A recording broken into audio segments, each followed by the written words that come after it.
Chapter 532. Just as he leaped out of the flames, Klein, who was wearing a golden glove on his left hand, had 2 points of light in his eyes grow larger and brighter, as though lightning had suddenly streaked across the sky. After using paper figurine substitutes to attract the attention of Steel Mavady and company, he had already activated Creeping Hunger and switched to the soul of the interrogator, preparing to use the beyonder power of psychic piercing. Steel Mavady suddenly let out a tragic cry. It was as though someone had stabbed a knife into his head, stirring his grayish-white brain. The pain burst out from the depths of his soul, instantly filling all his thoughts. At the same time, his beyonder powers erupted in response, turning into a hurricane that swept in all directions. Beautiful and dreamy snowflakes began to fall from the sky, and a transparent layer of ice constantly spread out from the ground. The trees on both sides of the road were covered in white spikes before they rapidly withered, revealing obvious signs of decay. The lingering, vengeful remnant spirits were awakened one after another. They whimpered, sobbed, and screamed, dyeing the surroundings with a grayish-white and oppressive color. Klein naturally descended from midair, his left glove emitting a brilliant light that resembled the sun's rays. He spread his arms and leaned back as though he was hugging something. Just as his feet touched the cold ground, a pure, blazing, and thick pillar of light descended from above. This holy light enveloped Steel Mavady, illuminating his dark skin, his firm muscles, and his curly hair that resembled steel balls. Priest of light, holy light. Silently, Mavady's expression became more and more contorted as the surface of his skin showed clear signs of melting. At that moment, he was like a candle that had been thrown into a burning fireplace. Compared to the corrupted Bishop Millet, who had lost control, he, as a zombie, was even more restrained when facing such attacks. The damage he suffered was even more severe. The falling snowflakes stopped as the layer of ice on the ground rapidly melted. The trees that had white spikes on them revealed their brown color.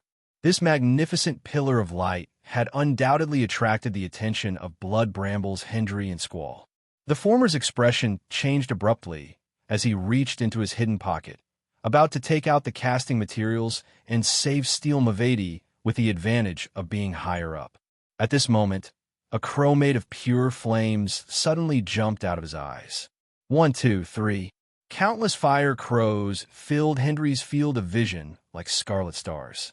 They flew over from all directions, fluttering their wings in a dense mass. The scorching temperature was extremely high. Hendry's heart skipped a beat, and his eyes almost froze. He immediately changed the direction of his palm and grabbed another material. Schwa! He sprinkled a cluster of fine, light blue powder above him as he chanted in ancient Hermes, "I'm going to kill you." Ocean waves. The powder instantly expanded and turned into deep blue waves that swept out in all directions.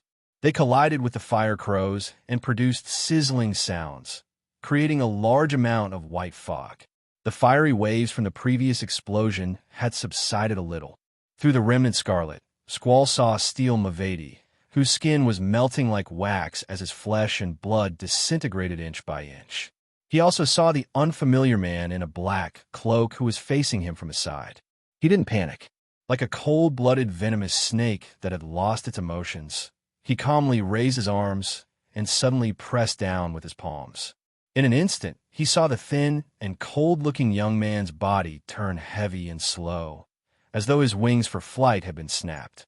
As for Steel Mavady, he began to struggle and roll to the side in a bid to avoid the second round of light of holiness. Right on the heels of that, Squall realized that the man had lost his weight and thickness, once again turning into a thin paper figurine. He was pressed to the ground by an invisible force and immersed in the mud after the snow melted. Klein protruded from another spot as he rubbed his right thumb and middle finger together. As he charged forward, he snapped his fingers 3 times. Pa! Pa! Pa! The dark golden brooch in the shape of a sun-bird flashed continuously, augmenting the air bullets with purifying powers. Bang! Bang! Bang! The 3 bullets were closely connected and extremely fast. One after another, they hit Steel Mavady, who was still rather slow. They hit his right chest, penetrating his half-melted skin and flesh, creating an exaggerated and hideous wound as golden flames spread in all directions. Whoosh! Whoosh! Squall threw scalpels one after another, but they were all dodged by Klein's dexterous acrobatic maneuvers. At this moment, Steel Mavati had already recovered. With a push of his palm, he stood up again and charged at his enemy. He wanted to display his best melee combat abilities and his body's uniqueness, which made him unafraid of being hit. A layer of ice formed beneath his feet again, and his fists were already suffused with the smell of decay. Then he saw two bolts of lightning shoot out from Klein's dark brown eyes like bullets, shining into his pupils. Steel Mavati subconsciously raised his head and clenched his teeth. Blood seeped out of his nostrils, mouth, and ears, mixed with the melted skin from before. At the same time that Klein shot out the air bullets, he had already grazed his soul. It was still the interrogator, and it was still psychic piercing. Against a beyonder with a body as hard as steel like a zombie, damage at the spirit body level was more effective. The continuous blows made Steel Mavati's body temporarily stiffen, and at the same time, he lost the shackles of reason. Black, hard hair grew on his face, and his teeth and nails constantly grew longer. His skin squirmed in an attempt to reform, fading from black to pale white. He was like a real, crazy zombie that thirsted for blood. Taking this opportunity, Klein had already closed in. He crouched down and brushed past Steel Mavati's right shoulder.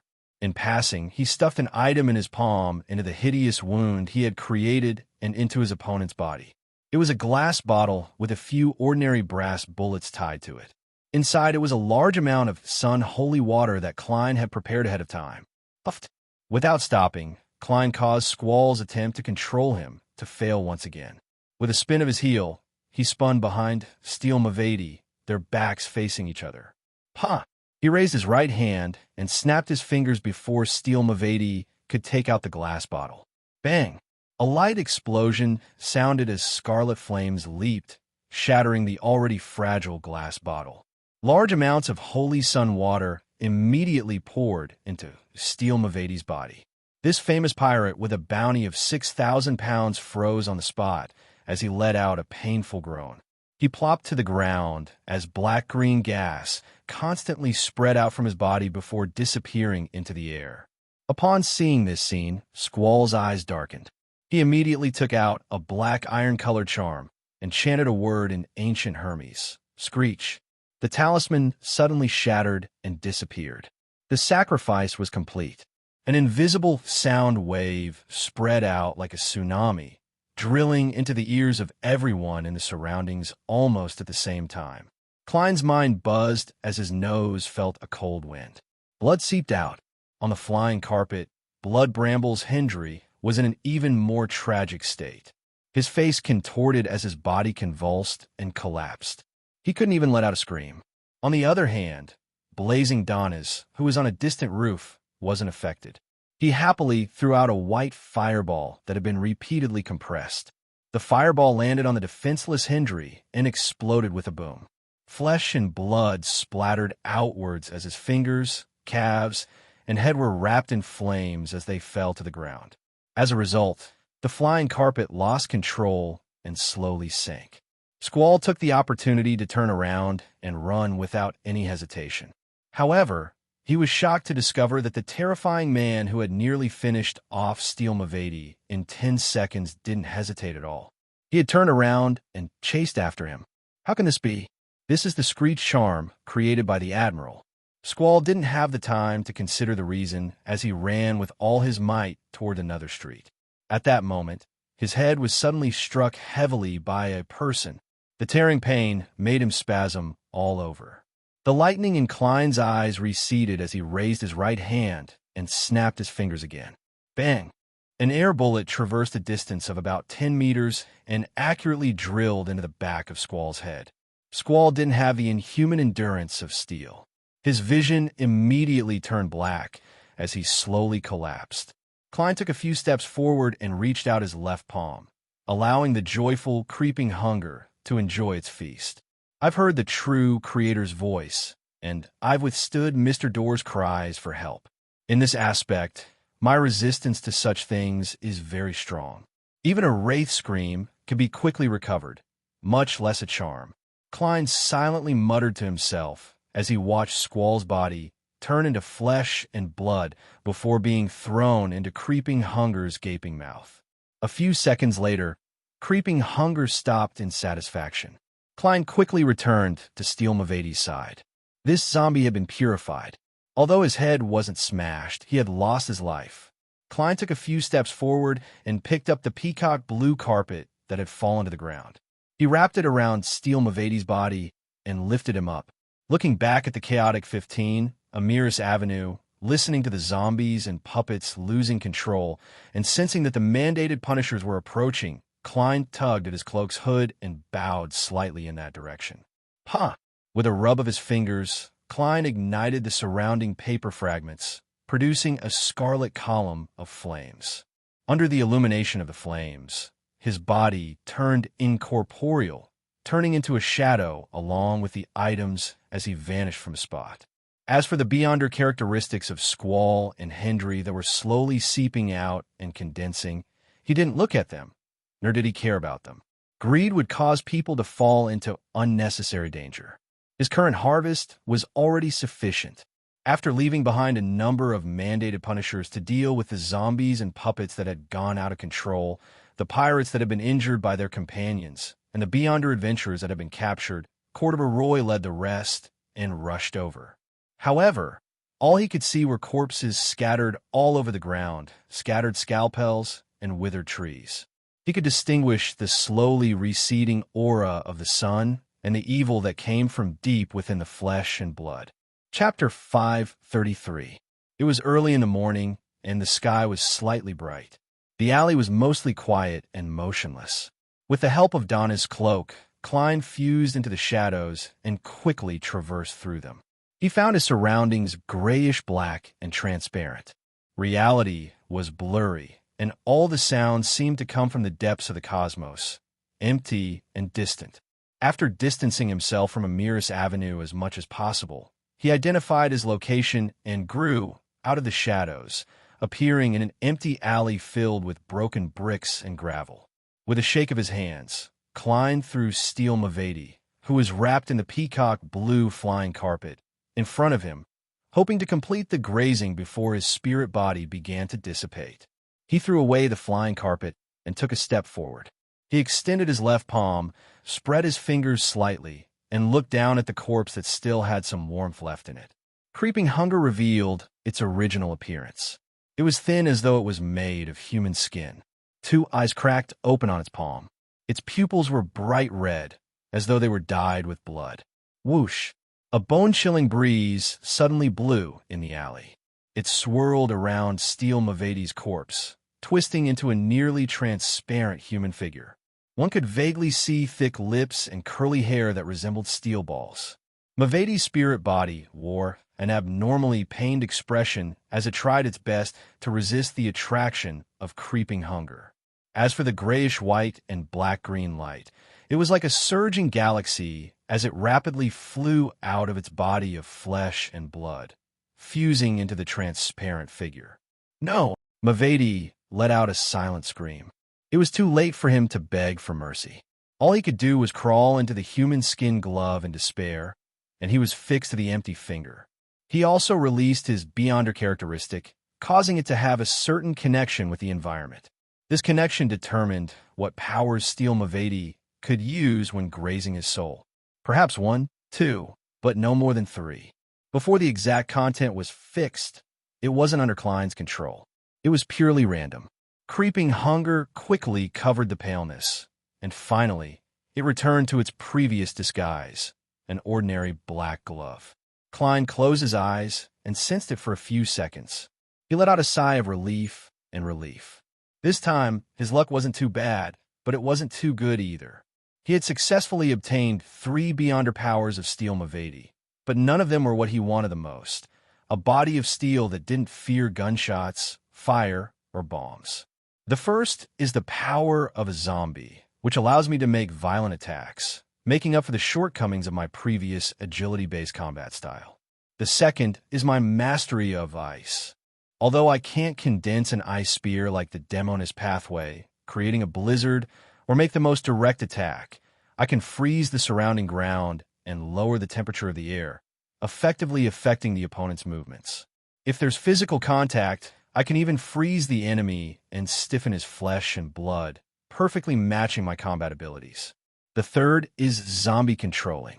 Haha, I won't have to worry about not having enough people in the future to form a card game. After some thought, Klein bent down to check Steel Mavadi's belongings. He quickly found 26 pounds, 11 solii, and 8 pence in cash, as well as a bunch of seemingly normal but strange items, such as candles, clamps, a spiked whip, etc. Considering that Steel Mavadi was likely a member of the Rose School, and that he belonged to the line of indulging his desires, Klein vaguely understood something. He spat and put away the cash. A werewolf has super self-healing abilities, and a zombie has a body of steel. There's really no need to bring any healing medicine or items. It's just as Donna's judgment. Mavadi doesn't have any mystical items. That's right.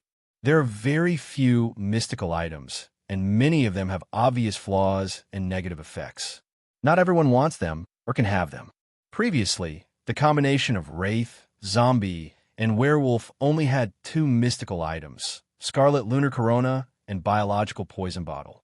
Klein nodded and took out a folded piece of paper from his pocket. He unfolded the yellowed piece of paper and placed it on Steel Mavadi's body, covering his face. It was a bounty notice with Mavadi's portrait and the corresponding bounty amount printed on it. 6,000 pounds. Klein straightened his body, took a step back, stepped on the peacock blue flying carpet, and pulled out a paper figurine. Ha! With a flick of his forearm and a flick of his wrist, he threw the paper figurine out. It turned into sparks that scattered everywhere. Right on the heels of that, he turned into a shadow and disappeared from the alley with the item. After 2 to 3 minutes, Cordoba Roy rushed over with a number of mandated punishers, just in time to see a cold breeze blow away the bounty notice, revealing Steel Mavadi's disintegrated flesh and eyes wide open. Whoosh! The bounty notice fell to the side, still facing up. Having lost track of their target, Cordoba and company brought Steel's corpse back to the area where the battle had taken place in silence. Looking at the team members who were inspecting the scene, the deacon, Cordoba restrained his emotions and asked in a deep voice, "A believer of the sun?" This was the most important question for him and the diocese. The mandated Punisher team member, who was in charge of searching for clues and using supernatural means to restore the truth, wasn't a Beyonder of the Storm Pathway, but a reader's corresponding Sequence 7 knowledge keeper, also known as a detective. He wasn't in a hurry to answer as he walked over and crouched down to examine Mavadi's corpse. After a while, he looked up and said, "He's not a believer of the sun. He likely borrowed the power of a mystical item." "Reason?" Cordoba asked with a frown. The mandated Punisher team member said, "There's a sense of evil that comes from the depths of flesh and blood. One of the corpses was devoured in such a manner, leaving behind only its uniqueness and items. If it were a believer of the sun, even if they relied on items, they wouldn't do such a thing. To them, anything in the true Creator's domain is filthy. It has to be immediately purified or sealed. It shouldn't be used, nor should it be."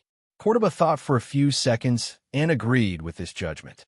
He then asked, "Someone from the Aurora Order?" "No, a real Rose Bishop or Shepherd wouldn't be so crude. They would definitely wrap the corpse within their bodies and deal with it after they leave. There's no reason for them to dismember it on the spot. It would be a waste of time and leave behind a pile of items that are still of value. To be in such a rush to devour is like a negative effect of a mystical item," the knowledge keeper said calmly. "A mystical item that possesses the domains of both the sun and secret suppliant, or something similar to the powers of a shepherd. Berg, which is your judgment?" As a deacon, Cordoba had the authority to understand the shepherds and their special powers. As for the knowledge keeper, it was based on his position in the team. The other mandated punishers didn't understand what they were talking about. Knowledge Keeper Berg stood up. "It's possible. Any suspects?" Cordoba asked in a deep voice. Berg shook his head. There's no target for now, but there's one thing that can be confirmed. The Blood Brambles was killed by Blazing Donis. The other person is his helper, a rather terrifying powerhouse. He's in no way weaker than the pirate admirals. A terrifying powerhouse, Cordoba muttered with a heavy expression before his eyes lit up. Could it be Edwina? She can simulate some of the beyonder powers she has seen. Knowledge Keeper Berg pondered for a moment and said, We can't rule out that possibility. However, according to the intelligence, she was near Sonia Island a few days ago. Unless she can simulate the corresponding powers and use the spirit world to travel over. Cordova paced back and forth a few times, then looked around. Deal with the scene. Don't alarm the nearby residents. I'll submit the mission report. I hope to receive more and more effective intelligence. This involved a powerhouse whose combat strength was at least equivalent to his Sequence 5. All he could do was restrain his irascible emotions and make the most rational decision. In Old Quinn's house, in the basement sealed by a heavy stone door, sitting on a short bed, Alger, who was quietly looking at the candlelight on the table, suddenly saw his vision blur. He saw gray fog, as well as the fool who was sitting on a high-backed chair deep in the fog, looking down at everything. A blurry figure stood beneath him with his hands clasped together in front of his face. He said in a sincere tone, Honorable Mr. Fool, the matter has been successfully concluded. The matter has been successfully concluded? That's Steel Mavady and a few other Beyonders. The world sure does things efficiently. He's stronger than I imagined. As expected of Mr. Fool's blessed. Haha, he can peddle Beyonder characteristics on the tarot again. Perhaps there's more than one.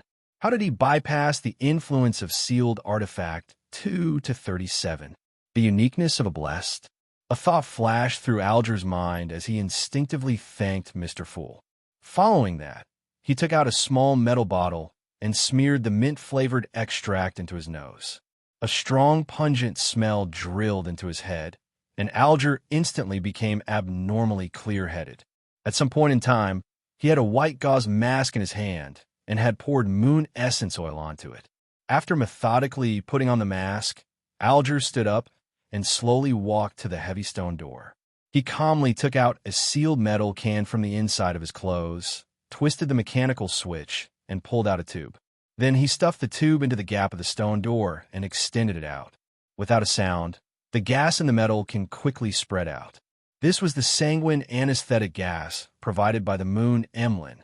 It could knock out strong, ordinary people, Sequence 9 Beyonders who were known for their bodies, and targets of higher sequences whose physiques weren't good enough.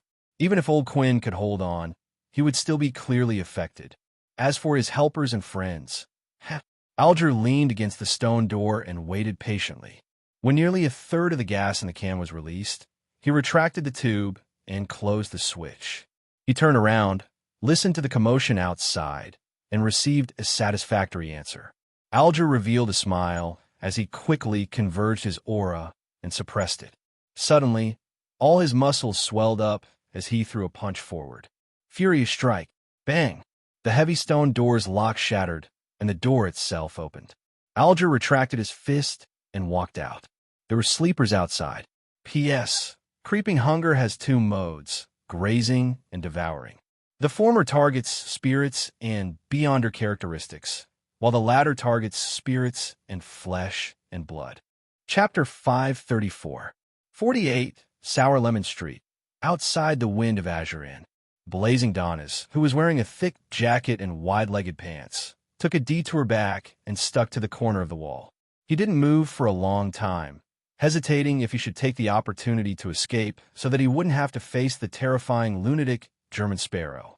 Unlike the battle at Bancy Harbor, he was hiding on a rooftop far away, allowing him to see the entire battle zone.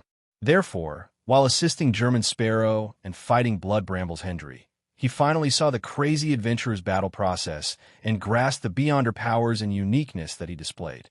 Paper figurine substitutes, Flaming Flash, Psyche Blast, the holy light of the sun domain, the rubbing of his fingers to shoot out air bullets, the ability to completely disguise himself as another person, as well as the mystical glove that changed its appearance several times and devoured Squall. The number exceeds my imagination. Furthermore, a few of them are incompatible. This isn't something that can be explained by simply adding one or two mystical items to a sequence. Also, the hunger that comes from the depths of the soul indicates something. Vice Admiral Hurricane's glove, creeping hunger. Captain specially reminded us that the glove can graze the souls of many Beyonders, allowing us to use their powers. Donna's thoughts and final judgment flowed through his mind. German Sparrow is the current owner of Creeping Hunger. He didn't look down on him just because he relied on a powerful mystical item to appear so terrifying. Instead, he felt even more reverent. Firstly, the extent to which a mystical item could be used depended on one's own standards.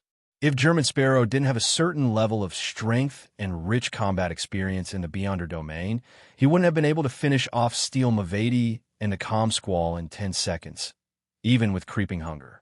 Secondly, his captain, Vice Admiral Iceberg Edwina Edwards, had learned from secret channels that Vice Admiral Hurricane hadn't died at the hands of the Church of the Storm. Instead, he had been quickly killed by a powerhouse while escaping. Donna's had no lack of understanding of how powerful Vice Admiral Hurricane Zillings was at his peak. He knew where a powerhouse that could easily finish him off was. It was equivalent to a king that stood at the pinnacle of all pirates. Furthermore, it was one of the two most powerful and terrifying ones, the King of the Five Seas and Queen Mystic. Although there's the element of a surprise attack, I can only lower his evaluation. He's not much weaker than the King of Immortality, and he's stronger than Admiral Hell and Admiral of Blood. Creeping Hunger now belongs to German Sparrow, which means that either he's the powerhouse who killed Kalangos, or he has an important figure at the level of one of the four kings standing behind him. Regardless of which possibility it is, it's more terrifying than what I originally imagined. Donna's body tensed up. He really didn't wish to face the adventurer who had crazy blood coursing through his veins. Phew! He exhaled and felt that he had been hesitating for too long. He needed to make a decision as soon as possible. German Sparrow knows divination, and he's rather confident in his abilities. With my shadow cloak in his hands, not only will it be difficult to escape, but it will also infuriate him. Shadow cloak is a rare, mystical item. Don has gritted his teeth and turned around the corner. He entered the hotel's main entrance and went all the way to the luxurious suite. After cautiously waiting for a few seconds and observing the situation, Donis took out his key and opened the door. He saw that the room was dark. The gas wall lamps weren't lit, and the not-so-bright morning sunlight shone in through the window, illuminating the German Sparrow who was facing the door. This adventurer had already changed back into his original attire. He wore a black coat and dark-colored trousers. He held a half-top hat in his hand as he raised his right foot and placed it on his left thigh. He leaned back slightly. His face was dark and blurry because his back was to the window. Only his dark brown eyes were abnormally clear as he calmly stared at the door. Donis subconsciously lowered his head and laughed dryly. According to your instructions, I circled to a few newspaper offices and wrote the news of blazing, killing Steel Mavati, Blood Brambles Hendry, and Squall on a piece of paper before throwing it in. Of course, in this piece of news, I have a powerful helper. He is mysterious and unknown. He is a top-notch adventurer and an experienced bounty hunter. Klein nodded slightly and smiled politely. Very good. Donis heaved a sigh of relief. He looked around and saw the peacock blue flying carpet. He was stunned for a few seconds before he asked in confusion, "What about Steele and Huntley's heads?" Klein said calmly, "That's right. I didn't take them." "You didn't take them?" Donis blurted out in astonishment. "Then what about our bounty?" As long as he had the heads of Steele and Blood Brambles, he could obtain the corresponding bounty through people with connections and background. Although he would lose 15 to 30% of the money, as a pirate, he couldn't claim the bounty himself. He could only use such a method. The military and the church used bounties to encourage pirates to kill each other, but that didn't mean that they would let go of a gift that was delivered to their doorstep. To Donna's surprise, the German Sparrow, who was crazily thirsty for money, didn't take the heads of Steele and Blood Brambles. It was equivalent to him giving up on the bounty. Klein didn't answer him as he pointed at the flying carpet on the ground. You're a collaborator. You have two choices. One is 3,000 pounds in cash. The second is this flying carpet. I'll give you 5 seconds to consider. Exceeding that time will be considered as giving up. 3,000 pounds in cash or a flying carpet. This flying carpet seems to only have the ability to hover and fly. Furthermore, it's not that fast, so it's not that useful. That's not right. At sea, such items are very precious to beyonders other than the sailor pathway. At the very least, I don't have to worry about what happens if the ship sinks. Donis was momentarily hesitant. Then, he heard German Sparrow count. 3, 2. Donis was alarmed as he hurriedly said, "Flying carpet! Flying carpet!" Klein nodded. All right. Knowing that the other party was trustworthy, Danitz finally relaxed and grumbled in a half-mumbling, half-complaining tone. He grumbled, "Why didn't you count to 5 and 4? We agreed on 5 seconds." Klein replied without a change in expression. "I counted to myself. I counted to myself." Donis took a deep breath and revealed a twisted smile. Klein slowly stood up, flicked his wrist, and threw the top hat in his hand, letting it hang steadily on the rack before walking to his bedroom. Cathedral of Waves. Alger, who had entered in the name of a morning prayer, met the diocese bishop, Chogo, and recounted what had happened last night. The only thing that had been modified was that the sanguine anesthetic gas had been changed to the slumber charms of the Church of Evernight. Chogo nodded in appreciation. For the sake of your faith, you dare to venture deep into the enemy's lair and risk your life. Such behavior is worthy of praise. You are a true attendant of the storm. Last night, we captured 5 Beyonders and killed 2 of them on the spot. Mavedi, Hendry, and Squall also died as a result. The heads of these 3 pirates will either never appear again, or they're in our hands. The government's bounty will be ours. This totals to more than 10,000 pounds. You will receive most of it, which is 6,000 pounds. Don't decline. The Lord tells us that those who fight for their faith must not be trapped. Holy Lord of Storms. Alger pounded his left chest with an excited expression. Although he and the world hadn't agreed on how to split the spoils of war, he believed that the two of them had a certain tacit understanding. For example, they wouldn't interfere with each other's hunting of the pirates. The bounty would be split equally between the two because they had to clear the church's name. As for the bounties from countries and organizations like the Intis and Fasak, Alger didn't have any extravagant hopes. This was because every claim required him to hand over the target's complete corpse or head. Therefore, he could only choose one of them. Only people with deep backgrounds and good relationships with various countries and organizations could receive all of them. 3,000 pounds belongs to the world. I've suddenly lost 3,000 pounds, which will definitely arouse suspicion. Yes, I have to find an opportunity to buy a mystical item. As such items are rare, they often come at a premium. It's even more so when I'm in urgent need. No one will suspect me if I offer 5,000 pounds if I buy it for 3,000 pounds. I'll sell the items I obtained from Old Quinn, and this account will be settled. Alger quickly came up with a follow-up plan. Knowing that he would receive 3,000 pounds, Klein happily sat on the fool's high back chair and considered a serious problem. That was, after grazing Steel Mavedi, he would release a soul from creeping hunger according to his promise. Their Beyonder powers are very useful. It's quite a pity to release them before I find a replacement. Besides, I've already released that faceless. There doesn't seem to be a need this time.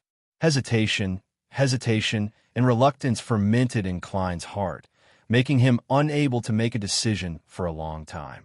After a while, he leaned back and exhaled. I can't lie to myself. He shook his head and laughed. He felt relaxed because he had made up his mind. He would keep his promise and release his soul. The faceless from before had been released ahead of time because he wanted to obtain the corresponding information. In essence, it was an equivalent exchange. Which one should I release? Miss Justice has bought the ingredients for a psychiatrist and a mystical item worth 5,500 pounds. No matter how rich she is, she should be short on funds. It's not appropriate to sell the psychiatrist beyond her characteristic at this time. She still owes my adorer 2,000 pounds. She'll repay it in February or March. Klein rejected his previous idea and planned on releasing the nightmare first. As a former Nighthawk, he always had an enhanced impression and feelings for beyonders in this domain. Therefore, without any other factors, it wasn't difficult for him to make a choice. After calming his emotions, Klein picked up the human skin glove that he had previously brought above the gray fog. He closed his eyes and sensed the distorted and illusory souls. Without any hesitation, he released the nightmare. Chapter 535. At the side of the long bronze table, Nightmare appeared. This was a man in his 30s. He had black hair and blue eyes. His cheeks were long and thin, and there were obvious grooves on both sides of his nose. His mouth and chin were covered with a thin beard. As the pain and distortion he could feel eased, he pressed his hand to his chest and solemnly bowed. Compared to the faceless from before, this nightmare was clearly not as muddle-headed and weak after being released. It was unknown if it was because the Evernight pathway enhanced the spirit more than the Seer pathway, or if it was because he had been grazed for a shorter period of time. Klein sighed inwardly and asked directly through telepathy, "Why did you die at the hands of Zillings?" The corners of the shapeshifter's mouth curled up into a bitter smile. "I'm a red glove of the Nighthawks. I'm currently investigating a batch of ancient documents from the Balam Royal Tomb. They're suspected to be related to the Fallen Death. I found that some of them might have fallen into the hands of a rich man, so I took 2 companions and boarded the ship he was on. Unfortunately, when we were about to investigate, we were attacked by the Zillings fleet." "Where are your companions?" Klein asked. The nightmare said with a pained expression, "That's right. We had a chance to leave and even kill Zillings with our skillful teamwork, but our ship sank and we could only take lifeboats. Everybody died. No, they died in the line of duty. May the goddess bless you." Klein silently drew a crimson moon in his heart. This made him realize that battles at sea were very different from those on land. The environment was very important. Those who weren't beyonders of the sailor pathway would be at a great disadvantage. If it weren't for the fact that the flying carpet was large, inconvenient to carry, and its slow speed, making it an easy target, Klein would definitely have chosen to keep it and give Donnas the cash. Thankfully, I have the bladder of a Murloc. I can get an artisan to create a mystical item that allows me to move underwater. Unfortunately, artisans are very difficult to find. Most of them are from the Church of Steam and Machinery. There aren't many in the wild. Otherwise, the mystical items in circulation wouldn't be so rare. If it really doesn't work, I'll have to seek Mr. the Hanging Man's help. Klein looked at the nightmare who had died in the line of duty and leaned back gently. "What's your name? Do you have any unfulfilled wishes?" The nightmare's figure was already slowly dissipating. Upon hearing that, he smiled. "My name is David Raymond. I lost my parents, wife, and siblings in a black magic incident. I only have a daughter left. Her name is Nilu, and she was born in 1330. She's a very cute girl. I regret that I joined the Nighthawks in order to investigate the truth of the black magic incident. Later, I became a red glove, but I didn't have the time to accompany her. While she lost her mother, she nearly lost her father. Haha. I believe that the church will definitely give her the pension and give her some help in secret. I'm not worried about her life. I only wish to see her enter the hall of marriage under the witness of the goddess. She will have her own family and no longer be lonely. It's 1350 this year. She might already have someone to marry," Klein said with a sigh. "Time really flies." Davy Raymond replied dreamily. "Tell her that all the murderers have been punished. I died because of an accident. There's no need to hate anyone. Tell her that Daddy loves her. Daddy is very sorry." His figure became more and more transparent as he was about to disappear. Klein closed his eyes. "Where does she live? What's the name of the tycoon who collected Death's documents?" "We live in Desi County's Conant City. It's a beautiful coastal city with abundant rubber nearby. If she hasn't moved, she's still living at 67 Red End Street. That tycoon's name is Jimmy Necker. He should have also fallen into the hands of the Zillings." Before Davy Raymond could finish his sentence, his figure had completely dissipated, leaving behind a deep black, gem-like, gelatinous object on the surface of his glove.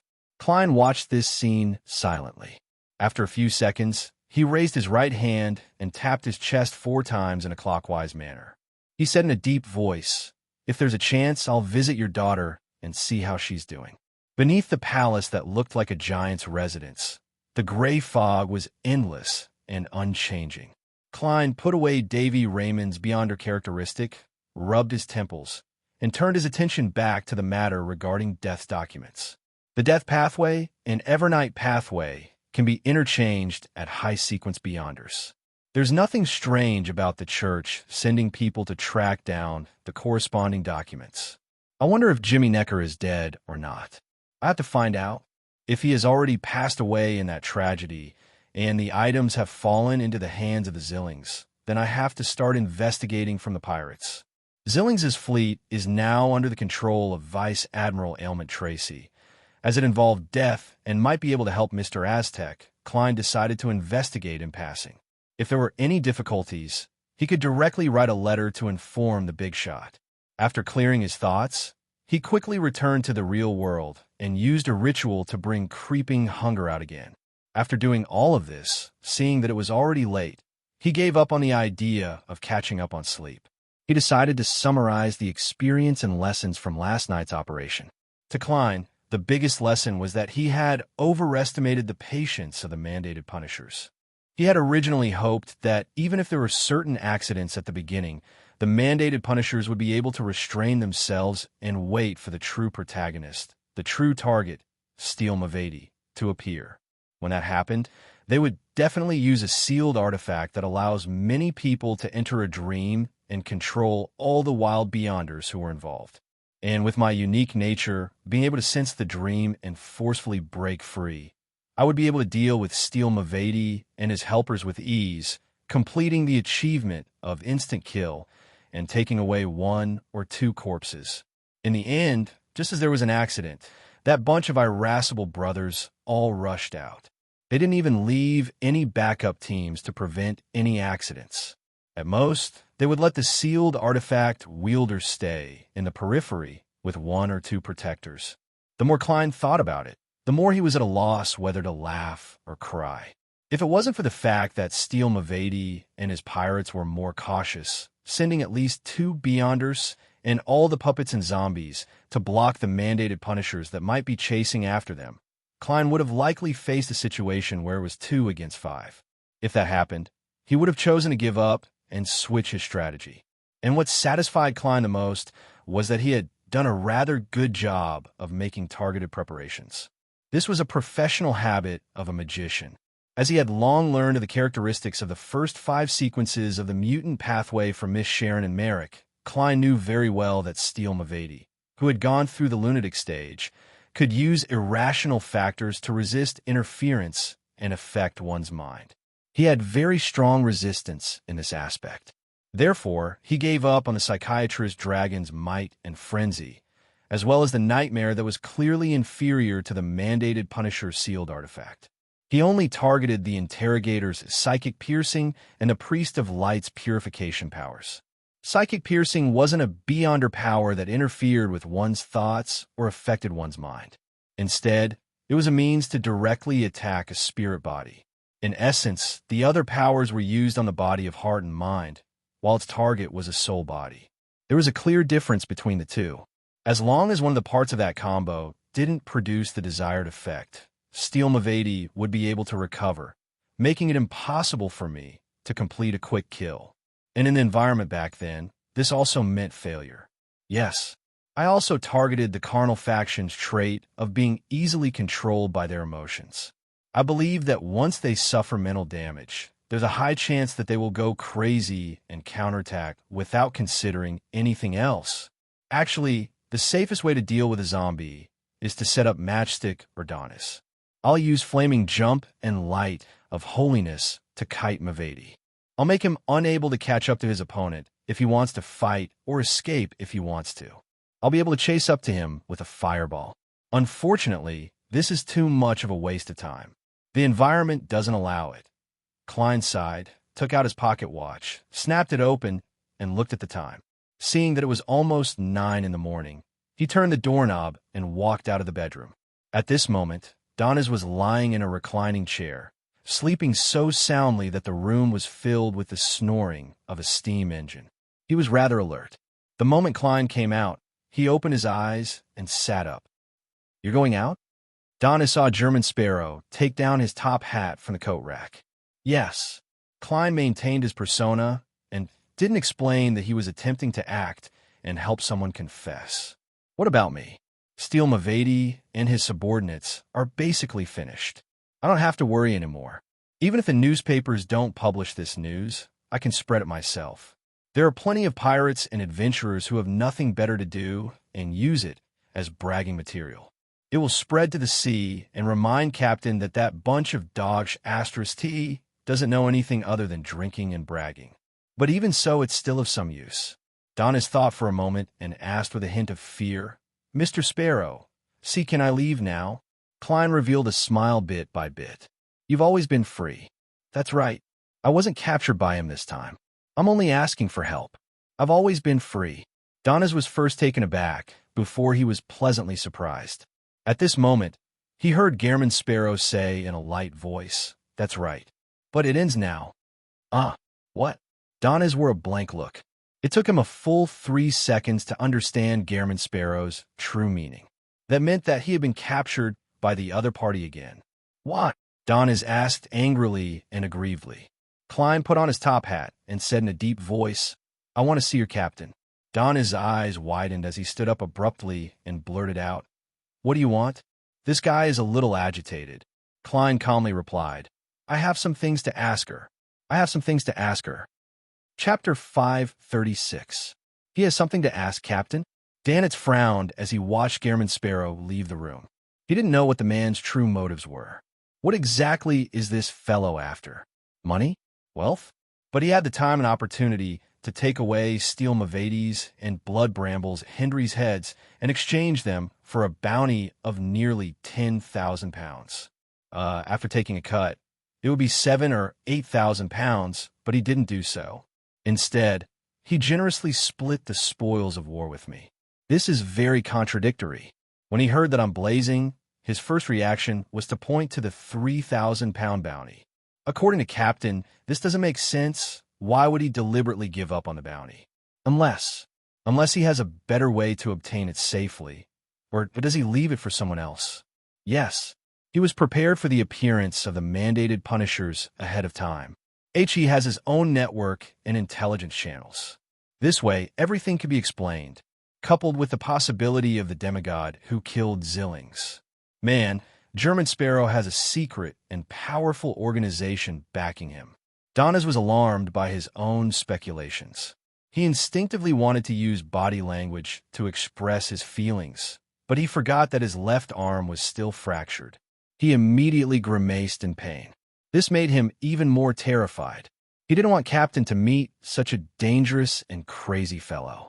He even suspected that German Sparrow's true goal was the Captain's 26,000-pound bounty. In a one-on-one battle, that madman might not be able to defeat Captain. Besides, we still have the first mate, second mate, third mate, and a few bosuns. However, he has a terrifying organization backing him. If he wants to harm Captain, he'll have to do it over my dead body. Donis puffed out his chest and raised his neck, filled with the tragic sense of self-sacrifice. He raised his hand to smooth his hair, gave a long grunt, and muttered to himself, "Let's observe a little longer. Perhaps German Sparrow really only wants to ask some questions." He subconsciously looked around and found that the flying carpet and shadow cloak were still there. They weren't missing.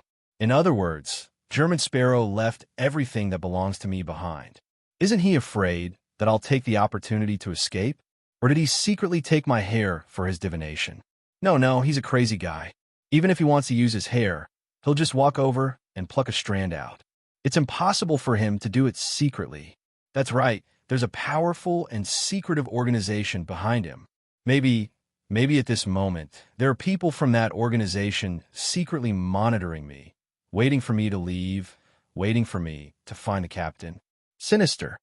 The German Sparrow must have gone out on purpose. Donis felt that he had grasped the truth with his experience and wisdom. He paced back and forth a few steps and sat back on the reclining chair. I'm not leaving. I want to see what you guys are up to. I will not bring danger to the captain. At 3:15 in the afternoon, Serene Island. This place was also part of the Rorstad archipelago, but it was the furthest from the city of generosity, Byam. It would take nearly 5 hours for a passenger ship to get there. On the way, Klein purchased a set of local clothes and bought a small suitcase to store his clothes. He spent a total of 14 soli, which was less than a pound. How cheap? It's only a fraction of the cost of a formal suit. Wearing wide-legged pants, a thick coffee-colored jacket, and a light brown cap, Klein walked off the liner and entered the somewhat old harbor of Serene Island. Having spent time buying clothes and changing his appearance, he had missed the 9 o'clock ferry and could only take the 10 o'clock one. Thinking of the expenses of this acting, he couldn't help but calculate his current financial situation. The faceless characteristic was sold for £3,825, and the pirate bounty was £3,000. Although I haven't received the £6,825 yet, as long as Mr. the Hanging Man isn't exposed, it can basically be included in my budget. The remaining money from Donna and the others' gratitude and myself is £255, £26, 11 soli, and 8 pence were found on Steel Mavati. Yes, there are also 5 gold coins for ballast. I haven't spent much money recently, and it's only a little more than a pound in total. This is really a delightful matter. In that case, I'll have £7,110, and I'll also have the Nightmare Beyonder characteristic and the Murloc's bladder. The value isn't low.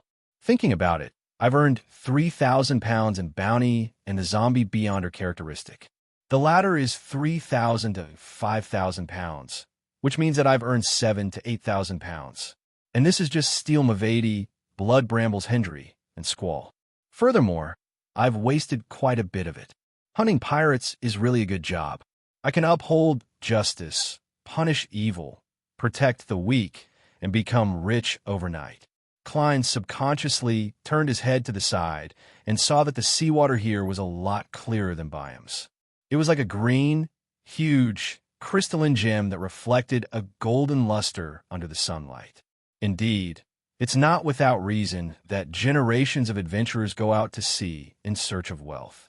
Even after deducting the remnant spirituality of an ancient wraith, the eyes of a 6-winged gargoyle, the spring water from the Sonia Golden Spring, and other supplementary ingredients for a marionettist, the remaining money is enough for me to buy a pretty good manor here, in Desi Bay, in the southern continent's colonies, or in a non-metropolitan area.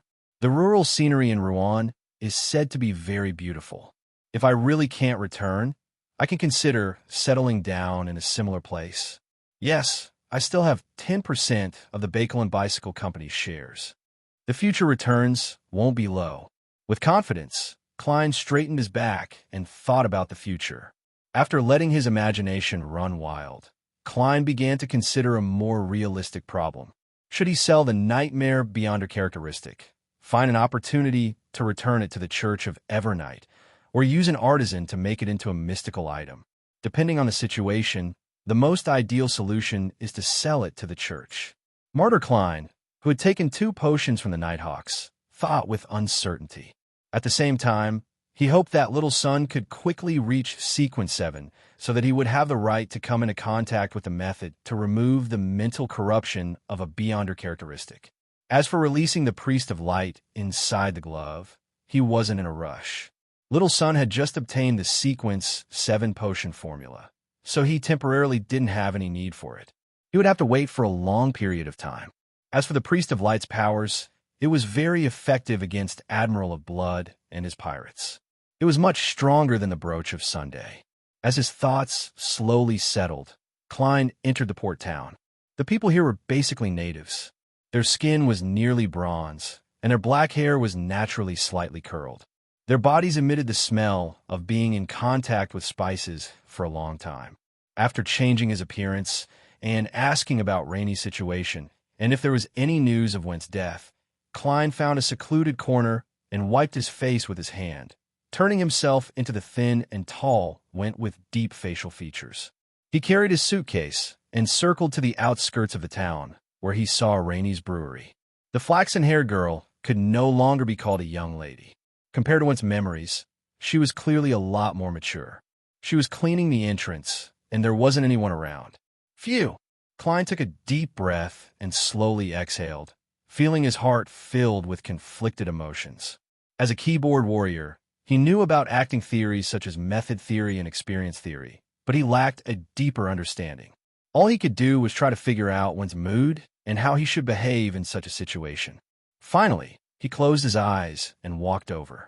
When Rainey heard the footsteps, she looked up and saw the visitor clearly. She opened her mouth slightly and let out a nah in surprise. Then she straightened her face and said, "Why did you suddenly come back? Remember, you're just acting." Klein revealed a smile. "I'm here to bid you farewell." He spoke in a local dialect with a nondescript Biam accent. The language of the Rorstad archipelago also originated from ancient Faesac, and it was a different variant. To Klein, who was half a historian, it wasn't difficult. It only took him a little time to master it. "Farewell?" Rainey asked in surprise. Klein turned his head, looked to the side, and smiled. "I'm going to chase a treasure, and I don't know when I'll be back. When the time comes, I'll appear with a large sum of money, buy a manor in the suburbs, plant some rubber trees, get a vineyard, have my own mill, wine cellar, and blacksmith shop, and fill the air with the smell of all kinds of spices. Then I'll buy a few slaves and hire some servants, just like those old masters. Haha, I'm still lacking one thing." He fought the goosebumps that were about to appear and turned to look into Rainey's eyes. "I'm still lacking a wife and the mistress of the manor. Rainey, I like you. I want to marry you. I'm saying it today not to obtain an answer, but because I'm afraid that I won't have the chance to tell you again." Rainey listened quietly and suddenly cursed angrily. "Winter, you're a coward." This reaction isn't right. Klein deliberately revealed a surprised expression. Rainey suppressed her voice and said, 3 years ago, I was already prepared to go to Biam with you. In the end, you didn't say anything. You coward. What's the point of telling me now? You're about to go out to sea, and you might never return." The more she spoke, the more agitated she became. "By saying it, you'll be happy and won't have any regrets, but what about me? Will I keep thinking that you'll return and continue suffering? You selfish bastard." She waved the broom in her hand and slammed it at Winter, who was opposite her. Klein knew that the Real Winter would throw away the broom, hug the girl, and tell her that he wouldn't go out to sea again, but he couldn't do it. He could only pretend to be chased away in a sorry state. He ran all the way to a nearby alley and knocked his head against the wall, silently cursing to himself. "This is 2F asterisk king awkward. This is 2F asterisk king awkward." Rainey returned to the door, held the broom, and squatted down. Her face was ashen. It was unknown what she was thinking. Vaguely, she heard a voice, and then she fell into a deep sleep. After using the charm, Klein turned around and pushed Rainey, who was sitting on the ground against the wall. Then he quickly left and hid in the distance to watch the outcome. Rainey quickly woke up and realized that she had fallen asleep at some point in time. Everything that had just happened seemed like a dream. She still sat there for a long time without moving. Suddenly, she lowered her head and let out a sharp, thin curse that seemed to be squeezed out from the depths of her throat. "Winter, you selfish bastard." Sigh. Klein, who felt a little digested, sighed, changed his appearance, and left the place. He had to stay on Simeem Island for the night because there was a liner to Biam in the morning. Chapter 537. Turning into one of the two main streets, Klein, who had changed his face, went straight to the green mailbox and took out a letter that he had long prepared from his pocket. This was a death notice that he had written in imitation of the police station's official document format. It was addressed to the sheriff of Simeem Port Town. The content was about the sudden death of a local resident, Went, in Biam.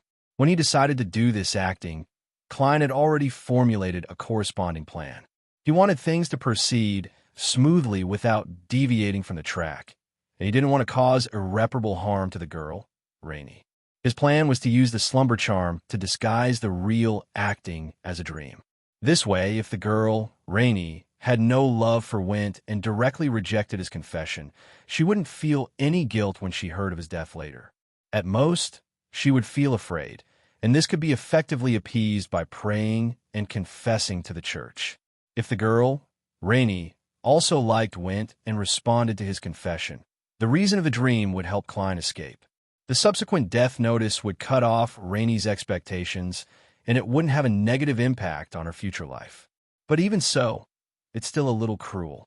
No matter what kind of woman it is, when faced with a dream confession from a boy she likes after his death, they would definitely be devastated.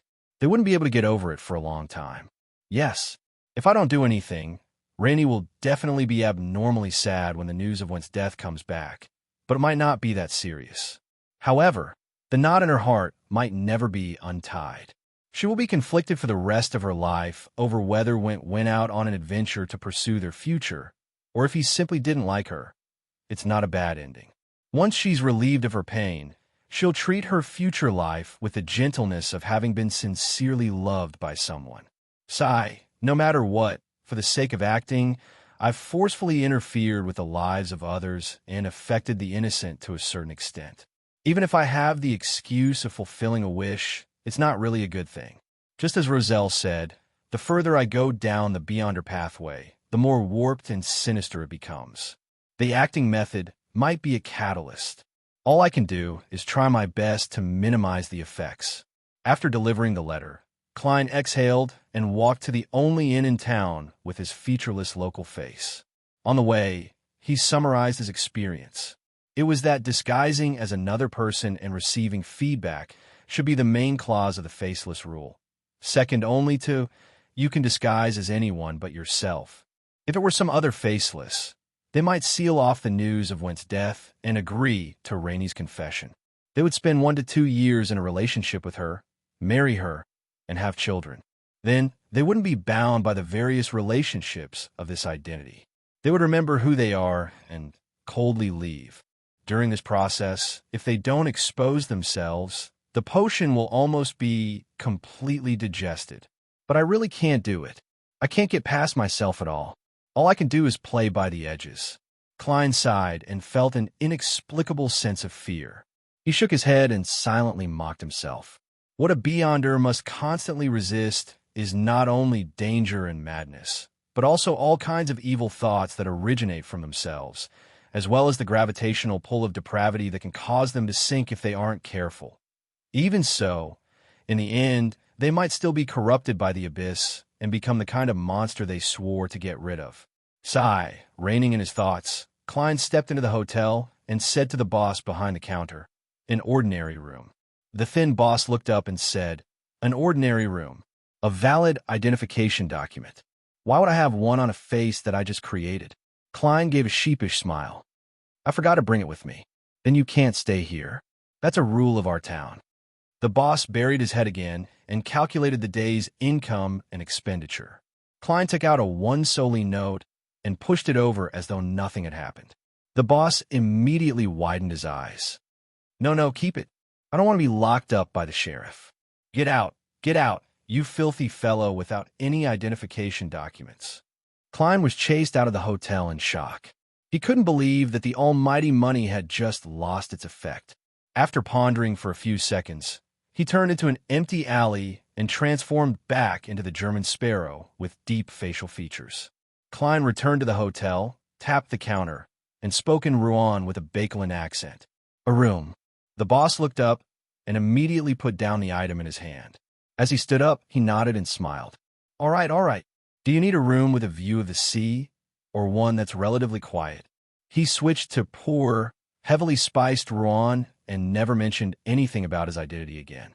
What a realistic world. Klein silently lampooned and politely replied, "That's right. Quiet." Yes, okay." The boss answered repeatedly. Then he called for the waiter to guard the counter, took the key, and led Klein to the second floor. "Sir, how many days do you need to stay?" 1 solely and 5 pence a night." "Tonight." Klein couldn't stand the enthusiasm and answered simply, "At the Wind of Azure Hotel, He and Donna stayed in a luxurious suite that cost 5 soldi a night. Without a doubt, the room chosen by the boss was clean and tidy. The usual humidity of a port hotel was basically absent. Klein looked around and nodded in satisfaction. Very good. It's my honor. There was an obvious fear in the boss's flattery. Klein put down his luggage and rested for a while. He then got up and returned to the ground floor in preparation for dinner. Apart from the counter, there were many messy tables on the first floor. Their surfaces were slightly greasy, and in the corner, a fireplace was burning, emitting light and heat. The Rorsted Archipelago was in the south, and the lowest temperature in winter was about 10 degrees Celsius. However, to the locals, this was still cold weather that required fire. Klein randomly found a seat and ordered a local specialty roast meat and mushroom soup. His main course was potato bread. While waiting, he quietly scanned the diners in the restaurant, and his gaze instinctively landed on a lady. This lady had black hair that was simply tied up and a pair of extremely unique greenish-gray eyes. Her looks were pleasing to the eye, and the more he looked at her, the more charming she became. She was clearly not a local, but she was wearing a man's shirt and a thick brown jacket. Beside her was a round hat with a dent in the middle. This was a common outfit for adventurers at sea. The three men at the same table were the same, and they had obvious characteristics of being exposed to the sun and rain. Klein had never hidden his appreciation for beautiful women, but the reason why she attracted his attention wasn't because of her looks. There was a strong discrimination against women at sea. Women who could achieve a certain level of status among adventurers and pirates were either very scheming, very strong, or both. They were targets that he had to be careful of and wary of.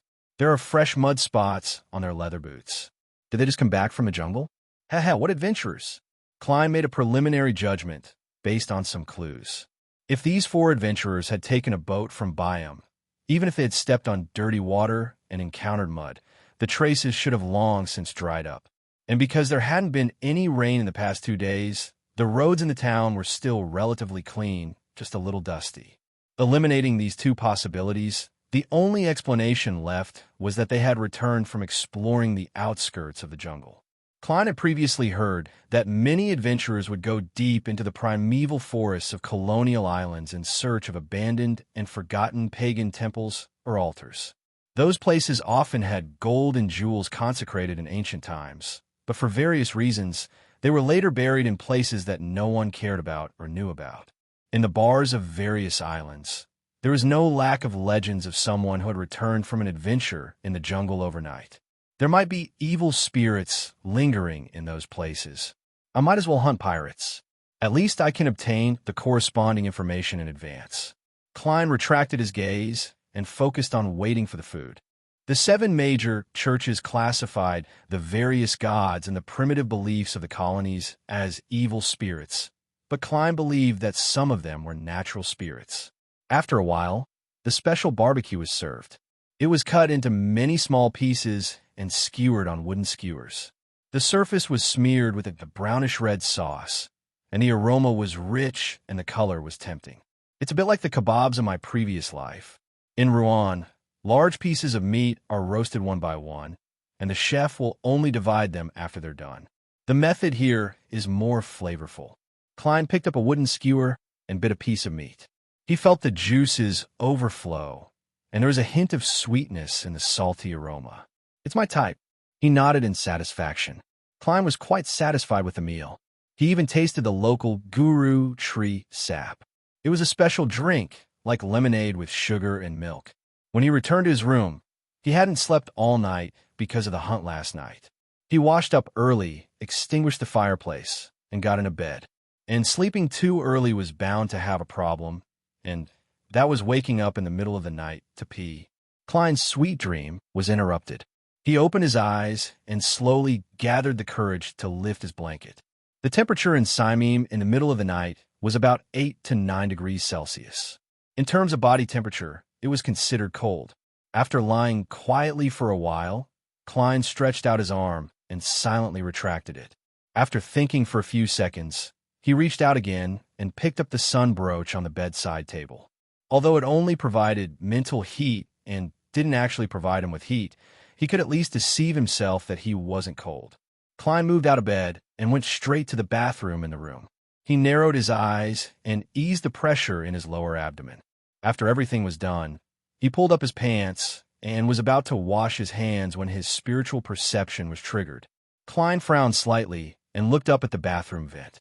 Suddenly, something black and slippery fell down and hung there. It was a venomous snake with a forked tongue. Klein jumped in fright. He opened his mouth and made a sound. Bang! The venomous snake was brutally hit and split into two. What happened? Klein stared for a few seconds. Seeing that there was no more movement, he walked out of the bathroom and took out a gold coin from his pocket. P.S. Please give me a boost card for the Golden Keyboard Award. You can get it with your previous purchases. Give it to the character. Give it to Little Genius 1 second to remember this site's address. Mobile version. Chapter 538. There's danger in the hotel. Klein recited a divination statement, entered cogitation, and flicked the gold coin upwards. Clang! A weak but clear sound echoed in the quiet room as the gold coin tumbled down and landed in Klein's palm. This time, the number was up, indicating a negative result. There's no danger. Klein frowned as he surveyed his surroundings. He took out a bottle of essential oil that had the effect of repelling pests from his coat on the coat rack. He sprinkled it around him, quickly took 4 steps counterclockwise, and entered the world above the gray fog to make a confirmation divination. In just 10 seconds, he received a revelation that there was still no danger. Returning to the real world, Klein shook his head, put the gold coin and bottle back, put on his coat, pants, and leather boots, and sat on the edge of the bed. He leaned back against the pillow and treated it cautiously. He still remembered his seer's rules, especially the one that divination isn't omnipotent. Therefore, even if the answers were very safe, he didn't dare to relax and continue sleeping. This wasn't to say that he didn't believe in the gray fog's ability to block out interference, but that there were too many possibilities. His divination statement might not be accurate or inclusive, resulting in an incorrect interpretation. He already had a certain guess about what had just happened. The 4 adventurers in the restaurant had indeed found an abandoned and forgotten ancient temple in a primitive forest of Simeem Island and obtained wealth or cultural relics. However, they had also alarmed the evil spirits that were struggling at death's door, causing them to be haunted by evil thoughts or curses. As time passed, Klein suddenly felt a subtle spirituality fluctuation spread out from the nearby room, quickly merging into the surrounding darkness. The hidden undercurrent that he had sensed disappeared, and the tranquility of the night returned completely. Indeed, they do possess beyonder powers. It settled just like that? Wait a little longer. There's still another hour or 2 before daybreak. If anything were to happen, there's still the cathedral and the mandated punishers here. Klein half closed his eyes and began cogitation. By him, a merest leaf bar.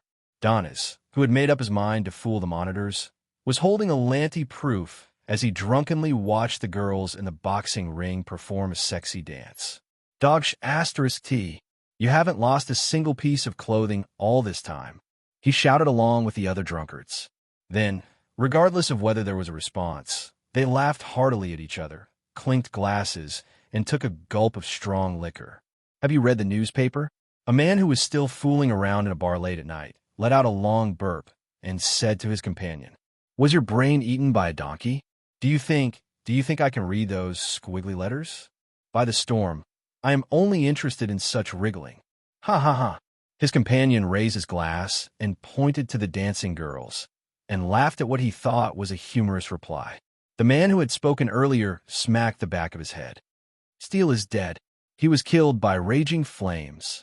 Donis, who was nearby, was stunned for a moment before he sat up straight and tilted his head slightly. He cleared his throat and gulped down a mouthful of hard liquor. He pretended that nothing had happened, but he secretly moved towards the other side, wanting to hear what the others had to say about this matter. The adventurer and pirate who had brought him into the business had once said that life at sea would be meaningless without liquor, women, and bragging. Steel? What steel? Let me tell you, when I was young, I once defeated a steel pipe. Another drunkard interjected. What did you do to the steel pipe? Should I say? Oh, you're so meticulous. The man who spoke first revealed an I understand smile. He didn't wait for an answer as he continued. Steel Mavady is dead. Steel Mavady is dead. Admiral of Blood's second mate is dead. He growled the last half of his sentence, scaring a man who couldn't stand still and causing him to slide under the table. He muttered in horror, "It wasn't me. I didn't do it. Dodge asterisk T. Bars are always so chaotic. Hurry up and get to the point. I'm waiting for you to praise Lord Raging Flames." The disguised Donis wished he could throw the glass in his hand at the group of people's heads. The newspaper said that the Navy and the church worked together. Steele is dead. Blood Brambles is dead. Comsquall is dead. And John Smith and his gang of scoundrels have been arrested. A sober drunkard squeezed his way over and joined the conversation. No, no, no. That's not the truth. The man who first brought up the topic shook his head with a smile. I have a friend in the newspaper. He told me that they have accurate information, but they were unable to publish it. The Navy and the church are just targets to be used. The real murderer is Raging Donis and a mysterious, experienced, and powerful adventurer and bounty hunter. Impossible. There's no way Raging Donis can defeat Steele.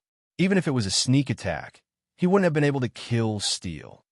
A few nearby patrons gave similar opinions. The main point is that powerful adventurer. I suspect that he's an adventurer close to the level of a pirate admiral. The man who led the conversation emphasized, I wonder where Donis got to know such a fellow. He also contributed. It said that he was the one who killed Blood Brambles.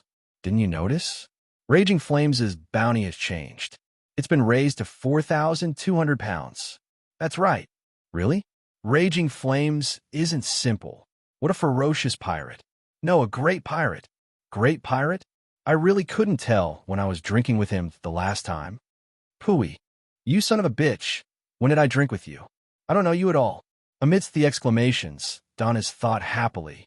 4,200 pounds. If those fellows were to learn of this, they would definitely wake up at night in envy to wipe the deck. Ha ha.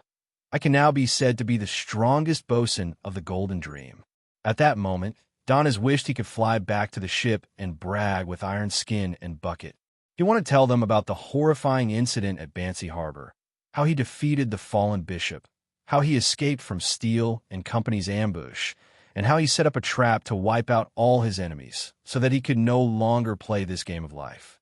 Unfortunately, for the sake of Captain, I have to continue being the servant of that lunatic German sparrow.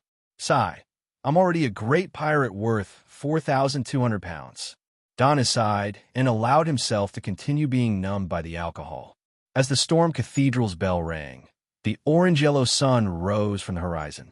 The surroundings remained so quiet that only the sound of water could be heard. Klein heaved a sigh of relief when he didn't see any abnormalities. He took off his clothes, returned to his bed, and slept for more than 2 hours. With his strong spirituality, he woke up at 8:30. He slowly washed up and changed his clothes. He went to the first floor to buy a loaf of bread with cooked chestnuts and a cup of gurgle tree sap. As he ate, he walked to the dock. As he had already bought a return liner that departed at 9, Klein timed it and prepared to board the ship. At that moment, he saw the lady with greenish-gray eyes and the 3 male adventurers in her team. They were buying tickets at the ticket booth. The ship is about to depart. They definitely won't be able to make it for the 9. I wonder what they took from the abandoned temple that attracted an existence similar to an evil spirit last night. Don't let any accidents happen when you board the liner. Klein used his body to block the adventurer's line of sight and took out a gold coin to do a divination. The revelation he received was that the liner behind him wasn't in danger. Klein hesitated for 2 seconds and looked at the passengers waiting for the 10 o'clock liner near the ticket booth. He silently rubbed his fingers and lit the ticket in his palm. He returned to the ticket booth as though nothing had happened and spent 4 solii to buy a ticket for the 10 o'clock liner. Following that, he went to the bathroom at the dock and went above the gray fog to quickly divine the problem he was worried about. He had thought it through very clearly. If the results showed that there was a huge latent danger, then he wouldn't take the risk of boarding the ship. Instead, he would think of a way to prevent the ship from sailing. If necessary, He would secretly destroy the ship to prevent the innocent from dying. If it was the same as the divination revelation, he would take the ship normally, just to prevent any accidents. In the end, the answer was no problem. Klein heaved a sigh of relief and returned to the real world. He adjusted the position of the Murloc's bladder to the most convenient place to take it out. If an accident were to happen, this beyonder material would be rather important in the vast sea. Beyonder materials could also be used in a basic and simple manner, just like the all-black eye that had been corrupted by the true creator.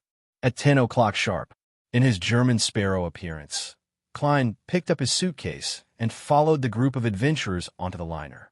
Along the way, he appeared to be taking a nap or reading the outdated newspapers and magazines on the ship, but in fact, he was constantly paying attention to the lady with bluish-gray eyes and her companions. This vigilance continued all the way to the Byam harbor without any accidents. Did they solve all the problems? What did they get? Klein stopped by the side of the road and bought the latest newspaper from the newsboy. He watched the four adventurers leave through the corner of his eye until they disappeared. Phew! Klein decided not to think about it anymore. As long as it didn't harm the environment, he didn't care what those people had done. He was just a little curious. He lifted his suitcase and flipped through the newspapers as he walked towards Sour Lemon Street, like an ordinary passerby. Suddenly, he chuckled and muttered to himself, "Donna's bounty has risen to 4,200 pounds. If this continued, he suspected that he wouldn't be able to stop himself from handing the fellow over to the Governor General's office. Strolling back to the Wind of Azure Inn, before Klein could take out his key, he heard waves of snoring coming from inside. He didn't escape? Klein was slightly surprised, but he wasn't too surprised. He had previously tampered with the shadow cloak. As long as Donna's left, he could use divination to track him and find Vice Admiral Iceberg. Although timid, he's still cautious. Klein opened the door and entered. Seeing the jolted Donnas, he grinned. "Congratulations, Mr. 4,200 pounds. Donnas instantly sobered up to the extreme. He wanted to give a dry laugh in response, but he couldn't. At this moment, he felt that his life might be in danger.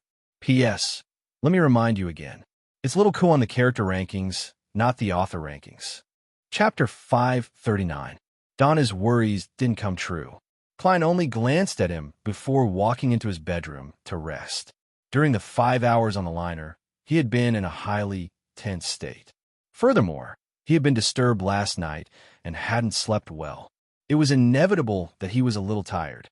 With a thud, Klein closed the bedroom door. Phew, that scared me. Donnas relaxed and slumped into the reclining chair.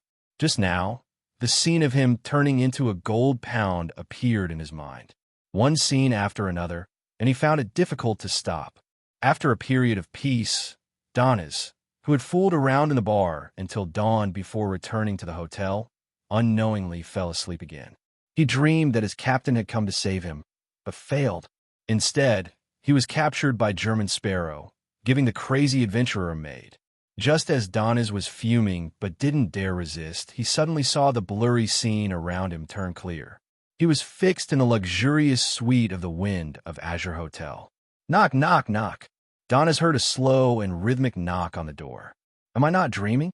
With such doubts in mind, Donnas walked to the door and turned the handle.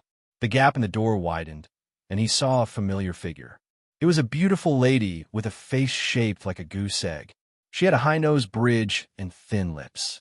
She had a pair of light blue eyes that were as clear as spring water. Her long brown hair was parted in the middle and tied into a simple but exquisite knot at the back of her head before it slid down smoothly. She didn't wear a hat. Instead, she wore a beige coat that was tightened at the waist.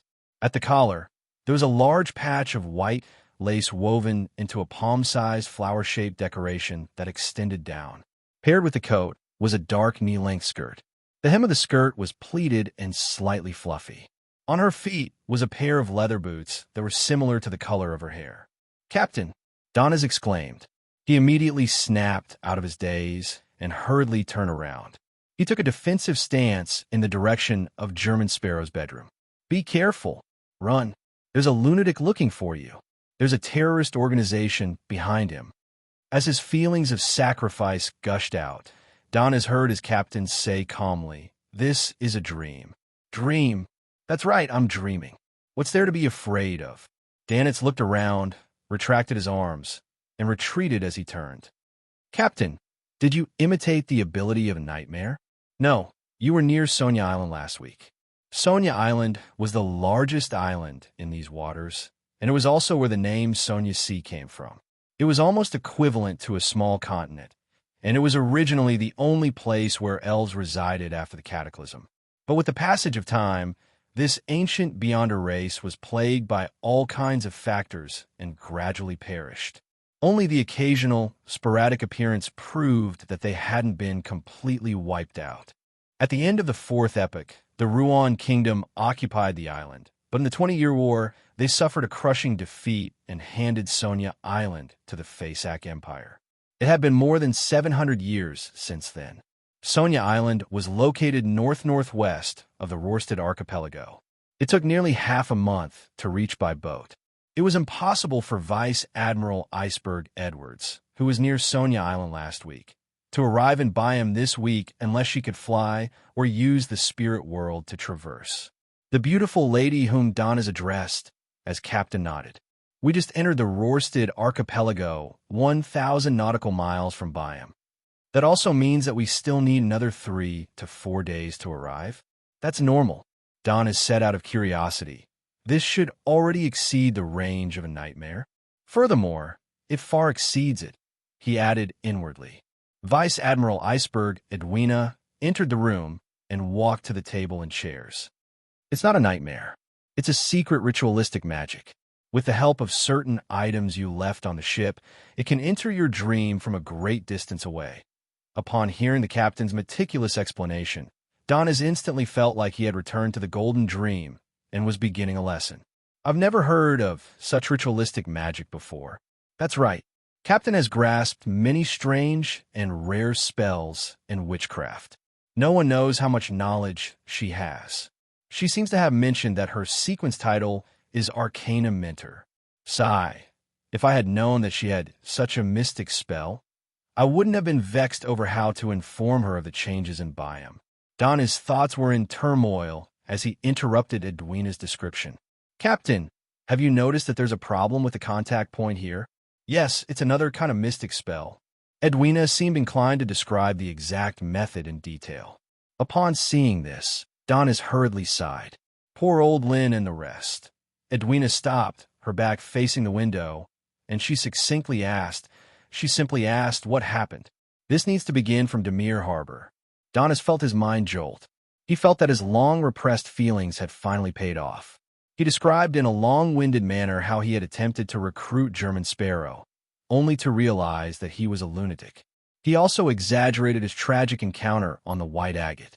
According to the script he had prepared last night, he described the strangeness and horror of Bansi Harbor, Steel Mavadi's ambush and encirclement, and the counterattack and hunt after he joined forces with German Sparrow. He also seriously elaborated on his guesses of German Sparrow's abilities and background, including creeping hunger and a secret and powerful organization. During this process, he tried his best to restore the truth, only slightly exaggerating the role he played. He raised his status from servant and attendant to assistant and collaborator. Vice Admiral Iceberg Edwina listened silently without interrupting him. Finally, she nodded slightly. He means no harm. Him, German Sparrow, doesn't have any ill intentions? Danitz hurriedly said, That's right. Captain, no matter what, he is a dangerous guy. Are you sure he means no harm? I'm not sure, Edwina replied very calmly. Then just now, Donis took a silent breath. He felt that the captain was similar to the German Sparrow. They were the type that couldn't be talked to properly. Vice Admiral Iceberg Edwina said, with an unperturbed expression, That's right. That's my speculation and judgment. Donis rubbed his temples with his right hand. In short, he's very dangerous. There's a secret organization behind him that we don't know about.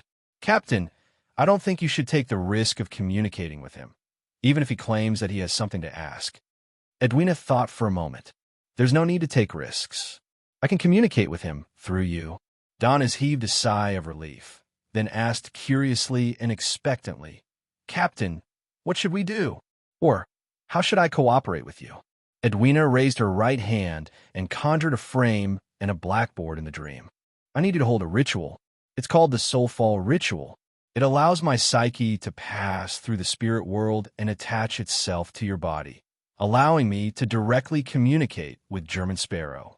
The effective range doesn't exceed 500 nautical miles for those below the demigod level. It involves reason and communication. It belongs to the domain of the god of knowledge and wisdom. You need to draw the corresponding symbols and magical labels. In mysticism, the corresponding blue star is the god of knowledge and wisdom. It requires mercury, brass, lavender, pepper, and mint as materials. The blue star corresponds to Saturday. The blue star time is from midnight to 1 on Friday, and from 11 to 12 on Saturday. As Edwina explained, she wrote down the key points that needed to be remembered on the blackboard. Donis instinctively sat down and adopted a posture of attentively listening to the lesson. As he listened, he suddenly felt a little lost. Why do I have to learn even in my dreams? In the bedroom, the sleeping Klein suddenly jolted awake, vaguely sensing something. He got up and listened attentively. He discovered that although Donis was snoring in the living room, it was a lot calmer than before. This wasn't a strange behavior, but to a veteran in mysticism like Klein, who had experienced many things, it was abnormal enough. He walked softly to the door that separated the bedroom and the living room. He reached out to grab the handle and slowly twisted it. Silently, Klein walked out of the bedroom and saw Donis lying on a reclining chair, sleeping soundly. Everything around him was as normal as before. Klein secretly activated his spirit vision and checked on Blazing, but he didn't discover any problems. Be it the color of the aura or the changes in its emotions, there was nothing abnormal about it. It was within a reasonable range. After looking down for a while, Klein frowned slightly and reached out to take out a silver charm. Dream charm. In the dream, Donis studied the Soulfall Ritual with a bitter expression. He didn't suspect that the captain in front of him was someone else in disguise. No one could impersonate such a style, such hobbies, and such specialties. At this moment, he heard the sound of a lock turning. Subconsciously, Donis looked back at the bedroom and saw the crack in the door widen. German Sparrow, who was wearing only a white shirt, walked out with a deadpan expression. "You, why did you come out?" Donis suddenly stood up and blurted out in shock. He quickly snapped to his senses and stammered. This is my dream." He quickly snapped out of his daze and stammered. This is my dream. Why did this fellow, German Sparrow, appear just like that?" With one hand in the pocket of his dark-colored trousers, Klein walked towards the lady with her back facing the window. He replied in a deep voice, a charm. Following that, he looked straight at the woman and asked with near certainty, "Edwina Edwards? This attire is a little strange. She doesn't look like an adventurer, nor does she look like a pirate. She looks like a woman who has a respectable job and is able to support herself independently. This style of clothing seems to have been passed down from Intis." Klein thought, feeling a little unaccustomed to it. Edwina nodded gently and returned with a question. "German Sparrow?" "Yes. Good afternoon, ma'am." Klein revealed a smile bit by bit as he pressed his hand to his chest and bowed. Edwina nodded in response. "Good afternoon." Maintaining his persona, Klein didn't say another word as he waited for her to ask his motives. He looked at Edwina. Edwina looked back at him. A few minutes of silence suddenly appeared in the dream. Donis looked to the right and to the left from time to time. For some baffling reason, he felt that all of this might really be a dream. P.S. There's only one draft left. There's no way to update it in the wee hours of the morning. Let's stick to the usual time. Yes, but please recommend it next Monday. Please remember this book's original domain name. 9 Heavens Divine Emperor mobile version website. Chapter 540. Donis, who couldn't stand such a scene, decided to do something. He coughed twice and said to Vice Admiral Iceberg Edwina Edwards, "Don't worry. Captain, Mr. German Sparrow has some questions for you." Phew! Klein heaved a sigh of relief. If the confrontation continued, his persona would be ruined. Edwina nodded slightly and looked at Klein. "Mr. Sparrow, have you received any education?" What kind of question was that? Klein's expression didn't change. I graduated from university. Huh? Donna's looked at the German sparrow in shock, unable to believe that this crazy adventurer and bounty hunter had actually gone to college and even graduated. He had no way of associating university, the temple of knowledge, with the German sparrow, unless it's Hunter University, Assassin University, or a university that only exists in the imagination of lunatics and mental patients. Donna's couldn't help but criticize silently. Edwina didn't see anything amiss as she continued asking, "What languages have you mastered?" Klein resisted the urge to frown. Jotun, Elvish, Dragonese, Ancient Hermes, Ancient Fasak Ron, Edwina tersely acknowledged. "Do you have any understanding of other fields of mysticism?"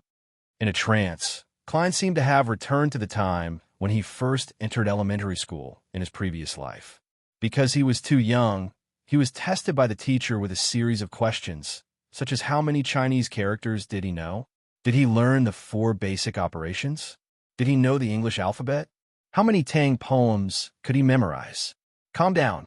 You're German Sparrow now," Klein said expressionlessly again, proficient.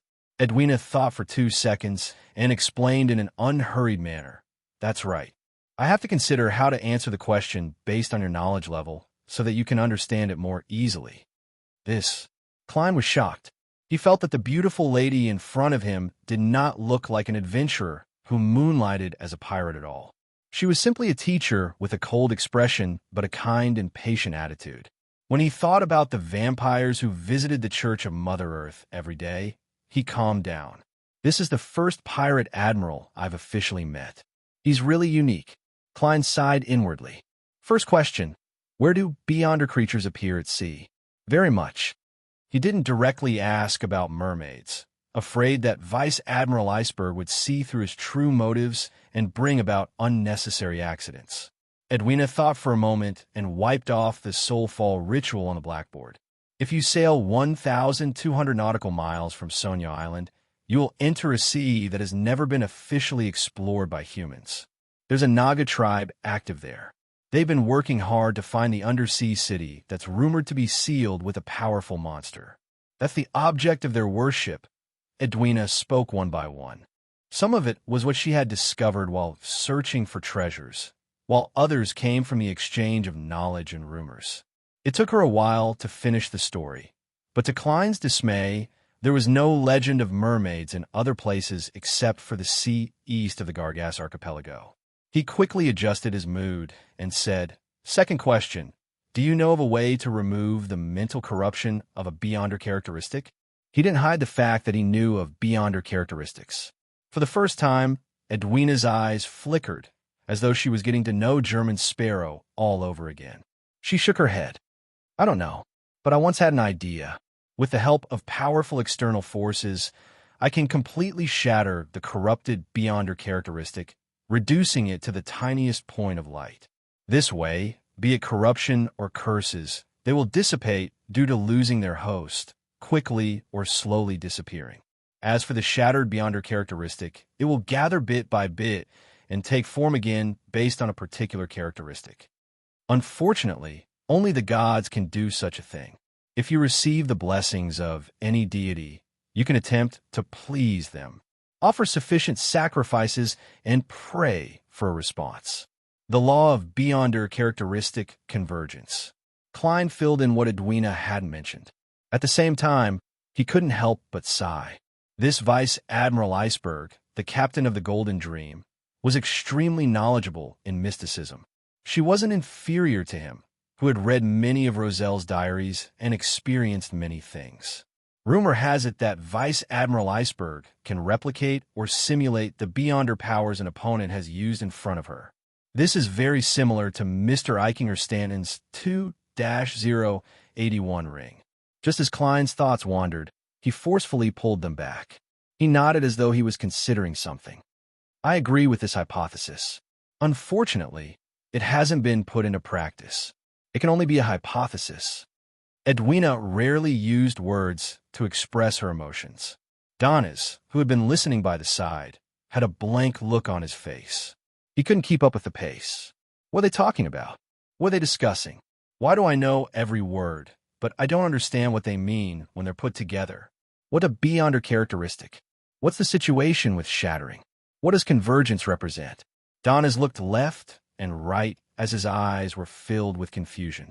At this moment, Klein threw out the third question he had considered. Where are the ancient vengeful spirits? He only mentioned this type of monster because the corresponding materials could also be used in the undead domain without exposing the secrets of his own sequence. Edwina glanced at Donis. I'll keep an eye out for you. If you want to participate in Byam's Beyond a Gathering, he knows a little and can take you there. Not bad. It's so easy to talk to smart people. Klein added, do you know of anyone who can use Beyonder ingredients or characteristics to create mystical items? I met him at the party, but he never showed up again. Edwina answered frankly. I have the corresponding knowledge and can attempt a simulation, but I can't guarantee the success rate. Then I'll wait for a while. Klein didn't dwell on this topic anymore. How much do you know about Death's Key? I don't know. An iron-black key suddenly appeared in Edwina's hand. It was about the size of 7-string zither. It looked ancient and had a dark luster. The pirate admiral half-hugged and half-carried the sunken ship's relic. If you're talking about this key, I can tell you with certainty that it belongs to a giant. Klein glanced at Donis. Your bosun told me that it might also belong to a dragon or a demonic wolf. That was my earliest guess. I recently found some historical documents, and together with the other items on the ship, I have a preliminary confirmation. Edwina wasn't vexed at all. She was filled with patience, but her expression remained cold. Don has finally found his sense of existence as the owner of a dream. He asked curiously, Captain, is it really a giant? Yes. Edwina gave an affirmative answer. That batch of documents shows that there were still many giants active in the Fourth Epoch. Some of them converted to the god of combat, while others were scattered everywhere, becoming the targets of humans. One of the tribes built a ship and attempted to head out to sea in search of the lost giant king's court, but they never returned. The sunken ship we discovered and the items inside are extremely similar to the ancient items they left behind in their original settlement. Therefore, we have sufficient reason to believe that the key belongs to a giant. It might very well point to the lost king's court before the cataclysm. Giant King's Court? Little Son said that it's not far from their city of silver. Klein didn't say a word as he quietly listened to Vice Admiral Iceberg's description. I have to say that the city of silver and the forsaken land of the gods are things that completely surpass other beyonders in my knowledge. Yes, even the 7 orthodox deities are unable to find that place at present. It's difficult for them to figure out the exact situation. On this point, I'm better than them. Klein thought in a smug and self-deprecating manner. He then said in a deep voice, If I pay a sufficient price, are you willing to sell this key? Of course, unless I obtain other clues to the giant king's court. Edwina continued speaking at an unhurried pace. Very good. If Taro were to organize an expedition to the giant king's court one day, I'll buy this key. Klein was about to ask the final question when he suddenly recalled the 4 adventurers he had previously encountered. With the power of the dream charm, he conjured a lady with bluish-gray eyes and a man's shirt, as well as her 3 companions. Do you know them? Edwina took a glance and said without recalling the process, Letitia Dolera. Letitia Dolera, an archaeologist and adventurer. Rumor has it that she's a member of the Moses Ascetic Order or the Element Dawn. Moses Ascetic Order, that ancient organization that believes in the hidden sage. Indeed, it's not for money. Their goal must be something inside the abandoned temple. Klein casually asked, What do you know about the Element Dawn? What do you know about the Element Dawn? This mysterious organization was similar to psychological alchemy. It had only been around a century or 2 ago, and it was a combination of elements from various schools of mysticism. It had its own set of theories, and its members were all good at casting spells and grasped many ancient witchcraft. Edwina pursed her lips and said, They have always been fighting against the Moses Ascetic Order. Rumor has it that was established by Roselle the Great's eldest daughter, Bernadette Gustave. The leader of the element dawn is Bernadette. Zeridal's prophecy is rather accurate. She's really an important figure in the Beyonder world. Klein came to a realization as he sighed. He held back the urge to sigh and looked at Vice Admiral Iceberg Edwina. He calmly said, "One last question." When the beautiful lady and blazing Danitz focused all their attention on him, the corners of his mouth curled up bit by bit. "Are you interested in cooperating?" "What kind of cooperation?" Edwina returned with a question. The smile on Klein's face widened, and there was a hint of madness to it. "Hunting, Admiral of Blood. P.S. Monday's recommendation votes and monthly votes." Chapter 541. What? Hunt Admiral of Blood? Don has almost raised his right hand to pick his ear. His first reaction was that he had misheard. But German Sparrow's maniacal smile and his captain's unusual frown reminded him that what he said just now was true. This crazy German Sparrow really dared to dream. This was one of the 7 great pirate admirals. A character like Steel Mavady definitely couldn't compare to him. Donna's pupils shrank, and he was almost screaming in his heart. Ignoring how powerful Admiral of Blood Seigneur was, just the powerful pirates and famous pirates under him were enough to strike fear into people's hearts. The first mate, third mate, and the captains of the various ships were all capable of independently leading a large pirate crew. Steel Mavady had brought Byam's team, and there were quite a number of them in the Blood Pirates. Back when Rear Admiral Hurricane Zillings died silently in Bakelin like a stray dog, it was mainly because he wasn't with his pirate crew. As for Admiral of Blood Seigneur, he was different. He rarely left his flagship or his subordinates. Even if we return to Seigneur's personal strength, he is still extremely terrifying. He is mysterious, strange, and one of the strongest in the sea, second only to the 4 kings. Even the captain doesn't dare to say that he is stronger than him. The madman's boldness is beyond my imagination. No, he doesn't know fear at all. The death and replacement of a pirate admiral was definitely something that would shake the 5 seas. Thoughts flashed through Donna's mind, but in the end, he strangely calmed down. This was because he remembered that German Sparrow himself was a powerhouse of the 7 generals, and there might be a secret terrorist organization behind him. Vice Admiral Iceberg Edwina fell silent for a few seconds. "Do you know the Rose School?" "Not only do I know, I've also killed their people and snatched their mystical items." "Wait, why did I describe myself as a baddie?" Klein wiped away his smile and said without batting an eyelid, "That's right. I've hunted their members." Edwina fell silent again. Beside her, Donna's once again had thoughts like, what are they talking about? What is Rose School? Where am I? And whose dream is this? After a brief moment of silence, Vice Admiral Iceberg Edwina said, "After the battle with Vice Admiral Dust's pirates, Seigneur's fleet disappeared. No one knows where they are at the moment, so we have to wait patiently." Did that mean he agreed? Klein smiled again. "I do not lack this. How do I contact you?" Edwina turned to look at Donis. "He knows how to contact me." "Me? Soulfall ritual?" "Wait a minute, Captain. You mean I have to follow that lunatic German Sparrow during this period of time?" "No. No one knew when this fellow would go crazy." Danitz shuddered and hurriedly said, "That's right. Captain, I've already left the Golden Dream for too long. I've missed too many lessons. I can't wait to return." He tried his best to make his eyes appear sincere and filled them with a thirst for knowledge. "I think we can change to someone else, such as Iron Skin or Bucket." Before he finished his sentence, Edwina suddenly raised her right hand and pressed it against her ear. She turned her head slightly and said without any expression, "What are you talking about? I can't hear it." Roselle's dream materializing spell is approaching its limits. The pirate admiral's skirt fluttered as she took a step back. Her figure quickly faded away, turning into fragments of light.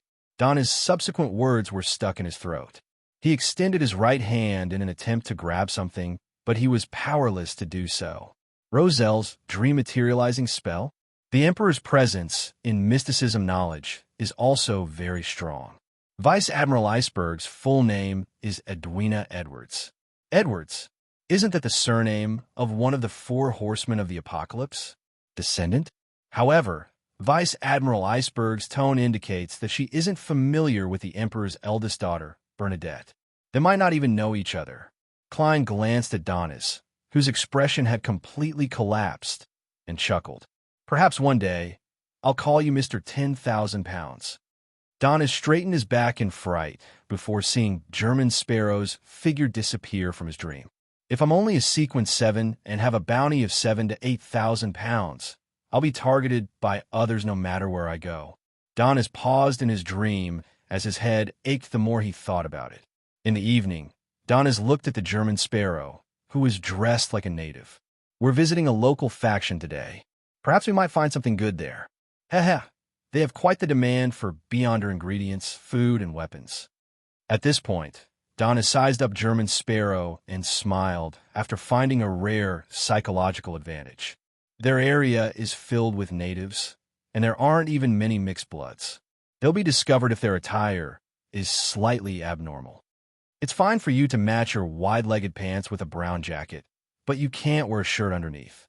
The real natives wear Taraba shirts, which are similar to sea sole shirts, but they're all blue or white. They don't wear caps, headscarves, or anything else. Also, with your obvious Rouen appearance, you'll be met with severe rejection and hostility. You're like a wolf that has infiltrated a flock of sheep, completely unable to conceal your existence. Before he could finish his sentence, he saw a German Sparrow turn his head and glance at him. His deep facial features quickly softened, and his fair skin was instantly dyed bronze. In just a single movement, he had undoubtedly become a native without any special characteristics. Donis was momentarily speechless. After a few seconds, he laughed dryly as if nothing had happened. I'm the same. I have to disguise myself. Your disguise? Ha! Klein took off his cap and sat on a chair. What local faction? They're actually buying beyonder ingredients, food, and weapons? Ahem. To put it simply, the resistance. Donis suddenly wasn't sure if German Sparrow and the Rouen officials had any sort of connection. Klein was taken aback for a second. The resistance? Donis smiled awkwardly. They're the ones who shout about independence. The natives are in charge of local affairs. Their base is deep in the jungle, above the sea. They cooperate with many pirates and adventurers. Of course, they're mainly supported by Phasacians and Intis. Missionaries from the god of combat and the eternal blazing sun often sneak over. Biome isn't too peaceful. Only after leaving the kingdom and coming to the sea did Klein truly understand what the international situation was. It wasn't something that could be compared to reading about the war in East Balam from the newspapers. He nodded slightly and didn't object to paying a visit to the local faction. After leaving the Wind of Azurin, Klein was led through the streets and alleys by the black-faced Donis as they headed southeast. After leaving the earliest confines of the City of Generosity, they entered a zone with completely different architectural styles. There were houses that were erected with wooden stakes, and the ground floors were empty. There were 3 to 4-story buildings that had evolved from Loanese-style buildings. The roads that separated them were narrow and dirty, with a large number of stalls on both sides. They sold all kinds of headwear, earrings, and accessories made of stone. Among them, bright red and colorful ones were the most common. What a bunch of strange people with strange aesthetics.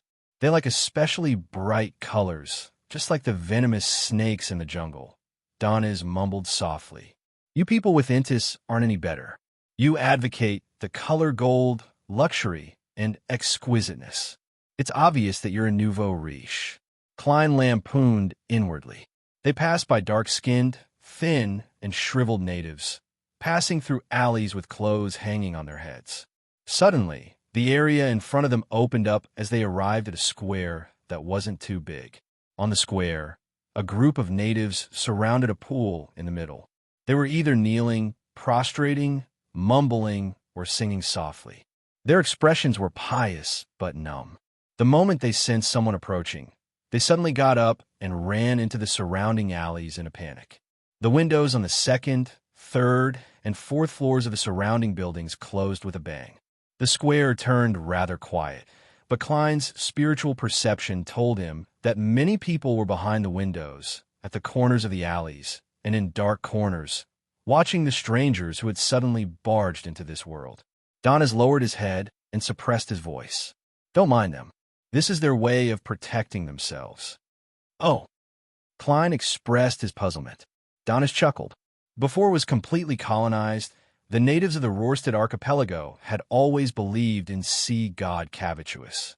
They believed that this deity, who often appeared in the form of a gigantic sea serpent, protected all the islands here to prevent them from being engulfed by earthquakes and tsunamis. Now, this belief has been banned on the surface. The Church of the Storm has also been cracking down on heretics. Even the Church of Evernight and the Church of Steam are unable to expand their influence here. There are only a few cathedrals. But in fact, how can such a belief that has existed for hundreds or even thousands of years be eliminated so easily? There are still many believers of Sea God in Biome, Blue Mountain Island, and the Rorstad Sea. Even if a batch of people is captured every month or two and sentenced to all kinds of extreme punishment, it's impossible to reverse the situation in a short period of time. The main pillar of the resistance is the believers of Sea God. In my opinion, it'll take at least another 100 years for the Sea God's faith to completely disappear. Of course, that's assuming that there are no other factors interfering. Sea God Cavituous. His image is a gigantic sea serpent. Klein listened in thought as he followed Donis into a 4-story building in front of him on the right. They followed the narrow staircase to the top floor. Dong, dong, dong. Donis knocked on the door on his left. Who is it? Someone asked in a low voice. Donis chuckled in response. Friends who brought good wine and roasted meat. Where? The person inside asked a strange question. Donis took a step back. On the sea. Creek.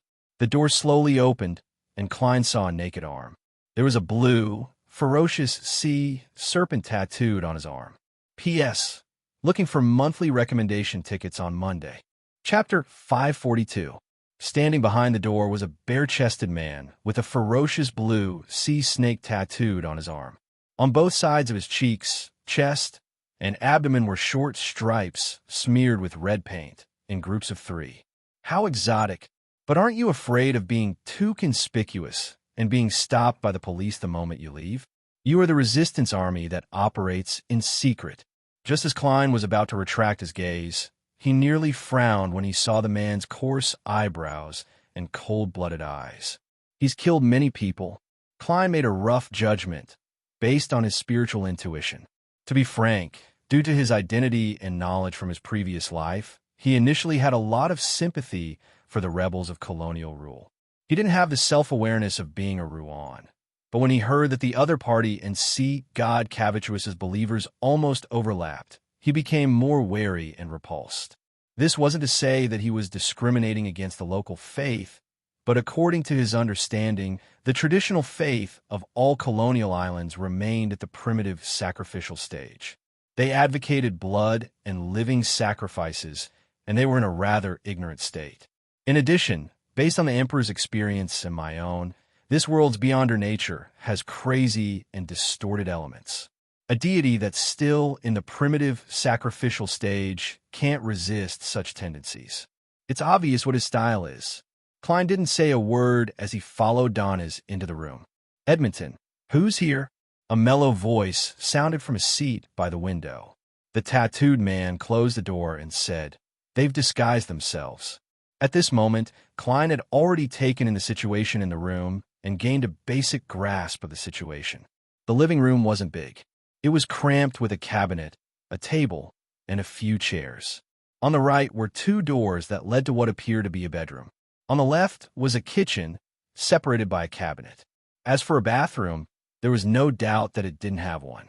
When Klein went upstairs, he discovered that there was a public bathroom at the corner of each floor staircase. The smell of something that hadn't been washed in a long time emanated, urging the passers-by to quickly head upstairs. There's a window right in front of him with 2 bamboo poles sticking out of it to dry a lot of clothes. At the door of the bedroom and in the living room, there were 4 or 5 men standing or sitting. They were all locals with darker skin and slightly curly black hair. They wore dark blue Taraba shirts and had more or less red paint smeared on their exposed skin. As for the sea snake tattoo, Klein couldn't see it because it was blocked by their clothes. Some of them had revolvers on their waists, some were carrying brownish-red hunting rifles, and some were even carrying grayish-white steel backpacks and long, thick, high-pressure steam rifles. They formed a semicircle around Doniz and Klein. The person who asked the question was a man in his 40s sitting in an iron wheelchair. He had a blanket on his knees and was wearing a jacket. He had a shaved head, and a green beard grew on both sides of his cheeks. His dark brown eyes were reserved and seemed to be emotionless. He glanced at the visitor and slowly revealed a smile. Raging flames. Doniz was stunned for a moment before he forced a smile. "Kalat, you have a good eye." "Bullshit. Is my disguise really that bad?" He roared inwardly, unwilling to accept it. Kalat ignored Raging Flames' insincere praise and chuckled. "I heard you killed Steel and Blood Brambles. Why else would they die?" Doniz asked without hesitation.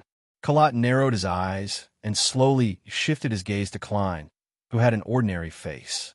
He knew very well that Raging Flames Doniz alone wouldn't even be able to kill Blood Brambles Hendry, much less Steel Mavedi. For him to succeed, it was rumored that he had obtained the help of a powerful adventurer and veteran bounty hunter. Is it the person beside him? Kalat stared into Klein's eyes and didn't find any nervousness, worry, or wariness. His eyes were like a deep ocean. It's very likely that he's at least stronger than Raging Flames. He signaled to Edmonton and the others with his eyes, secretly raising their guard. "What are you doing here?" Kalat didn't dwell on the previous topic. Danitz subconsciously glanced at Klein, and after seeing his affirmative nod, he replied, "That's right. Let's see what you have." Kalat pointed at the table. "It's all up there." There were many oddly shaped objects placed there, including a whistle made of bones, a simple and crude bagpipe, iron-black leaves, stones stained with blood. Without waiting for Klein and Doniz to examine it, Kalat clapped his hands. "I have a mission. If you can complete it, you can freely choose an item from here without paying any price." He chuckled and added, "According to the definition of foreigners like you, they aren't mystical items, but they have some supernatural powers. However, they will slowly, yes, not too slowly, weaken until they disappear." "What mission?" Klein asked calmly, not hiding the fact that Doniz was only a follower. Kalat reached into the blanket on his knees and took out a stack of white paper. "Find their whereabouts. If you can directly capture them, you will obtain even more." He raised his arms and began to display a lifelike portrait. One of them was a lady with greenish-gray eyes and a man's shirt. Letitia Dolera. Klein immediately recognized the person the Resistance was looking for. It was the female archaeologist and adventurer he had met last night and was on the same ship this morning. She was suspected to be a member of the Moses Ascetic Order or the Element Dawn. Doniz looked at her carefully for 2 seconds and found her vaguely familiar. Suddenly, he recalled where he had seen her before. The German sparrow beside him had shown it in his dream. He had just questioned the captain in the afternoon, and he had encountered a related incident at night. Isn't this intelligence-gathering ability a little too powerful? Doniz resisted the urge to look at the crazy adventurer beside him, afraid that Kalat and Edmonton would discover something amiss. In this regard, he was very experienced. The Resistance who believes in Sea God is searching for Letitia. The faith of Sea God is spread throughout the Rorstad archipelago, including Simim Island. A snake appeared last night. The image of Sea God is a gigantic sea serpent. Klein overlapped the two matters and quickly came to a preliminary conclusion. Archaeologist Letitia and company had obtained an important item related to Sea God from a forgotten temple in the primitive jungle of Simim Island. This led to last night's probe and the Resistance's search. Klein thought for a moment and replied perfunctorily, "I'll keep an eye out. I'll keep an eye out. I won't meddle in matters related to evil spirits. Of course, if necessary, I'll report it," he added inwardly. Kalat nodded. "Let's see what you want first." Klein walked over, and just as he was about to pick an ask, he suddenly sensed something and subconsciously looked to the right of the pile of items. There was a short sword made of slender bone. It was slightly longer than a forearm, and it was milky white in color with a few deep dark red stripes. It can trigger my spiritual perception. Klein reached out his right hand and tried to pick up the sharp bone sword to examine it carefully. As soon as his fingers touched the bone sword, cries of despair and pain suddenly echoed in his mind. A thick stench of blood vaguely appeared at the tip of his nose, and it was as if he could see a distorted, rotten, illusory figure wrapped in mucus in front of him. Klein felt a pain in his forehead, as though he had been pricked by a needle. He subconsciously retracted his finger. It's a little sinister. It's not a simple item. Klein, who had experienced it more intensely, only had a slight change in expression. He resisted the urge to activate his spirit vision, afraid that he would see something he shouldn't. Upon noticing this scene, Colot and Edmonton looked at each other and said with a smile, "This bone sword can suck the enemy's blood dry. This bone sword can suck the enemy's blood dry. Not bad. Do you want it?" A little proactive. Klein frowned slightly, then relaxed his brows and said in a deep voice, "No, there's nothing I want here." If Colot hadn't asked, he had planned on buying the bone sword and studying it above the gray fog. However, Colot's initiative to promote it made him wary. Therefore, he rationally gave up on his original plan. Colot clasped his hands and said, "It's not expensive. Or should I look at the others?" "No need." Klein's pupils constricted. He turned around and walked to the door. Donis hesitated for a moment before hurrying to catch up. Edmonton, who had a sea serpent tattoo on his arm, watched silently, as if he would reach out to stop them at any moment, but in the end, he didn't take any action. He was the powerful adventurer who had killed Steel Mavedi, Blood Brambles Hendry, and company. After exiting the room, Klein didn't say a word and stomped downstairs. Donis chased after him, inexplicably frightened. He understood the situation and didn't ask any questions. All he did was follow. The two quickly returned to the square, and the crowd that had gathered once again, either kneeling or prostrating, dispersed again. But unlike before, there was a man who remained kneeling on the ground, motionless. Klein didn't look sideways as he walked past him without stopping. Donis subconsciously took a glance and discovered that the man's face was as dry as a rock that had been weathered for a long time. "Ha!" A piece of flesh on the man's cheek suddenly peeled off, bringing with it a piece of bearded skin. It fell to the ground, its color gray. He seemed to have lost all his moisture. Donis jumped in fright and didn't dare look around again. He felt that things had become strange and dangerous at some point in time. The two passed through the streets, left the city, and boarded a rental carriage. The carriage driver was clearly a local native. He was in his 40s, and his smile was very likable. But along the way, he didn't say a word. He was so quiet that it made Donna's heart beat like a drum. Klein pursed his lips and remained silent as well. The rental carriage soon arrived at the dock. As he wanted to change his attire, Donna's made it stop far away from Sour Lemon Street. After getting off the carriage, Klein didn't pay the fare or stop. He strode away, leaving Donna's stunned. He threw two solely to the carriage driver and hurriedly chased after the German Sparrow. After a few steps, he subconsciously looked back and saw the carriage driver kneeling down with a face full of fanaticism and devotion. He prostrated himself on the ground and kissed the spot Klein had just stepped on as tears flowed down his face. Chapter 543. What's going on? Donis couldn't believe what he was seeing. It didn't shock him. Instead, it terrified him. It was as if he had jumped into a bucket of ice cubes after getting drunk. He felt a bone-chilling coldness from his feet to his head. What's going on? How did it become so strange? Donis took a deep breath and forced himself to turn his head back. He chased after German Sparrow. He realized that the crazy adventurer was walking faster and faster, to the point that he had to jog to keep up.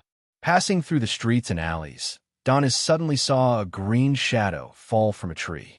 It was covered in scales and twisted its slippery body. It had a triangular head and a long, scarlet tongue. It was a rather long, venomous snake. **T. Why would there be snakes in this season and in this weather? Donis wasn't afraid of such creatures. He had even roasted snake meat before. What shocked him was this abnormal situation. Bypassing the venomous snake, Donis subconsciously looked to his left and right. He discovered that in the gutters on both sides, in the broken walls of the houses, and inside the rusted water pipes, there were pairs of cold, vertical, and different-colored eyes looking outside. Donis instinctively shuddered. He felt as if his scalp had been pricked with needles. He didn't dare stay or leave. He sped up again and followed closely behind German Sparrow. After entering the Wind of Azure Hotel and going up the wooden stairs, he couldn't help but raise his head to ask something. Suddenly, he felt his chest tighten and his breathing stagnated for a moment. At that moment, he felt as if he had dived into the bottom of the sea. He was being squeezed by a heavy current from all directions. Splash! Vaguely, Donis heard the sound of the surging tide. He saw illusory waves rippling around German Sparrow, as if they were forming a boundless, bottomless blue ocean. In that ocean, there was a huge blue figure that was like a tower supporting everything. Donna's right foot stopped in midair, unable to step down. He wasn't unfamiliar with such a feeling. During the previous pirate meet, King of the Five Seas Nast was even more imposing and terrifying than this. Nearly all the pirates couldn't lift their heads, and only captain-level powerhouses could barely resist him. Donis knew very well that this was not the performance of the German Sparrow. If the other party was at the level of a demigod, there was no need for him to use the mandated punishers when hunting Steel Mavati. Ocean, tide. These two terms quickly flashed across Donna's mind before he thought of how the Resistance basically believed in sea god Cavituous. Could it be that when the German Sparrow touched the bone sword earlier, he was cursed by the sea god due to some unknown reason? Was the corpse of the worshipper, which had lost all its water, one of the conditions for the curse to be activated? Was the carriage driver prostrating and kissing the ground because he sensed the aura of the sea god? Man, German Sparrow will probably die here today. Should I flee further away to prevent myself from being implicated? At most, I'll come back later to collect his corpse. Perhaps there's still hope. I'll use the Soulfall ritual to consult Captain. She knows so many strange mystic techniques, so she should be able to resolve this problem. No, Lord, the condition for the Soulfall ritual is to be within 500 nautical miles. They still have to sail for at least a day and a half to enter that range. As he racked his brains for a solution, Don is no longer panicked. With steady footsteps, he followed the German Sparrow into the luxurious suite. Klein remained silent as his dark brown eyes seemed to be dyed with a blue so rich that it was almost black. He went straight to the bedroom and locked the door with a click. Donna stood outside. He wanted to run, but he also felt that he could still save the other party. Inside the bedroom, Klein closed his eyes and waited for an opportunity. Suddenly, he took 4 steps counterclockwise. Each step was accompanied by a chant. A series of manic or sharp ravings quickly sounded in his ears. His spirit body turned illusory as it headed straight into the gray fog. Soundlessly, he heard a shrill, painful, and indescribable howl. Klein appeared in the ancient palace and appeared at the end of the long mottled table. In the silent and motionless gray fog below, an illusory, gigantic azure-blue sea snake appeared. It was in an ancient and dark ruin, coiled around a half-collapsed pillar. Its hideous head was raised as it opened its bloody mouth, revealing curved fangs that were longer than a human's forearm. The milky white fangs were stacked with layers of blood as mucus flowed. The sea snake swung its tail crazily, stirring up terrifying waves and exaggerated ripples. It caused the entire ruin to shake as though it was about to collapse. This scene quickly shattered and dimmed. No matter how the unimaginably large sea snake struggled, it was unable to turn the situation around. All it could do was hiss in pain as it transformed into specks of light before vanishing into the gray fog. Klein sat on a high-back chair belonging to the fool and silently watched all of this. He didn't do anything for a long time. The gray fog silently spread out, and the scene seemed to remain the same since time immemorial. After nearly a minute, Klein leaned back in his chair, sighed, and said the other party's name. Sea god Cavituous. After touching the bone sword, he had already sensed the abnormality. Furthermore, in his conversation with Baldy Kalat, he acutely discovered that a tiny, weak, but intrinsically cold and sinister energy had invaded his body at some point in time. It was slowly corrupting his soul. Klein made a prompt decision and turned to leave. Then, he sensed that the sinister energy was forming a connection with his surroundings. It gradually became stronger and connected to an unknown location. Therefore, while diverting his attention to resist the corruption, he controlled himself to not interact with his surroundings. Klein believed that as long as he reacted to the abnormalities along the way, the corrosion would become even more intense and even irreversible. He originally wanted to find a nearby bathroom and use the gray fog shielding and isolation to melt away the sinister and cold powers. However, after careful consideration, he decided to stay far away from the area.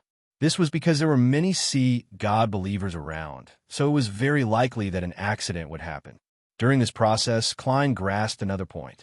If he were to exorcise ahead of time, a portion of sea god Cavatrus's power would remain in his flesh and blood. The consequences and effects were unknown. He had no choice but to patiently wait for the opportunity, waiting for the cold and evil energy to completely permeate his spirit so that he could purify it in one go. After recalling the entire incident, Klein tapped the edge of the table with his finger and muttered to himself, "He's not that strong." The sea god's level was much lower than he had imagined.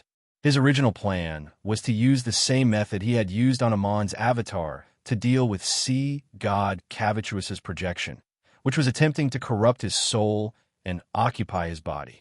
However, before he could fuse with the Dark Emperor card or throw out the Paper Angel, the other party had been dispersed by the gray fog without leaving a trace. Based on this, Klein came to the conclusion that sea god Cavatrus's level was lower than Blasphemer Amon's. Although the latter might be better at infiltration, it was only an avatar back then. Was it smashed to the ground by the Lord of Storms? Or was it a demigod that wasn't at the angel level and was only a relatively powerful demigod that could respond to believers within a certain range? Klein recalled in puzzlement and discovered that sea god Cavatrus's condition was rather abnormal.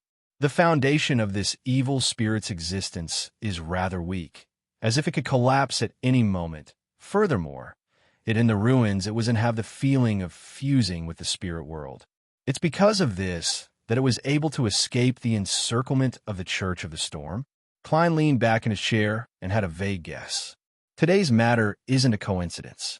It's all because the archaeologist, Letitia, took away an important item from the Forgotten Temple, causing sea god Cavatrus's situation to worsen, making it difficult for him to maintain his existence for long, as it gets its believers to find that item. It makes preparations to possess a body to survive. That bone sword should originate from its demigod body. It hides a bit of its power that it projects over. As long as the target is suitable, it will invade the body of the person it touches, corrupting the soul, establishing coordinates, and allowing its spirit to transfer over before dissipating. However, it's clearly not good at such matters. Yes, it's not the Snake of Mercury. It's unable to self-circulate and reincarnate. It's also not like Blasphemer Amon, who can reside in the souls of others. If it really occupies this body, it will only cause the flesh and blood to completely collapse, creating a terrifying monster. According to this logic, Cavatrus, who is on the verge of complete destruction, will do many more crazy things. Klein frowned slightly. Without further delay, he fell into the gray fog and returned to the real world. He unlocked the door, opened the door, and entered the living room, which startled Donis, who was pacing back and forth. Donis scrutinized him from head to toe and asked cautiously and warily, "Are you all right?" Klein maintained his persona as Gehrman Sparrow and calmly replied, "That's right. Done." "It's settled?" Donis looked left and right before glancing at the bedroom. He suspected that what he had felt was an illusion and that there was no sea god's curse at all. What is he doing in the bedroom? It only took a minute or two to remove the sea god's curse. This guy has a lot of secrets. Donis took 2 steps back and gave way. Beside a table with a lot of junk, Baldy Kalat, who was sitting in a wheelchair, said to the tattooed man, Edmonton, with a look of regret, What a pity. Just a little bit more. He didn't pick it up.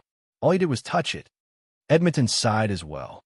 Colot looked at the slightly curved bone sword and fervently muttered to himself, "When an outsider picks up this holy sword, God will reappear on the earth." Edmonton knelt down as though he was confessing to the gods. As time passed, Colot and Edmonton suddenly heard two screams. They looked up and saw that two of their companions had fallen straight to the ground. Their skin was like weathered rock, losing all its moisture. Colot and Edmonton looked at each other and sensed a strange atmosphere. The two of them straightened their bodies at the same time and looked at the table. The milky white holy sword cracked and shattered into countless small pieces. Please remember the domain name of this book, Nine Heavens Divine Emperor Mobile Version. Chapter 544. When an outsider picks up this holy sword, God will reappear on the land. But what if the holy sword shatters? These two sentences echoed in Colot and Edmonton's minds, completely touching on the blind spots of their knowledge. For dozens of seconds, they looked at the shattered holy sword with blank expressions, unable to say a word. They couldn't believe that the holy sword, which had only been touched by an outsider in the evening, would suddenly shatter. What did this mean? What did this mean? The two of them didn't dare to think too deeply about it. It was as if they had returned to the past. Back then, a secret stronghold of the resistance had been discovered by the Rouen military, and it had been wiped out without any warning. Their fathers had all died in that massacre, and their female relatives had been abducted and sold to different places. Before receiving the bad news, Colot and Edmonton's emotions were the same as they were now. They were heavy, flustered, expectant, and uneasy, mixing into a strong sense of oppression. Return to the jungle and find the high priest to figure out the reason.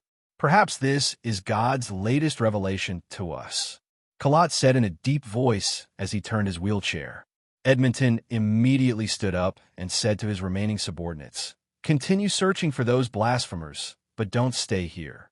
Also, instruct the believers outside not to hold any rituals or even pray for the time being. Also, instruct the believers outside not to hold any rituals or even pray for the time being." The unexpected turn of events made him especially vigilant.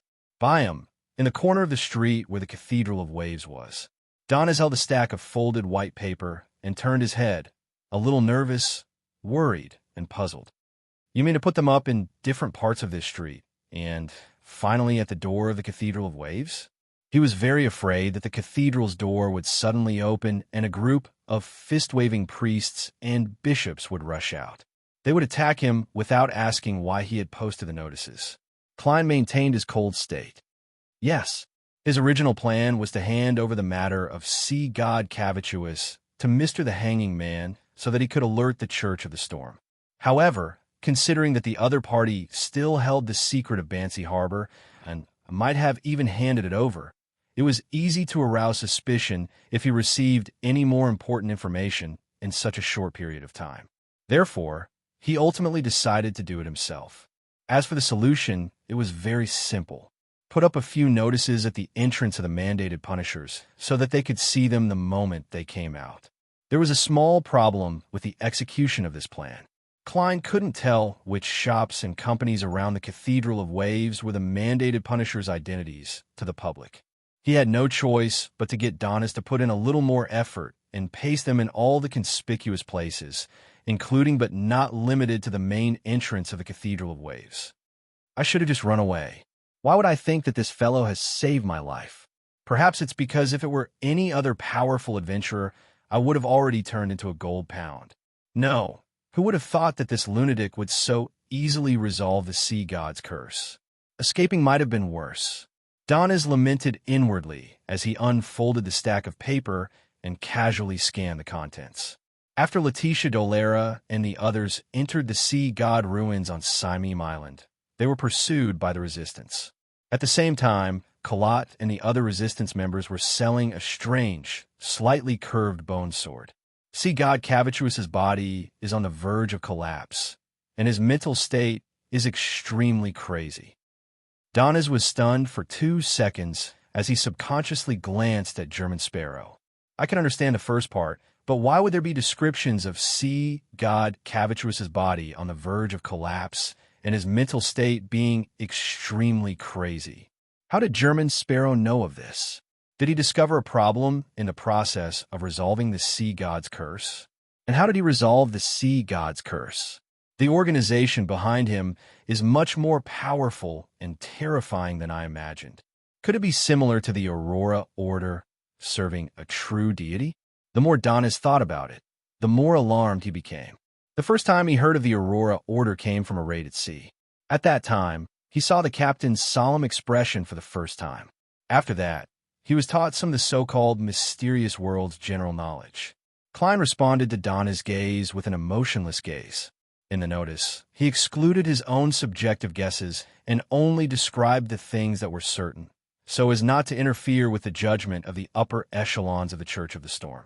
Among them, the content of Letitia and the others taking an important item was deleted. The Lost Temple was changed to the more inclusive Sea God's ruins. The stronghold that Kalat and the others would obviously give up after realizing that something had happened to the Sea God was also omitted. Donis quickly retracted his gaze, not daring to look again. The captain said that the more secrets you know, the more dangerous it is. He thought for a while and said worriedly, "Pasting on the front door of the church will definitely attract a lot of attention from the Church of the Storm. Will they find out that I did it?" Klein gave a concise answer. "Yes." Donis forced a smile. "Then wouldn't I be in danger?" Klein used his clown powers to control his expression and calmly replied, "You're a pirate with a bounty on your head to begin with. Do you think you can swagger down the main streets of Byam now?" Klein lampooned inwardly. "That's right. No matter what, they'll capture me and put a bounty on me." "No, there's something wrong with that," Donis blurted out, "but my bounty will increase." Klein looked at him without saying a word, but the corners of his mouth curled up bit by bit. At that instant, Donis seemed to hear a rhetorical question. "Isn't this a good thing? A good thing that a donkey kicks?" Danitz chuckled dryly, took the stack of notices, and posted them in a conspicuous spot on the street near the Cathedral of Waves in the middle of the night. "It really looks like a small advertisement." Klein, with one hand in his pocket, looked from afar and commented inwardly. He then sighed. "It's great to have an assistant. At least I don't have to do something so degrading myself.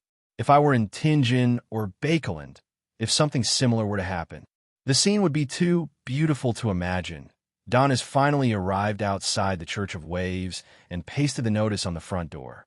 Then he clenched his fist and knocked on the door. After doing all of this, he turned around and ran, as if there were 10 mandated punishers running behind him. Klein didn't dare to delay. He took out the paper doll and flung it away, letting it burn to ashes. He quickly moved to another street. After his recent encounters, he had a deep understanding of the mandated punisher's style and didn't dare to be careless. It was not until they were far away from the Church of Waves that they slowed down and resumed their normal walking speed. Donna's physique was not bad.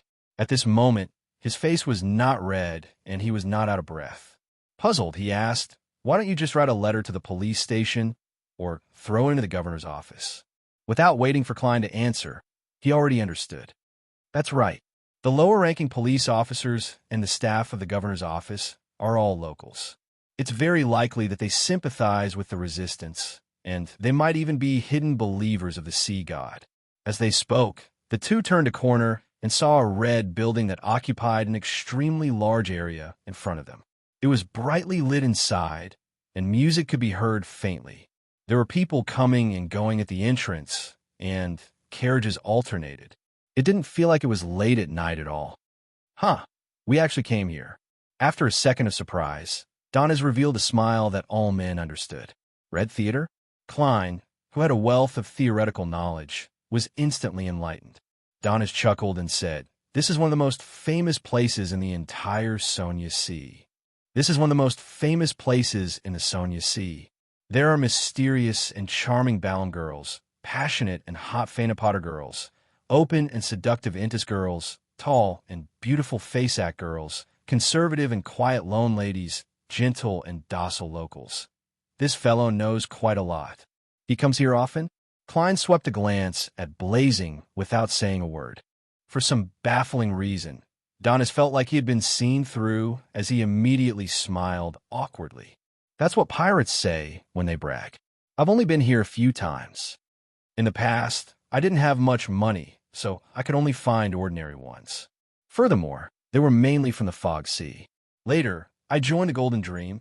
No wonder, although Vice Admiral Iceberg subordinates are treated well and often receive a share of the treasure, it's rather difficult to save up a few houses and buy them. Compared to the typical pirate, this fellow at least knows how to control himself and save money. Klein thought in enlightenment. Donis didn't wish to continue the topic as he changed the topic. In Byam, there are many street girls, especially there. He pointed into the distance. In the end, 3 to 4 out of 10 families agreed. TSK. If it's someone with your standard Loanese looks, almost no one would reject it. They would only secretly hide their daughters from you. Haha, every year, Loan's Navy commits many murders and rapes here. They aren't much better than the pirates, but they will only be chased back to their countries. At most, they will have to pay a small fine. Klein listened in silence as he suddenly recalled the group of sea god believers who were praying by the pool in the evening. He recalled their fanatical and numb faces. Bakeland, inside the villa of the Odora family. Having exposed a certain problem, Emlyn White nervously followed Cosme into the underground area and once again arrived in the gray stone hall with a black iron-colored coffin. Honorable Lord Nibs, why have you summoned me? Although Emlyn had rehearsed such a scene dozens of times in his mind, he still couldn't completely eliminate the tension and anxiety in his heart. In such a state, he suddenly understood a problem. From a drama point of view, the character he was playing should be secretly worried and afraid. There's no need for any special disguise. I did well. Emlyn suddenly calmed down. A deep and aged voice sounded from the coffin that was covered in symbols and magic labels. To commend you. For the ancestor, you risked praying to the fool. Although you didn't receive a response, you still took on a huge risk. This is an act that needs to be rewarded. Here's a bill of acceptance for 7,000 pounds. It's a reward for you. I didn't give it to you in time due to the great smog of Bakeland, but it's not too late now. At the same time, you have to pay attention to yourself at all times. Don't relax. Immediately inform Cosme if anything abnormal happens. He really gave me money. Emlyn nearly forgot to close his mouth. Chapter 545. Even when he left the Odora family's underground area, Emlyn White was still in a daze. He couldn't believe that he had received the 7,000 pounds so easily. The draft in his hand felt light and weightless, but it made him realize the absurdity of reality. The hanging man's method really worked. Lord Nibs didn't expose me or punish me. Instead, he gave me a generous reward, and all this was to feign ignorance and encourage me to continue experimenting so as to observe in secret. Are the thoughts of the sanguine that complicated? Emlyn sighed as he fell into a daze. Soon, he reined in his wandering thoughts and turned his attention back to the 7,000 pounds reward. With this, I can buy the Baron's relics from the hanging man and concoct them into a potion. I'm about to become a Baron, sanguine Baron Emlyn White. Emlyn's eyes lit up as his footsteps sped up. Within the sanguine, without the bestowment of a senior or the corresponding ritual, the level one was born that would be fixed at that level. It was almost impossible for one to advance through time. As for the sanguine who were about the same age as Emlyn, apart from the extremely lucky ones whose ancestors were nearing the end of their lifespans and had no choice but to bestow power to their descendants through a ritual, most of them were still stuck in the concept of adulthood.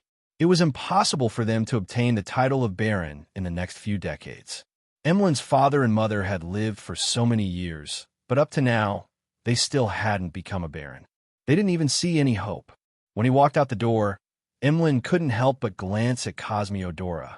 This old sanguine who was active during Roselle's era is only a Baron now, and I'm about to reach this level. One day, I'll become a sanguine marquis like Lord Nibs.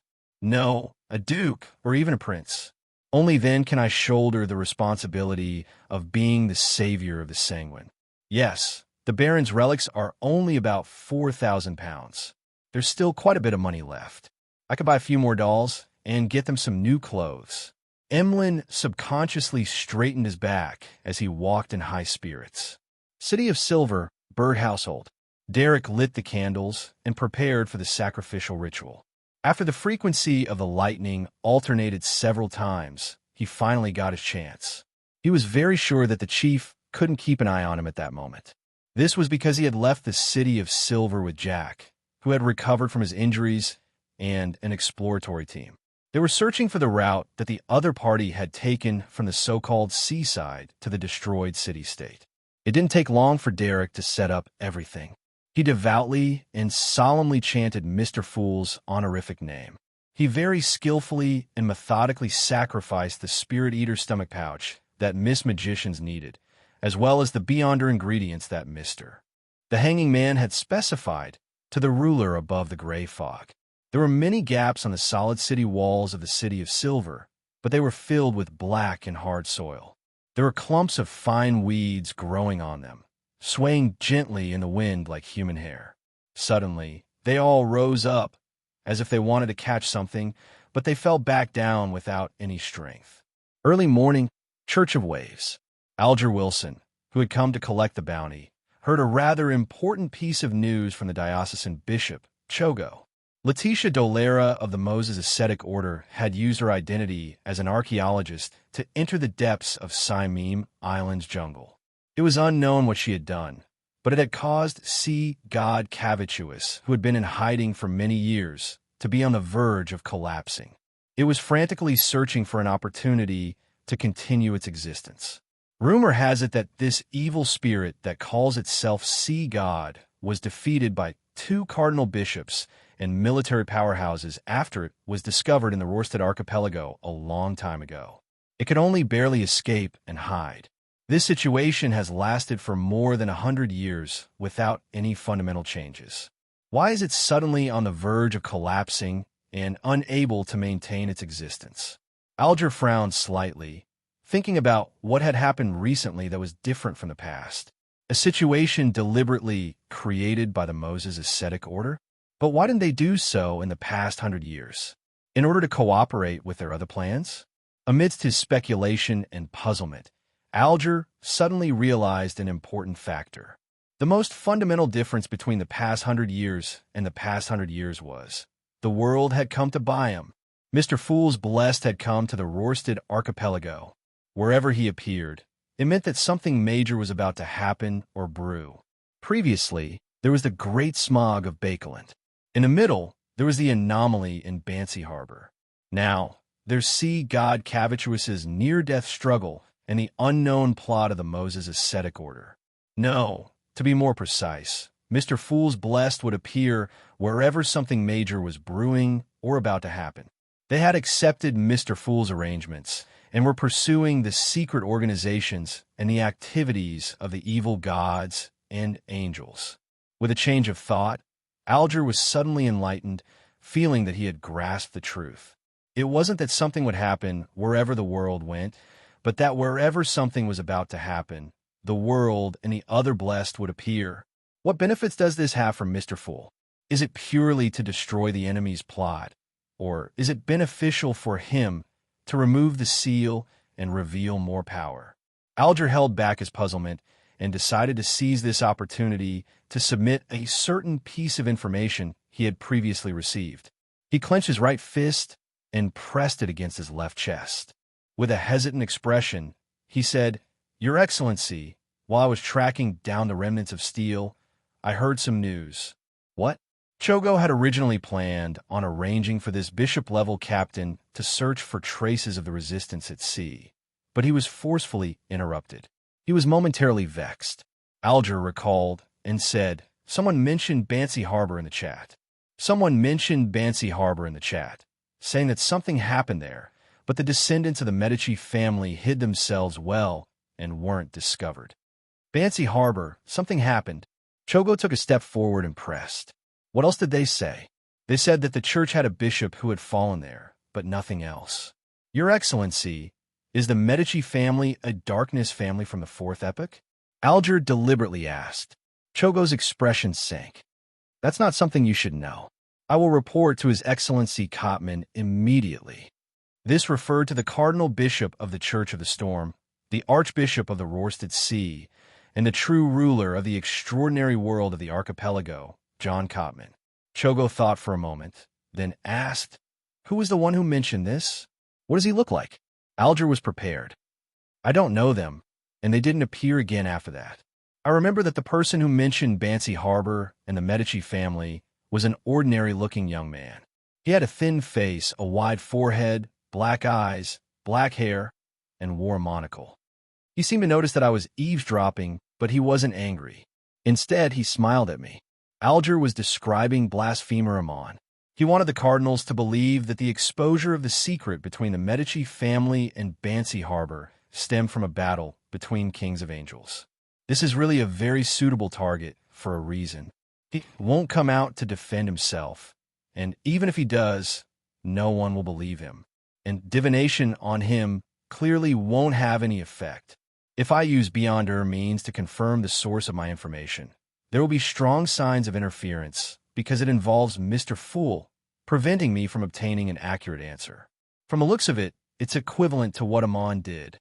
Alger thought in relief. Chogo nodded gently. "Find these people and track down the whereabouts of the resistance." "Yes, Your Excellency," Alger replied with a pious look as he punched his left chest with his right fist. Dark clouds gathered high in the sky, and the sky was extremely dark. Heavy rain poured down, splashing white mist as it dripped to the ground. In Byam Harbor, the blue seawater slowly but surely rose. Cargo ships and passenger ships swayed like leaves floating in midair. The rain didn't stop, and the sea level gradually approached the embankment. There were many spots in the city, and the environment was abnormally oppressive. Zealous and numb locals, dressed in Taraba shirts and tattered jackets, came to the edge of the cliff or the embankment one after another and jumped into the sea. Their flesh and skin rapidly lost their moisture, and when they fell into the sea, they had already turned into long-weathered corpses. A group of people cried as they hugged a Navy soldier who had walked out of the base. They angrily and sadly bit him to death with their teeth, leaving a mangled mess of flesh and blood. The streets were in chaos. Splash! Boom! The embankment collapsed, and the rising seawater surged into Byam City. Klein woke up, and his mind was filled with the scene from his dream. To a seer, this was a very obvious revelation. The sea god, Cavituous, couldn't find a way to survive. It completely gave up and went completely crazy. It wants to create a storm, set off a tsunami, and drown the entire Rorsted archipelago, dragging countless people to die with it.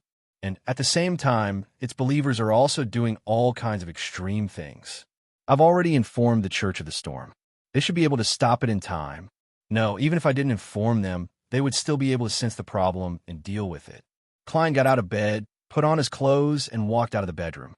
He saw blazing Donis standing by the window, looking out. He saw the clouds were low, and the rain was continuous, as if it would never end. Are there signs? Klein walked to Donna's side and also looked at the oppressive weather outside. He could vaguely hear the abnormal sound of the tide. In the silence, an explosive thunder suddenly sounded in the air. The leaden clouds quickly split open, and the falling rain lost its backup. Everything returned to normal in the direction of the pier.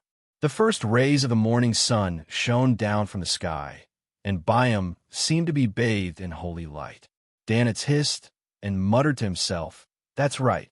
John Cotman changed the weather. John Cotman, the cardinal of the Church of the Storm?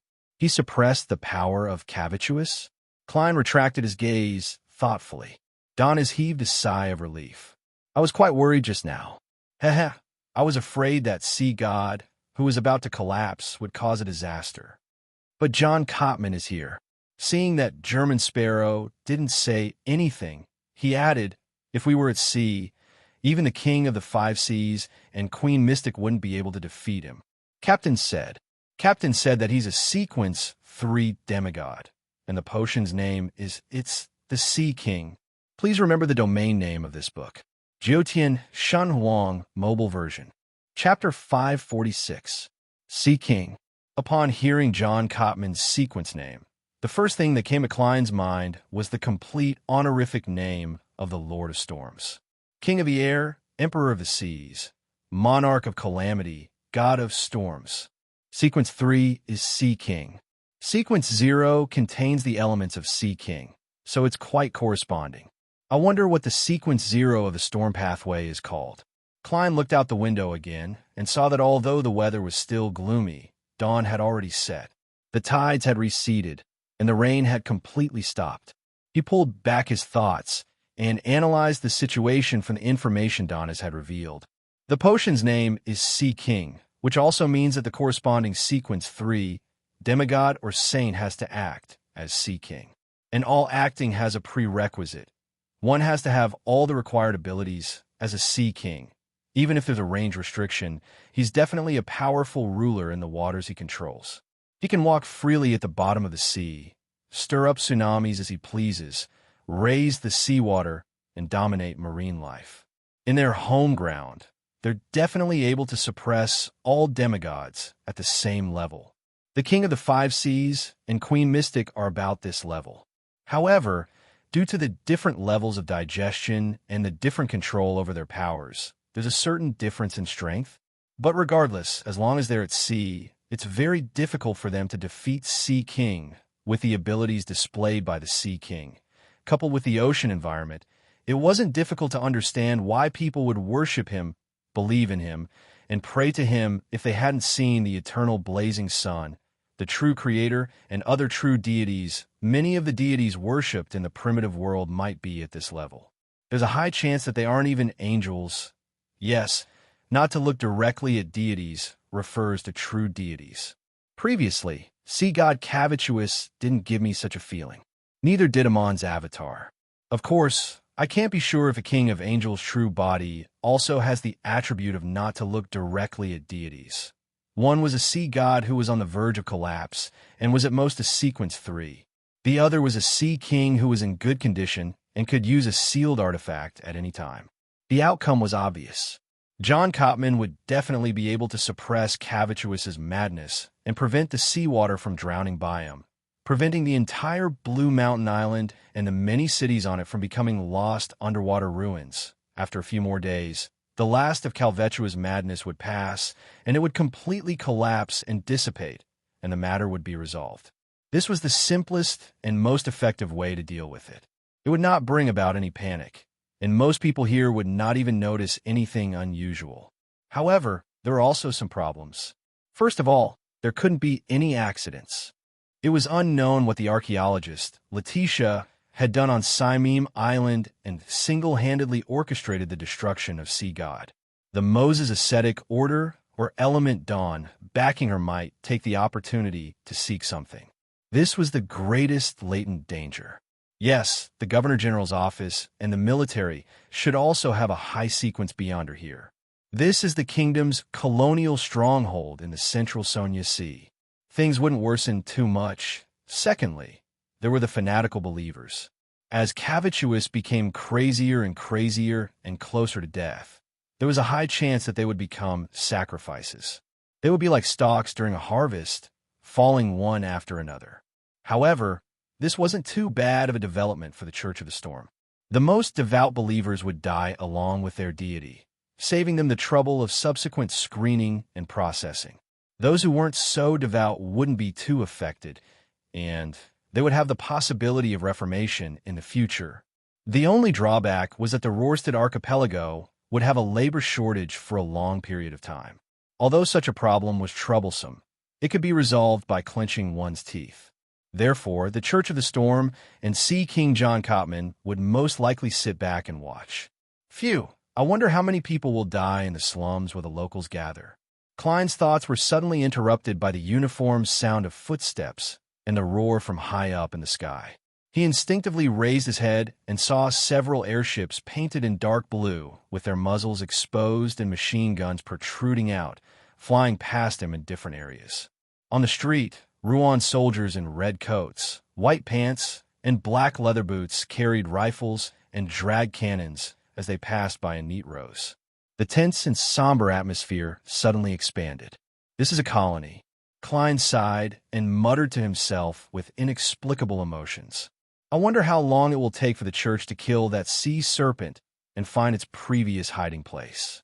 It's definitely a treasure trove with countless valuable items. Donis, who was a treasure hunter, suddenly said with some anticipation and some regret. His attitude changed very quickly. He had already degraded sea god to sea serpent and referred to it as it. The church isn't doing anything. All it does is suppress it and wait a few days to see Cavituous perish. Of course, the people of the Church of the Storm might not have the patience, especially when I heard that John Cotman was originally a high-ranking deacon of the mandated Punishers. It's just that the archipelago is isolated overseas. In order to unify the authority, he took on the role of a cardinal. His style of doing things might be closer to that of the mandated Punishers.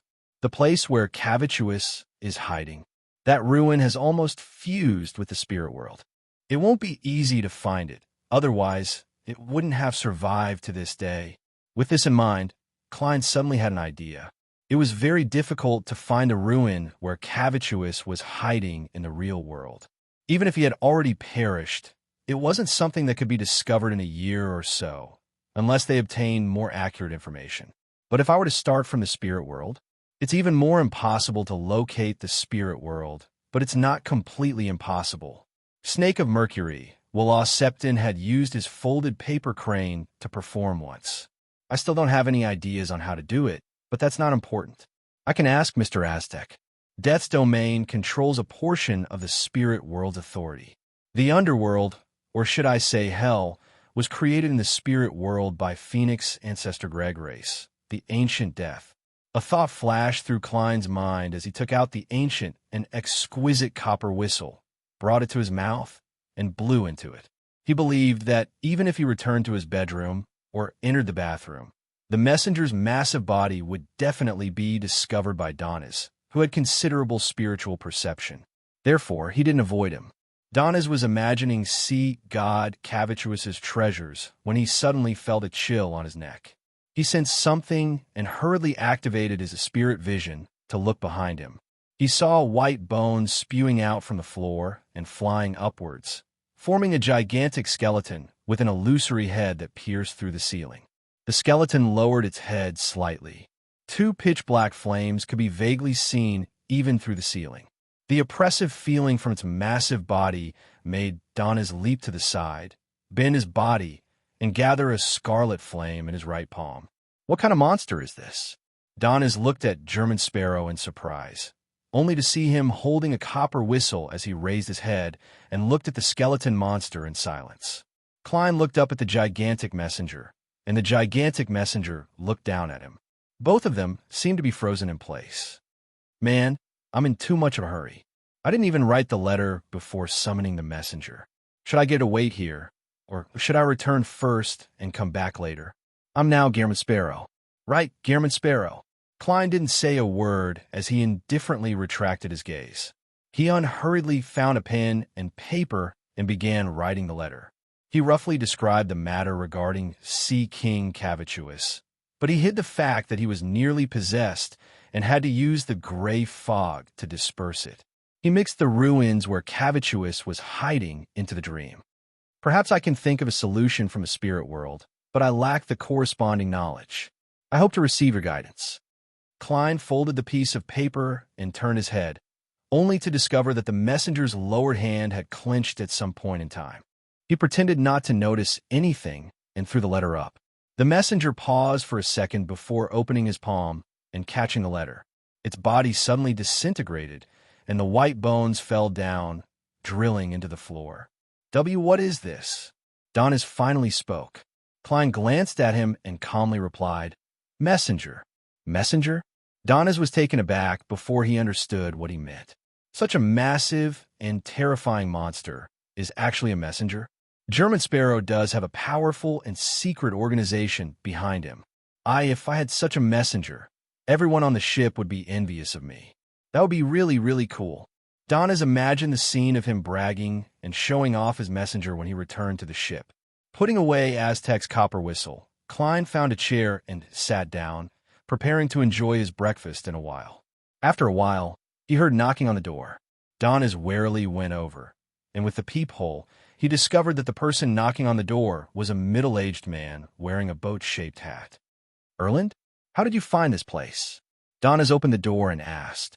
The visitor was none other than the captain of the White Agate, impartial Erland. Erland, who had wrinkles at the corners of his eyes, looked into the room and chuckled. "When you checked into this hotel, you registered with the identity of German Sparrow. It's easy to find out, because this identity is very legitimate and clean, and in the eyes of the Church of the Storm, I'm part of the military." Klein slowly got up and said to Erland, who had entered the room, "What's the matter?" Erland pointed outside. "There was an accident in Byam, but it's not a big problem. The military and the church are conducting a city-wide manhunt. There are a few powerful beyonders, archaeologists in name. In order to find the target as soon as possible, the military has used all their resources, but it's still not enough for such a large city. Haha, they believe that although your origins are unknown, you are very friendly to us. They hope that you can help with the investigation and prevent any accidents. They will pay you after the matter is over. This should be your credit for exaggerating my friendliness. In other words, after the Church of the Goddess and the Church of Steam, I can receive money from the military again." Klein was momentarily filled with mixed feelings. Seeing that he didn't answer immediately, Erland added, "Don't worry. Although it won't be a big problem, the earlier we find the target, the earlier we can control the corresponding disaster." Klein fell silent for a moment and nodded gently. "And this might save a few more people." Okay. Chapter 547. Seeing German Sparrow put on his coat, hat, and pick up his cane, Donis realized that he had been forgotten. He coughed and said under the two pairs of eyes, "Do I need to go with you? It's best not. Who knows what will happen?" Previously, he was only temporarily off duty in West Harbor, but he had encountered a rather strange incident. Last night, he had brought German Sparrow to visit the Resistance's liaison, but he ended up incurring the curse of Sea God. Today, he was following this madman to investigate Letitia and the few archaeologists. Who knew what would happen? Donis looked down at his left arm, which was still bound with a splint. He felt that in the past few days, he had encountered more things than he had in the past few months, or even half a year. "You can stay here, but someone will come to investigate later." Erland chuckled. "Someone will investigate? Then the great pirate, Blazing, will be caught and turned into gold pounds?" Donis frowned and laughed dryly. "Apart from receiving bounties, there aren't many opportunities to earn money from the military. I'm very willing to give a try. The only problem is that you will have to wait a few minutes. I'll put on a disguise, Mr. Captain. I don't wish to cause any unnecessary misunderstandings and put you in a difficult position. If I don't put on a disguise, I'll only be pinned down on the spot and arrested when I, a great pirate, work with the military and the church." Donis imagined himself being pinned down, kneeled in the back, and struggling like a catfish. Erland thought for a few seconds, took out an iron-black mask from his inner pocket, and threw it over. "Just wear it. I'll explain the rest." Yes, there's no need to waste time on a disguise that isn't very useful. Klein evaluated inwardly. He didn't say a word as he turned the handle and walked out the door. Erland followed closely behind. Donis, who was wearing the iron mask and taking off his coat, hurriedly chased after them. When they came to a street with a lot of puddles and no pedestrians, Klein pressed down on his hat. "How do we find them?" Erland smiled. "Search by area. My Beyonder job has some characteristics. As long as I see a real person, a picture, or a sketch, I can firmly remember the target's appearance and obtain additional senses at the Beyonder level. Yes, I can also detect abnormal factors and grasp inconspicuous traces. By combining the two, I can carry out an effective investigation." Sequence 8 Sheriff of the Arbiter Pathway. Klein nodded in thought. As he walked, he asked, "What about you? Do you have their belongings?" Letitia's portrait was attached to the notice that Donis had posted last night. This was completed by Klein using ritualistic magic and praying to himself. "No." Erland shook his head. "We haven't figured out their previous whereabouts. What we can confirm is that they only returned from Simime Island at around 3 o'clock yesterday afternoon. After 2 o'clock, no passenger ships left the port. Due to the weather this morning, they only entered but not left. In other words, Letitia and the others haven't left by ship yet. Klein understood what Erland meant. Donis suddenly scoffed. That doesn't mean anything. Perhaps they had already left by him yesterday afternoon and headed for other cities on the island. Blue Mountain Island was the largest island in the Rorstad archipelago. It covered a large area and was rich in forests and mineral resources. Therefore, there are many cities on the island. They were built around the fertile land and astonishing mineral reserves. For this wealth, the Rouen kingdom first bribed the native princes, then forced them by force. Finally, they directly established the Governor-General's office. In a more efficient manner, they opened up wide roads that connected the various cities and completed a few important railroads. This was done in the form of establishing the corresponding railroad companies and selling shares at the Bakelin Stock Exchange to raise funds. Of course, these large projects were accompanied by the deaths of many locals. The dangerous construction environment, the excessive work, the treatment that was close to slavery, and the rather meager salaries caused one corpse after another to be buried under the roadbed and railway sleepers. To this day, a large number of locals still hated the railroad, believing that it had devoured a large number of lives and brought about countless suffering. It was a symbol of evil gods and devils. Erland turned his head to glance at Donis. If they leave by land, then there's nothing to worry about. What? Donis asked in puzzlement. Very simple. Those roads pass through the jungle and are directly threatened by the resistance. And most of the resistance are believers of Sea God. Therefore, how would Letitia and company, who were the cause of Cavitris's collapse, dare to pass through these areas at night? If they dare to, it can only mean one thing. They don't realize how serious the consequences of what they did in the Sea God ruins on Simime Island would be. This also negates the speculation that the Moses ascetic order or the element Dawn have other plans. Klein controlled the urge to shake his head and followed Erland into another street. Erland didn't explain anything. He took out a notice and handed it to German Sparrow. The main target is this woman on it. This woman was drawn by me. Klein glanced at it and threw it to Donis. At this moment, they heard the sounds of an intense battle coming from a house to the side. Found it? Donis asked the question Klein wanted to ask. Probably not. Erland shook his head. According to the arrangements, after discovering the main target, the first reaction is to release red fireworks. As long as this happens, everyone has to approach that place. If they encounter other wanted criminals that they can't deal with, orange fireworks will be released. The surrounding teams will rush over to provide reinforcements. If it's just ordinary pirates or criminals, they can handle it themselves. Let's wait and see. Perhaps there's no time to release the fireworks. As he spoke, the glass on the third floor of the house facing the street shattered with a crack. A bear-like man jumped down and ran into the distance at an extremely fast speed like a cheetah. At this moment, a huge shadow enveloped him, and the sound of gunfire came from high up in the sky. The burly man's body was nearly torn apart by the machine gun bullets as he collapsed on the street without any resistance. Blood flowed out and dyed the ground red. If it weren't for the fact that residents were forbidden from leaving their homes, there would definitely be screams. At some point in time, the airship that had floated over didn't stop moving away as it turned elsewhere. Goltat. Donis recognized the deceased. Seeing German Sparrow turn his head to look at him, he forced a smile and said, "This is the leader of a pirate crew. He's from Faysac, and his bounty is 950 pounds. People from Faysac, are they really all barbarians? To think that they're running on the streets under martial law, completely unaware of the attacks from above. That's right, these pirates have just led a befuddled life for a night. They have no idea that even an airship has been dispatched. If he had planned his escape route, he might have been able to dodge the machine gun fire in the air." Klein retracted his gaze and watched the dark blue monster fly across the roof. When Donis saw the pirate's outcome, he was glad that he had followed him. Seeing that the alarm had been lifted, Erland didn't stay any longer. He led Klein and Donnas in the direction of the area he was in charge of. After walking briskly for 5 minutes, they saw a barricade at the intersection in front of them.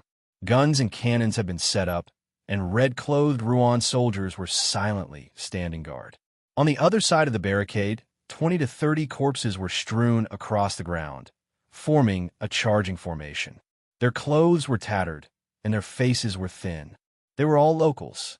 Further away, a few young native children were hiding in a corner, quietly cowering as they looked over. They looked at the deep, steel-like muzzles, their eyes black and their faces dirty. Klein and company fell silent for a few seconds before circling around the area. Bakeland, Sherwood Borough. Furs picked up the ceramic cup on the table and felt a little hot. She focused her mind and quietly waited for any changes.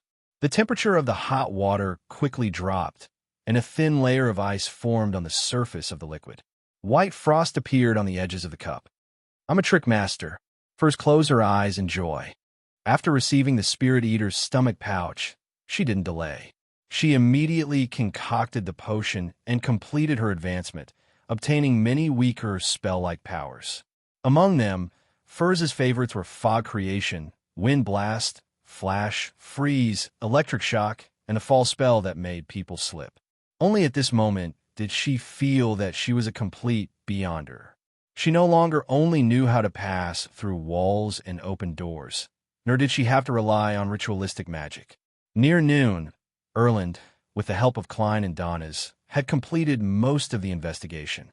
"Eat a loaf of bread and drink some water before continuing," he said with dry lips as he took off his boat-shaped hat. Klein was about to nod when he suddenly saw an orange firework soar into the sky and bloom not far away. Without any hesitation, Erland immediately put on his hat and ran in that direction. "I'll head over first to provide support. Orange means that there are other wanted criminals that I can't deal with." "Who could it be?" Donnas muttered to himself with interest. He walked forward with his legs raised high, hoping to arrive only after the battle was over. Then, he saw German Sparrow abandon him and follow just Erland. Glancing at the dark blue monster flying towards him, Donnas laughed dryly and quickened his pace. 2 minutes later, they arrived at their destination. They saw a house with a lawn facing the street. There were 3 or 4 military personnel lying on the ground. Their faces were green, and their bodies were trembling, as though they had been thrown into a frozen lake. The more Klein walked in that direction, the more he felt like he had encountered a cold disaster, as though he had arrived at the polar region. Soon, he discovered that the ditch outside the house was filled with a thick layer of snow. At that moment, a woman's laughter suddenly came from inside the house. It was sometimes high and sometimes low, sometimes crazy and sometimes strange. "Ha ha, he, ha ha, he." Donnas couldn't help but stop and use his right hand to touch his neck, which was covered in goosebumps. With a clang, the window opened, and a charred body flew out. He landed heavily on the ground, as though he had encountered fire. With just a glance, Klein relied on his spiritual intuition to recognize that this was one of the 3 male adventurers who followed Letitia. Please remember this book's original domain name. 9 Heavens Divine Emperor mobile version website. Chapter 548. From the looks of it, I've found the target. Klein retracted his gaze and made a rough judgment. As there were no portraits and the dead adventurer's face had been char-black, Erland clearly didn't recognize him as one of his targets. After observing the situation and listening to the creepy laughter for a few seconds, he pointed to 3 or 4 military personnel lying not far away from the house and said in a deep voice, "Drag them back first. Drag them back first and wait for the other teams to arrive before launching the attack." Or, he hesitated for a moment and looked up at the approaching dark blue airship. Erland didn't say anything else, nor did he instruct Klein and Donnas. He ran towards the military personnel who had fainted from the cold and had purple faces. Tap, tap, tap. The closer he got, the weaker his footsteps became. Eventually, his body turned stiff, and every step he took was abnormally difficult. As a former boatswain of the Royal Navy, Erland was experienced. He made a prompt decision and stopped moving forward. Instead, he slowly turned around and walked back. The more he walked, the smoother it became, but his body was still trembling uncontrollably. His eyebrows and sideburns were covered in a thin layer of frost. A quick freeze that defies common sense. A catastrophic extreme cold. With Erland's attempts, Klein grasped the danger level of the area and sighed inwardly. Unfortunately, the brooch of the sun can't produce true heat. It's a mental stimulation. Although it will also cause an obvious reaction in the body, it will at most allow a person to last 3 or 4 seconds in such a cold disaster. Glancing at Erland, who wanted to say something but couldn't open his mouth, Klein swept his gaze towards Donis. He threw away his cane and said in a deep voice, "Fire." Fire? Donis was taken aback at first, but he quickly understood what German Sparrow meant. He had also seen the entire process of Erland's failed rescue attempt. Donis condensed a scarlet flame in his right palm and threw it not far from the military personnel. The fireball traversed nearly 20 meters and landed on the ground. It didn't produce an explosion as it quietly rose into the air. The scarlet pillar of fire emitted a sizzling sound as it shrank and dimmed rapidly. Suddenly, it expanded, as if it was struggling on its deathbed. Klein, who was wearing a black coat, jumped out and landed right next to the military personnel. He bent down, stretched out his hands, and grabbed her clothes. Then he pressed his feet against the ground, exerted strength from his waist and back, and fiercely threw himself outwards. The military personnel immediately soared into the air and flew out smoothly. He landed 10 meters away from the area where the chill was the most severe. After doing all of this, Klein snapped his fingers, and before the chill seeped into his flesh, he lit a match that he had specially separated from his pocket. The scarlet flames surged out like water and instantly drowned him. By the time everything dimmed, Klein had already disappeared. Flames leaped out, sometimes bright and sometimes extinguished. With Danit's fireball and his own matchstick, he constantly flashed in the extremely cold region and easily threw the few military personnel out. After 2 to 3 relays, he carried the last military personnel back to his original position. Erland had clearly calmed down as he gave him a thumbs up. "I'm very glad and honored to have made the decision to seek your help today. Captain, I like your tactful praise. Also, remember to increase the pay." Klein nodded politely, turned his body halfway, and looked at the open windows of the house. He heard the laughter inside turn stranger. Donis curled his lips and cursed Erland inwardly. "Didn't you see my contribution? Although my fireball has become like a prop for a magic show, it's still a real contribution. This fellow's nickname is the Just Erland, but he's actually not just at all." As he muttered, a shadow enveloped the area as the airship arrived in midair. "Evacuate the people in the surrounding houses," an officer on the airship shouted from afar. After Erland and the 2 other teams cleared the nearby houses, the airship lowered its altitude and adjusted its cannons. Boom, boom, boom. The cannons fired continuously, blasting at the house from which the strange laughter came. Hearing the explosions and seeing the intense flashes of fire, Klein held his cane and felt a little wistful. This was the firepower coverage tactic he advocated. He had once proposed it in Tingen City, but he had never been able to put it into practice. But today, the overseas colonial military had shown him the real scene.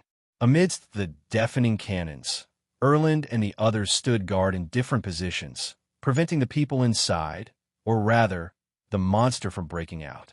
The house quickly collapsed, and smoke emanated from the piles of bricks and wood. All the snow and ice had already dissipated. Suddenly, a thick bolt of lightning flashed and struck the airship with bared fangs and brandished claws. Klein frowned as he saw the airship come to a complete stop. He heard the steam boiler emit a jarring sound. The dark blue monster in the air seemed to have lost control. It emitted a sizable amount of smoke as it floated to the side. From the looks of it, there's an external layer of protection from the ammunition. I thought it would explode and blow the airship into pieces. Klein turned his attention back to the collapsed house, where he first felt the deep cold and saw the charred male adventurer. He thought that he had encountered another Demonis. He had the witch potion formula, and having dealt with the demonesses a few times, he knew that Beyonders of this pathway could control frost and black flames from sequence 7 onwards. However, the lightning had made him reject this judgment. He believed that Letitia was indeed a member of the Moses Ascetic Order or the Element Dawn, and that she was a genuine woman. Just as Klein had this thought, the pile of bricks and wood was lifted. A figure mixed with bright red and charred black crawled out with her elbows. She was a woman and could vaguely distinguish Letitia's original appearance. This made Erland and the others surprised to find that their target had been found. But compared to before, Letitia's current state was both terrifying and miserable. Her body was covered in black spots. Bright red wounds had been torn open by the cannonballs, and inside were white fascias that seemed to have a life of their own squirming. The top of her head had split open, and brain juice gushed out, sticking to the surface like a child's palm. Her greenish-gray eyes had lost focus. One pupil hid flames, and the other flashed with lightning. On her abdomen, below her chest, were 2 heads that were screaming in pain. They were the other 2 male adventurers. Not only is she out of control, but she also feels like she's being corrupted. She's already seriously injured after that round of bombardment, and her aura has dropped to the extreme. Klein didn't take action. He watched as the military Beyonders launched their attacks. Psychic piercing, whip of pain, purifying bullets, small caliber cannon fire. With this round of attacks, the rampager Letitia, who only had time to dry up the ground and spread outwards, completely disintegrated and turned into a dismembered corpse. Pa! Her torso fell to the ground, and the heads of the 2 male adventurers rolled out. Klein narrowed his eyes and found a yellowish-brown sheepskin book hidden in the flesh of Letitia's abdomen. On the cover of the book, there was a line of words written in Elvish, Book of Calamity. Why do these books and notes always end up in other people's stomachs? It was the same with the Antigonus family's notebook last time. Klein lampooned before suspecting that this Book of Calamity was an item that the pseudo-archaeologist, Letitia, had taken away from the sea god ruins. At this moment, a military personnel grabbed the heads of the 2 male adventurers, as though they could still speak. What did you do in the sea god's ruins? The ruins of the sea god. One of the male adventurers answered in pain and confusion. We've never been there. He tried to move his eyes to check the condition of his neck and below. Sea god's ruins on Simeme Island. The military personnel reminded him. No, the male adventurer wanted to shake his head, but was powerless. We went to the ancient elven ruins. Letitia found a book inside. She liked it very much. She quickly began to study it. She went crazy. She's crazy. The male adventurer screamed, and the remnants of his mind completely dissipated. It's not the lost temple of the sea god, but the ruins of the ancient elves? This is different from what I imagined. Klein was about to listen carefully when Erland walked over and politely asked him and Donis to leave the interrogation scene. Turning into another street, Klein slowed down and thought about the entire matter. Why did Letitia's taking of the Book of Calamity from the ancient elven ruins cause sea god Cavituous to no longer be able to maintain his existence and gradually collapse? What's the connection between the 2? Elves, sea god. According to Little Sun, the ancient god, Elf King Saniathrim, wields the authority of the present Lord of Storms. In other words, there's no doubt that the elves have a sequence 3 sea king, as well as an even higher sequence 2. Could it be that this sea serpent, Cavituous, happened to discover an elven ruin at the bottom of the sea and directly devoured the Beyonder characteristic left behind by a high elf? And he was lucky enough to survive the sudden death and loss of control before successfully obtaining the status of a demigod, gradually gaining the faith of the natives of the Rorstad archipelago. Klein slowly came up with an idea, and he had no choice but to thank Mr. the Hanging Man. Initially, Little Sun didn't reveal the corresponding authorities of the 8 ancient gods. Later, under the guidance of the Hanging Man, he explained some of them, including the general situation of Elf King Saniathrim. As for directly devouring Beyonder characteristics or the corresponding ingredients to advance, it wasn't something that had never happened before. Before the potion system was perfected, Human ancestors had made similar attempts in order to obtain Beyonder powers. However, only a small group of extremely lucky people survived and became Beyonders.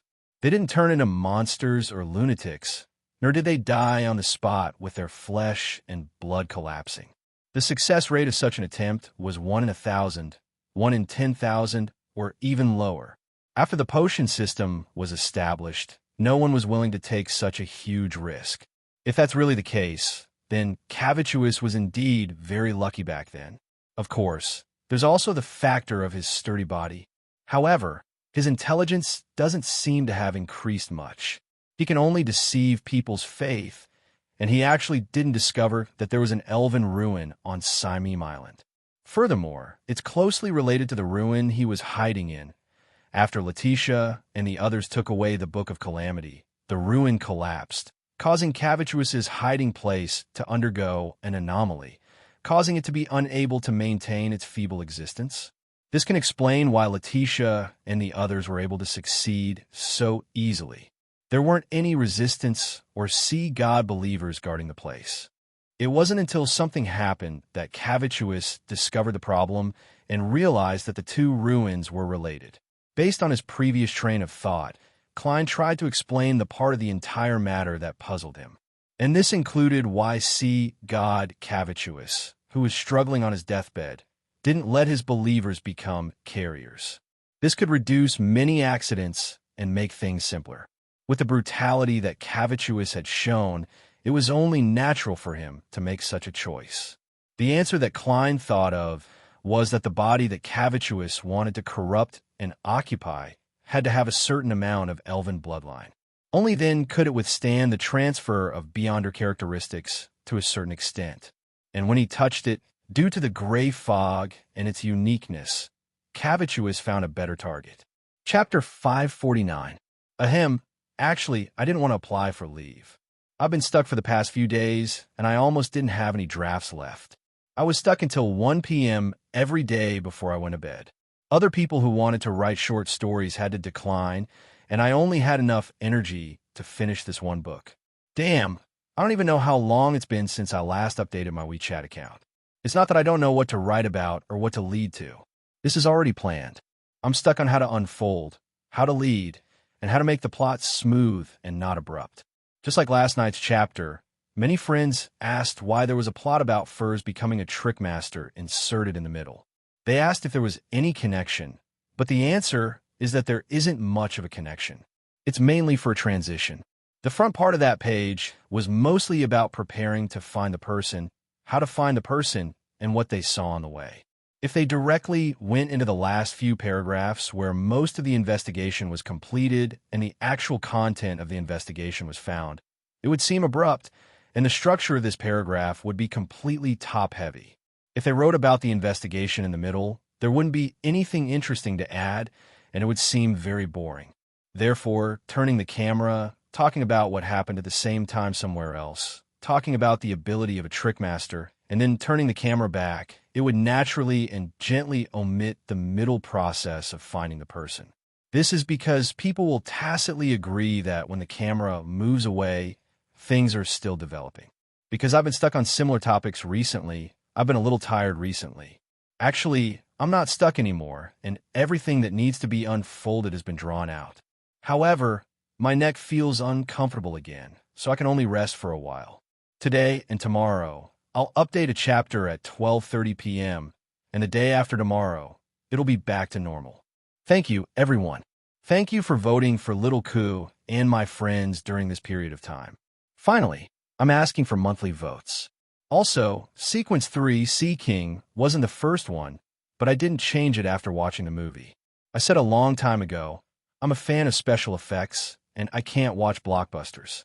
In the beginning, Sequence 3 was Son of Wind, but not long after the serialization began, I realized that it overlapped with Sequence 2 Calamity and could be combined. Also, the main oceanic domain didn't show much, so I started with Sea King from the Lord of Storms, Emperor of the Sea. Please remember this book's domain name. Nine Heavens Divine Emperor mobile version. Chapter 550. Just as Klein sorted out his thoughts, Erland caught up to the two of them and said with a smile, "We've found the target. The investigation is over. I'll send you back to the hotel first.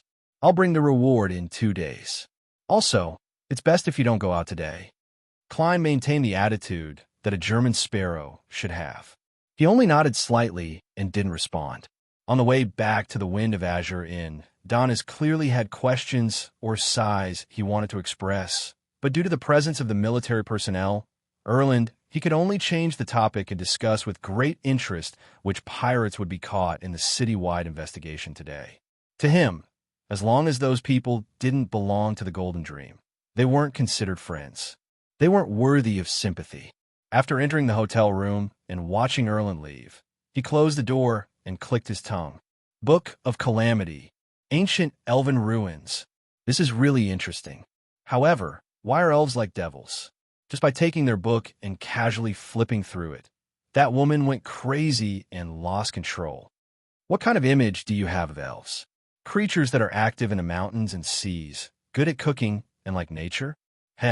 According to Little Sun, the 8 ancient gods before the cataclysm were very tyrannical, cruel, and evil.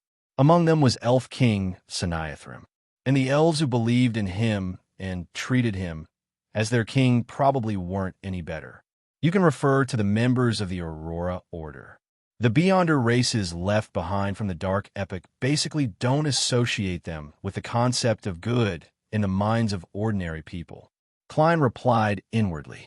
Of course, he didn't rule out the possibility that after the ancient gods perished, dragons, giants, elves, sanguine, and other creatures would gradually get rid of the negative effects and eventually become more normal. However, this would only be limited to the middle and lower levels. It didn't include those demigod-level powerhouses, and the high elf who left behind the Book of Calamity was clearly the latter. With a thought, Klein suddenly realized something. Donna's knew Elvish. He recognized the name of the ancient sheepskin book as the Book of Natural Calamity. Vice Admiral Iceberg's education of her crew has reached such a level. Not only does she popularize ancient Faesac, she even teaches them Elvish, which can stir the powers of nature. Perhaps Jotun and ancient Hermes are also part of the Golden Dreams curriculum. They really are a bunch of pirates with knowledge and dreams. However, Madam Captain, aren't you being too biased? Donna's performance in many aspects doesn't meet the mark. That's right. For a pirate whose main job is to hunt for treasure, the most important thing is to grasp the ancient language. Klein ignored Donna's sigh and cast his gaze out the window. At this time, the sky was still somewhat gloomy, as if a storm would fall at any time, causing people to involuntarily feel depressed. Klein nodded indiscernibly, feeling a little relaxed as he thought, after finding Letitia and learning of the ancient elven ruins on Simeme Island. The Church of the Storm and the Kingdom's army should be able to quickly use the ruins' connection with Cavituous's hiding place to find this increasingly crazy sea god, or they can use the ruins to accelerate its collapse.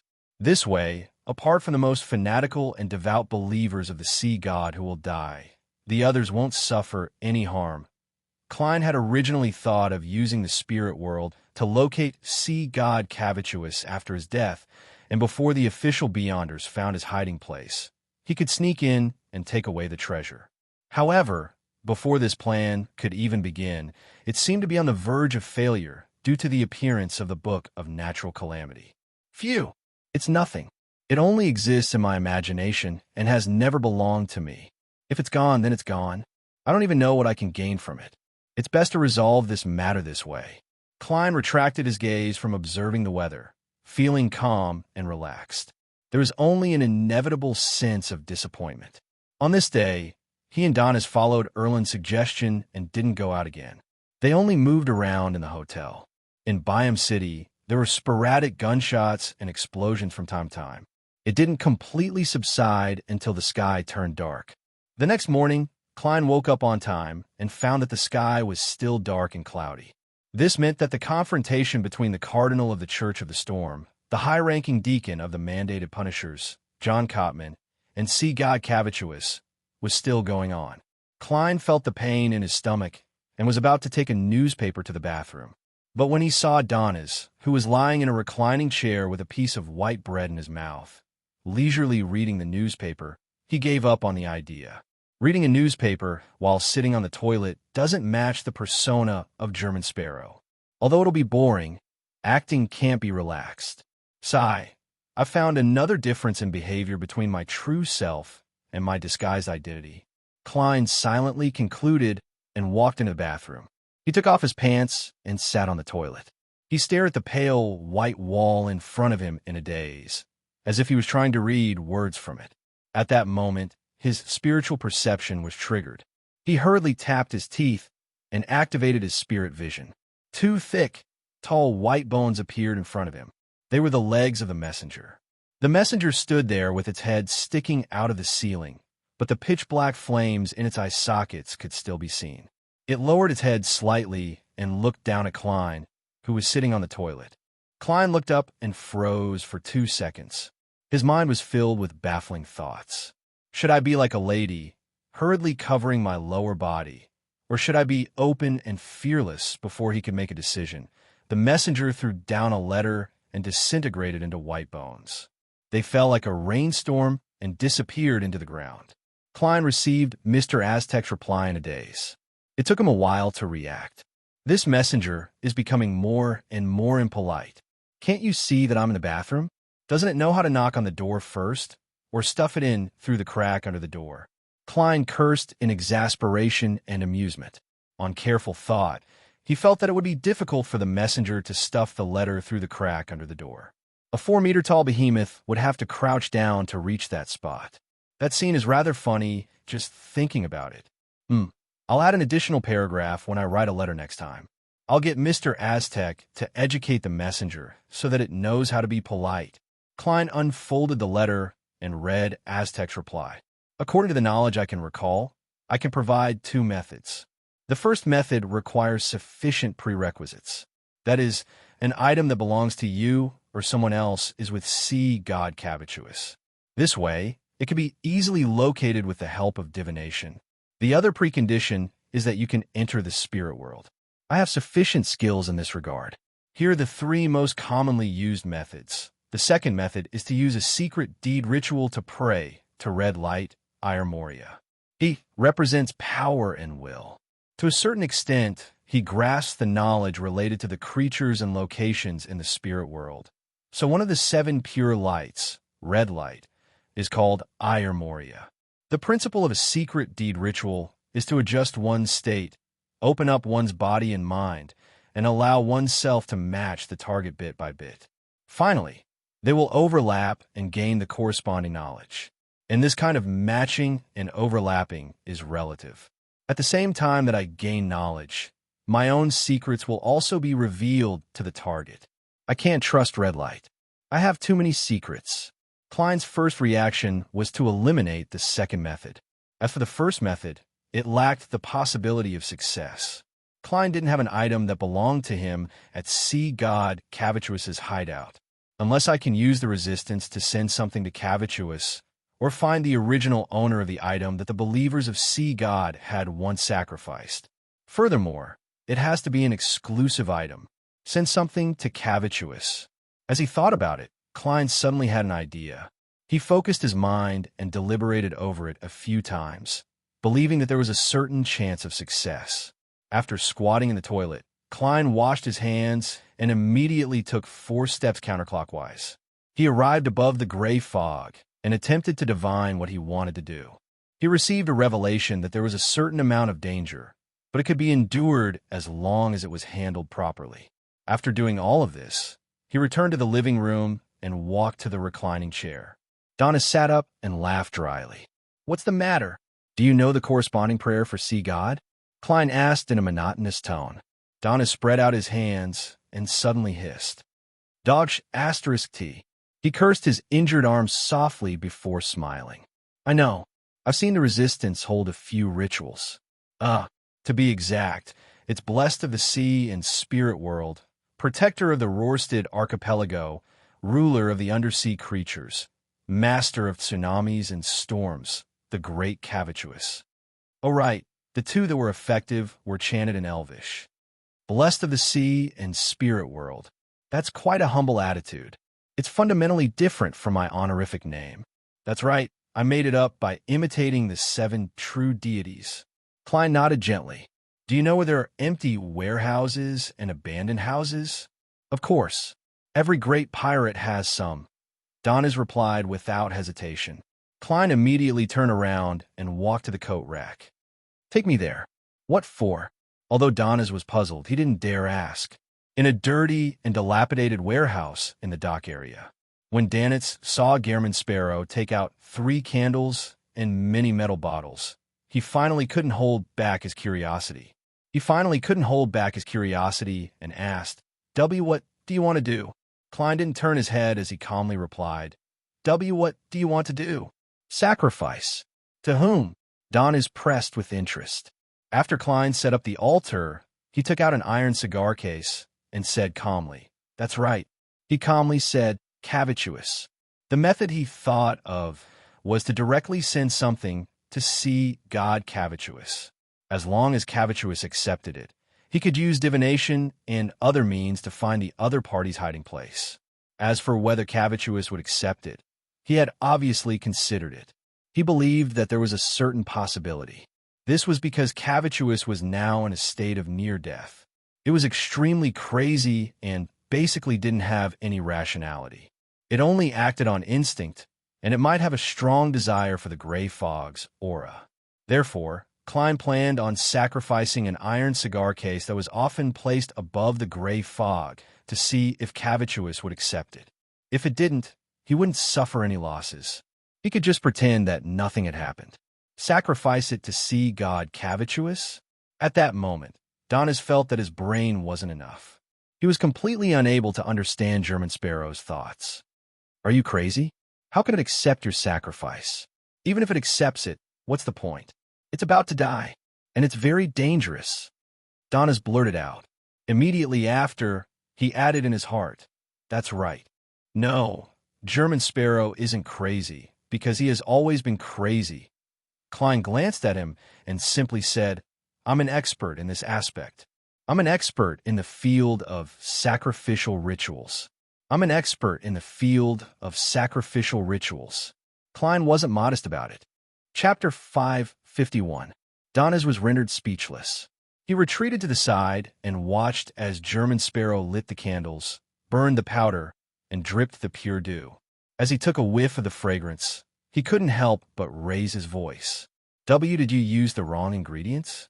He remembered that the resistance didn't use full moon essence oil, slumber flower, or chamomile when they sacrificed the sea god. It's not like they're praying to the Evernight goddess. Klein turned his head to glance at him before casting his gaze back to the altar. No problem. As a professional who often sacrificed and was sacrificed, he knew very well that there were 2 main functions of burning pure dew, essential oils, and herbal powders. One was to help the host of the ritual better, adjust his spirituality, and enter the state. The other was to please the corresponding deity, to please the target of the sacrifice, and to increase the probability of the other party's response. In this regard, every deity had their own preferences, and the sacrifice this time mainly relied on Cavituous's abnormal mental state and his complete insanity, as well as his desire for the gray fog's aura. Neither of the 2 was missing, and the rest wasn't important. As long as the 2 conditions were met, it wouldn't affect the ritual's progress. It wouldn't increase the success rate, nor would it increase the chances of failure. It could be handled perfunctorily. If Cavituous was still rational, do you think he would respond, even if I strictly followed the ritual's requirements? Klein lampooned as he took half a step back and prepared to begin the most critical segment. He thought for a moment and didn't turn his head. He directly said, Stay away. Me? Donis wasn't angry. Instead, he was delighted as he hurriedly nodded. Okay. He scurried to the warehouse's entrance, planning to escape the moment something went wrong. Klein half closed his eyes and cogitated the countless spheres of light that were stacked together. He quickly entered a meditative state. He chanted in Elvish, Blessed of the sea and spirit world, protector of the Rorstad archipelago, ruler of the undersea creatures, master of tsunamis and storms, great Cavituous. Your loyal servant prays for your attention. I pray for you to accept his offerings. I pray for you to open the door to the kingdom." As the incomprehensible words were spat out one after another, the sound of the wind within the wall of spirituality grew stronger and stronger, as though it was about to be overturned. Klein's clothes fluttered in the wind. He took out another metal bottle that he had prepared earlier and poured about 5 milliliters of the remaining thousand-faced hunter's blood into the air. This was an extremely spiritual material. The strong wind sucked away the drops of blood and drilled into the candle flame that symbolized sea god Cavituous. Silently, the candle flame expanded into an illusory door. Its surface was covered with symbols and magic labels, and the sound of seawater could be vaguely heard from the inside. Suddenly, all movement disappeared. Only a panting sound echoed through the illusory door. It was as if there was a huge creature that was suppressing its hunger behind it. Who? The loud panting became more and more obvious. Even Donis, who was standing at the entrance of the warehouse, felt his scalp tingle. Bang! The illusory door suddenly opened, and a hurricane that was almost visible surged out. Amidst the sharp, whooshing sound, Donis felt the invisible wall of spirituality shatter. He realized that he had been thrown into the air like a small boat in a storm. He slammed into the door with a muffled bang. He fell outside the warehouse, and there were many wounds on his back caused by wooden spikes. The scarlet fireball that he instinctively condensed in his hand instantly dimmed in the storm and quickly extinguished, like a candle that was about to be burned to the end. And while he was flying in the air, he saw a huge, ferocious mouth that looked like a blood-stained basin appear behind the illusory door. It revealed milky white fangs that were longer than a human's arm and were slightly curved. It slammed into the illusory door in a frenzy, trying to enter the real world. A beast-like howl reverberated inside the warehouse, causing Donna's ears and nose to bleed at the same time. Klein had also flown up from the hurricane just now, and his vision was immediately occupied by a bloody, forked gigantic core that was emitting sizzling lightning. His body was char-black as he stiffened in midair. He had been penetrated by the snake's tongue and turned into ashes after burning paper. Klein's figure appeared on the other side. His hat had fallen off, and his clothes were in a mess. He looked rather pathetic. Fortunately, he knew that something would happen and that there would be danger. He had been on high alert and hadn't let down his guard. He had used paper figurine substitutes in time. At this moment, Cavituous, who was behind the illusory door that didn't shake at all, finally realized that his frenzied attacks were ineffective and stopped. It took a deep breath, causing blue seawater to surge in from all directions. Deep in its throat, it collapsed into a vortex that emitted a terrifying suction force. It was a vortex that could devour a freighter. The iron cigar case on the altar flew up and was thrown into the vortex. The small cauldron that contained the ashes of the herbs flew up and was thrown into the vortex. Many of the miscellaneous items in the warehouse flew up and were thrown into the vortex. Klein also flew up, unable to resist being thrown into the vortex. He attempted to snap his fingers, ignite a flame, and jump out of the vortex's range of influence, but his plan was ruined by the hurricane that accompanied the suction force. His figure suddenly turned thin, turning into a paper figurine. As the paper figurine was thrown into the vortex, Klein, who had appeared in another spot, rose into the air again. He was unable to escape the terrifying suction force. At this critical moment, he no longer hesitated. He made the black glove on his left hand turn pale, tainted with a dark green. He activated creeping hunger and directly controlled Steel Mavadi's soul. Klein's body instantly turned heavy as he pushed out his left palm. An ice wall that wasn't too thick froze in front of him, temporarily isolating him from Sea God's vortex. Taking this opportunity, Klein landed. With a heavy stomp, he sank into the ground. Crack! The ice wall only lasted for a second before it was torn to pieces by the majestic suction force and flew into the gigantic sea snake's throat. With the strength of a zombie, Klein used his legs to stabilize his body and didn't fly up again. However, he still slid uncontrollably towards the illusory door and towards Cavituous's gaping mouth, leaving 2 deep ravines in the ground. Outside the warehouse, Donnes wasn't affected by the vortex's suction force. He wanted to condense a fireball and smash it to the side to allow German Sparrow to jump out, but he was repeatedly blown away by the raging hurricane. As Klein got closer and closer to the illusory door, his nose was filled with the stench of blood and rot. In front of him was a stained milky white fangs that emitted a cold aura. His thoughts raced as he quickly came up with a solution. The solution was very simple. It was to throw out the all-black eye that originated from Nimblewright Master Rosago. Since you, Cavituous, have created a seawater vortex and want to devour everything, I'll let you consume another potion without any supplementary ingredients.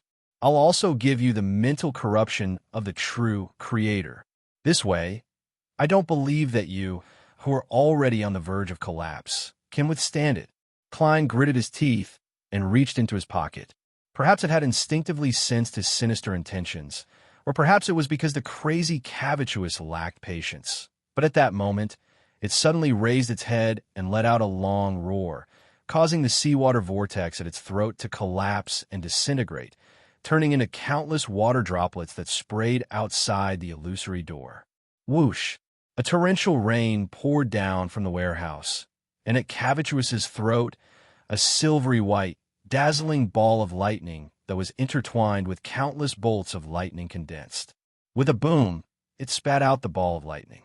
Amidst the torrential rain, the silvery white ball of lightning transformed into eye-catching bolts of lightning that rapidly expanded outwards, destroying the simple altar and occupying the entire warehouse. Sizzle.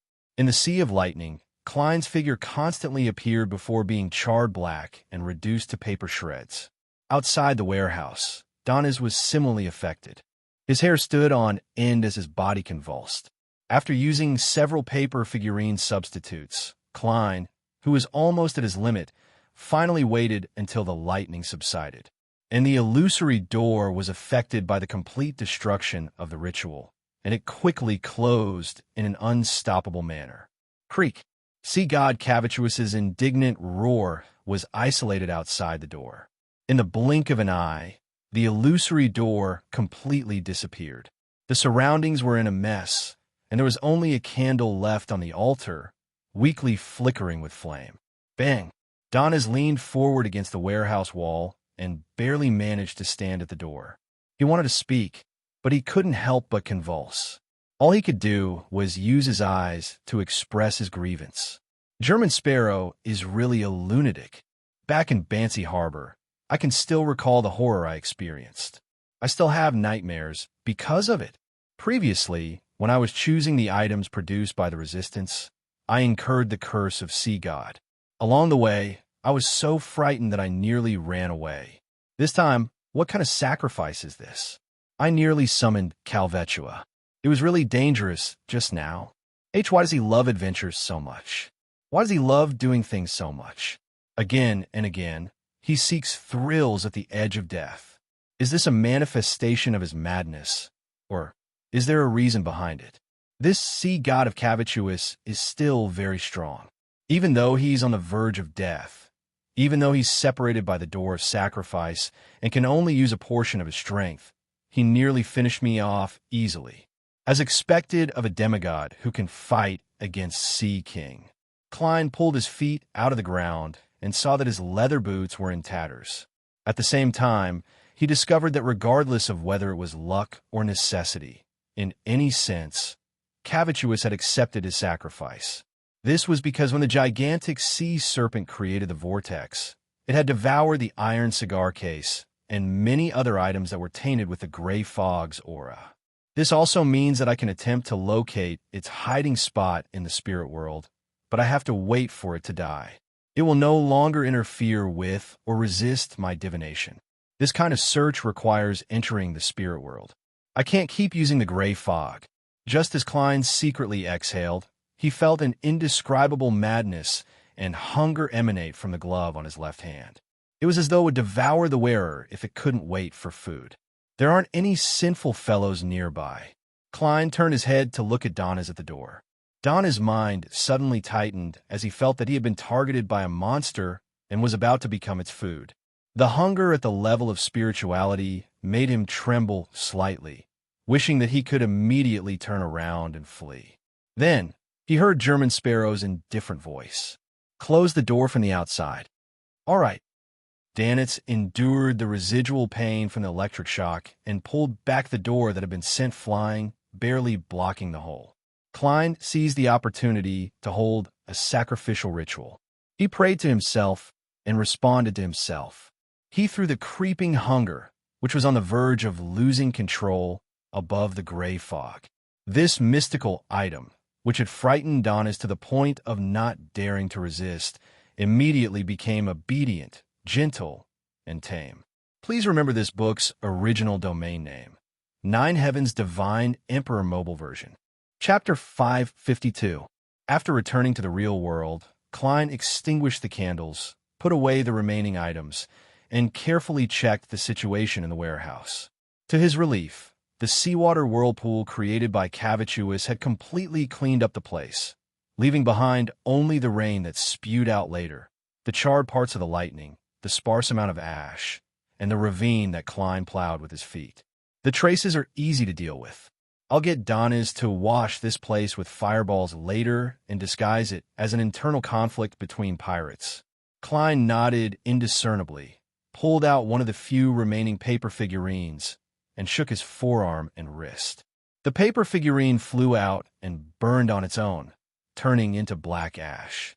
After doing all of this, Klein walked towards the door, frowning the more he walked. His leather boots had lost their bottoms, and the rest of his body was tattered. His clothes were also torn, wet, and charred. This was something that couldn't be avoided in that situation. It wasn't something that paper figurine substitutes could withstand.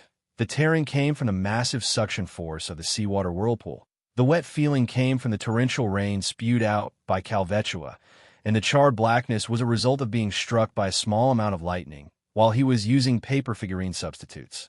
Even now, he had calmed down, but his right forearm still had some spasm from the electric shock. This set of clothes cost me 8 pounds and 6 soli.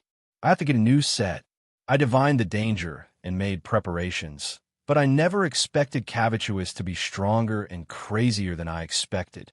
I hope I can gain something from this. Klein silently shook his head, restrained his expression, and endured the pain. He came to the door that blocked the exit and knocked 3 times.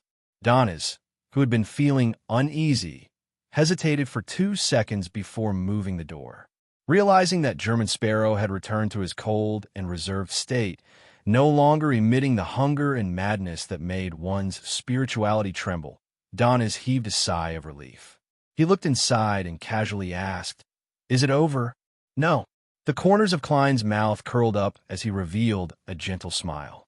"Not yet?" Donis jumped in fright. What else do you want?" Klein maintained his maniacal smile. "It still needs cleaning." "This is courtesy." "Cleaning?" Donis was stunned. He raised his right hand and pointed at himself. "Me?" Klein's grin grew wider. "Or me? I'll be eaten by the creeping hunger." Donis laughed dryly. "How should I clean it?" "Use fireballs," Klein answered succinctly. As a part-time pirate, it did not take Donis much effort to understand what German Sparrow meant. He walked past him and entered the warehouse. During this process, he muttered in his heart. He had quite a lot of doubts. Captain said that creeping hunger needs to devour a living person every day, but German Sparrow will only satisfy it once the battle is over. He usually doesn't care about it. Besides, there was a battle just now. German Sparrow also used Steel Mavadi's ice powers, but he didn't feed it afterward. Strange. What secret is hidden here? A seal of some sort? He, or should I say, the organization behind him, can actually seal creeping hunger? While Donis was cleaning the warehouse, Klein stood outside and looked at the dark clouds in the sky, looking forward to what would happen next. I've already sent the iron cigar case that's stained with the gray fog's aura over. I'm just waiting for the fake sea god, Cavituous, to collapse and die. I hope that the Beyonders of the Church of the Storm and the Kingdom's military haven't found a place in time, or they've left behind some items of value that they don't value. Klein slowly took a deep breath and listened to the dull rumbling sound behind him. In a hotel, Alger stood by the window and stared at the gloomy sky outside. Not long after the tarot incident ended, I obtained the Sanguine's anesthetic gas and prepared to head out to sea to gather the ingredients. In the end, almost a week has passed, and I'm still stuck in Byam. The corners of his mouth twitched slightly as he shook his head. First, there was the matter of world hunting Steel Mavedi, which made him earn quite a bit. Then, he had to wait for the bounty, and after he received the bounty, he encountered Cavituous, which caused the sea serpent to collapse. He was asked to find Letitia and the other adventurers and archaeologists. I heard that Letitia and the others were found during the investigation this morning. The mandated punishers and the military seem to have obtained some important clues, and many people have gone to Simeem Island. Such matters will never happen to me.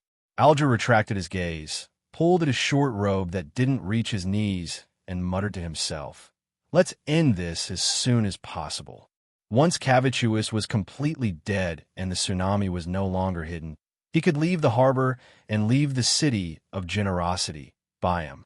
He could then work hard to advance to sequence 6 Windblessed. As his thoughts raced, Alger's heart stirred as he turned to look out the window. He saw the clouds in the sky quickly disperse, and the crimson moon hung silently in the sky. Klein slept in the middle of the night when he suddenly woke up, vaguely aware of something.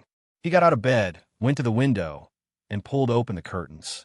The crimson moonlight shone in, covering everything like frost. It was cold and dreamy. Klein cast his gaze out and discovered that the low-pressure clouds had disappeared. The crimson moon was bright in the sky, and the jade stars were sparse. Does this mean that the battle between Sea God and Sea King has ended? Klein pondered for 2 seconds, retracted his gaze, closed the curtains, took 4 steps counterclockwise, and went above the gray fog. He sat at the end of the long mottled table, conjured a gold coin, and recited a divination statement. Cavituous is completely dead. After repeating it 7 times, he flicked the gold coin up with a clang and watched it jump up before tumbling down.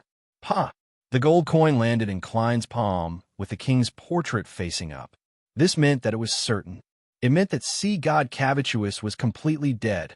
Indeed, the ancient elven ruins on Simeem Island are closely related to the hideout that Cavituous relies on to maintain its existence. The mandated punishers and the military had just obtained the Book of Calamity and learned about the ruins for less than 20 hours, but Cavituous couldn't hold on any longer. I originally thought that it would still be able to survive for another 2 to 3 days. Klein sighed and tried to divine if the official Beyonders had entered Cavituous's hideout. Unfortunately, due to the lack of the corresponding information, his divination failed and he didn't receive any revelations. After some thought, Klein changed his train of thought. He removed his spirit pendulum and divined if there would be any danger when he explored Cavituous's hideout. This involved him, and he quickly came to a conclusion. The topaz pendant spun counterclockwise. It wasn't too fast, nor was it too large. There's danger, but it's bearable. It's even less dangerous than the sacrificial ritual from before. Klein nodded gently and returned to the real world to begin preparations for his operation. He first locked the bedroom door, then set up a ritual to summon himself. Returning above the gray fog, Klein picked up the Dark Emperor card and placed it in his spirit body. All of a sudden, he became so solid that he seemed to have flesh and blood. The dark mist that emanated from the surroundings stuck to the surface of his body and formed a majestic full body armor that seemed to be solid. However, on his head was a pitch-black, gorgeous crown. Looking at the human skin glove on the table, Klein hesitated to wear it. Above the gray fog, creeping hunger was almost sealed, not daring to make any abnormal movements. But as long as he left this place, the uncontrollable hunger would cause harm to its carrier, be it a living person or a spirit body. Klein was considering if the Dark Emperor card's high level could suppress creeping hunger in his spirit body and allow it to remain normal. I'll give it a try. If it doesn't work, I'll immediately end the summoning and return here. This won't take up much time, and there's no danger. Klein picked up Creeping Hunger and wore it over the iron-black glove. Without any hesitation, he stepped into the door of summoning, and with the help of the expanding candle flame, he arrived in the real world. Without any negligence, Klein's first reaction was to check the state of Creeping Hunger. He discovered that it was peaceful and had submitted to the Dark Emperor card's high level. Not bad. Klein heaved a sigh of relief and placed the mystical items such as Aztec's copper whistle, biological poison bottle, and sun brooch into his body.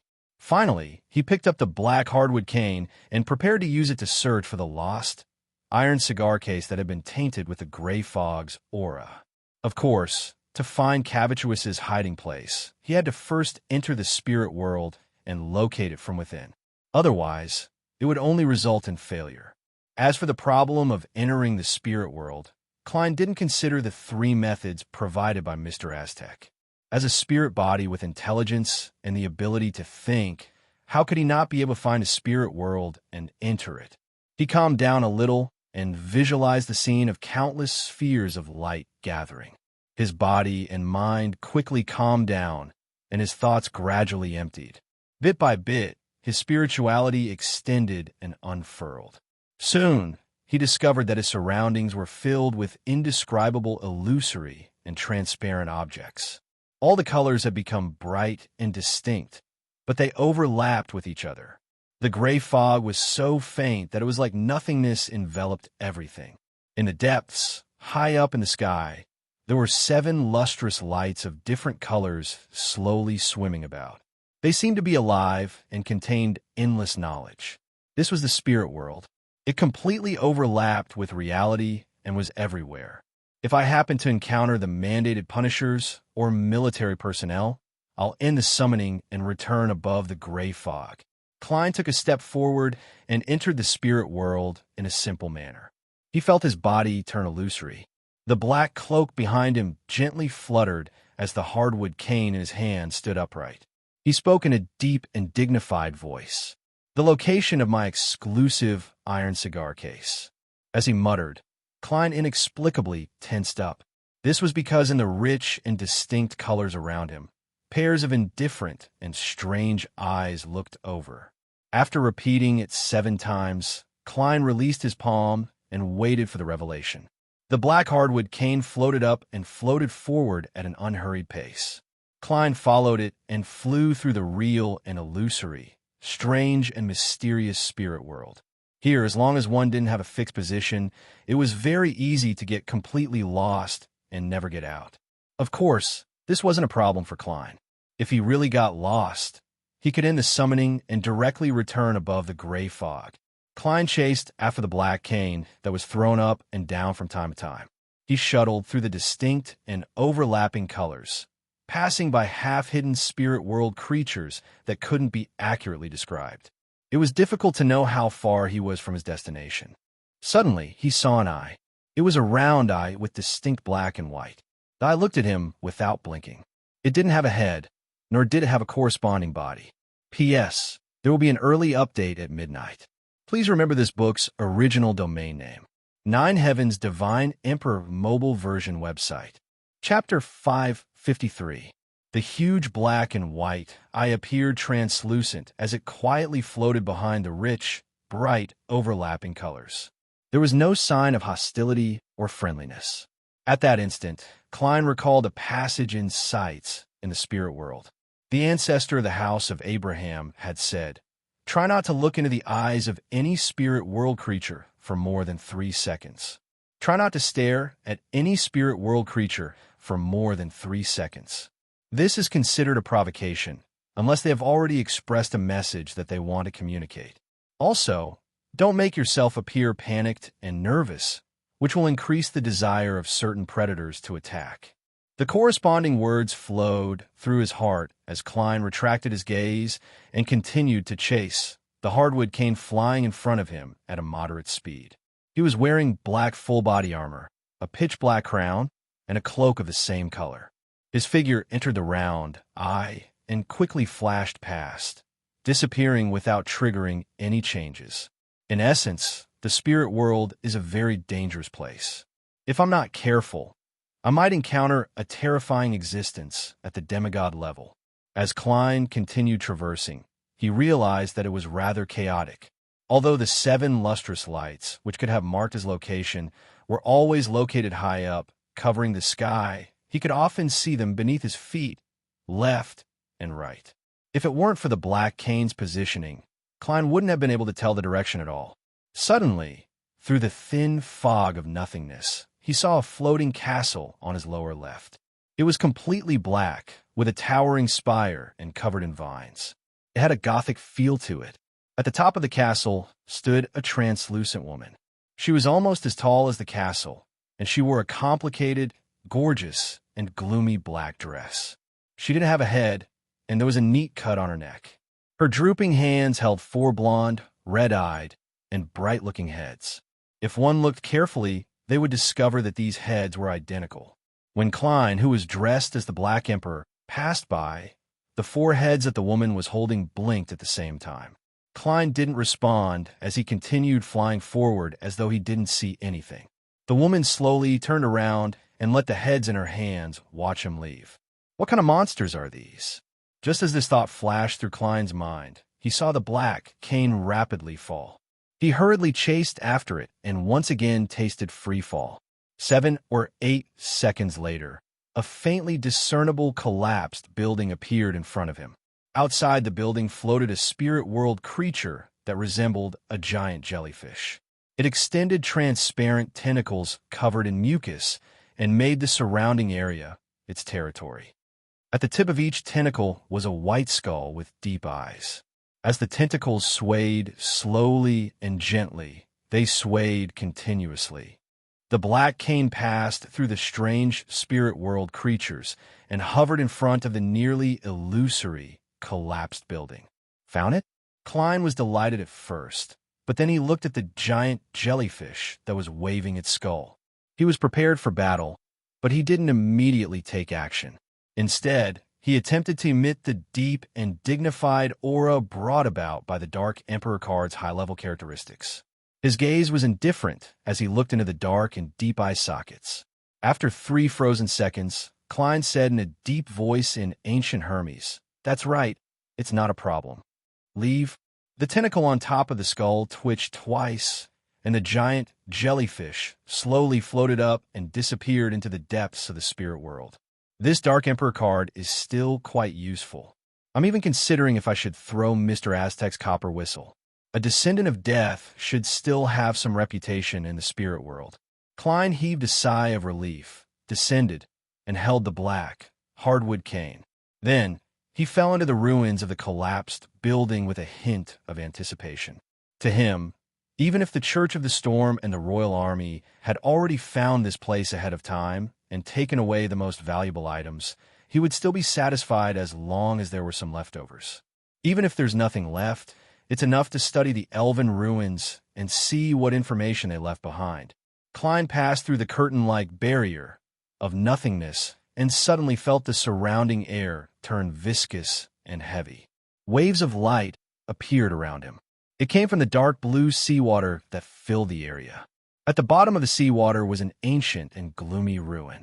All the buildings had already collapsed or half-collapsed.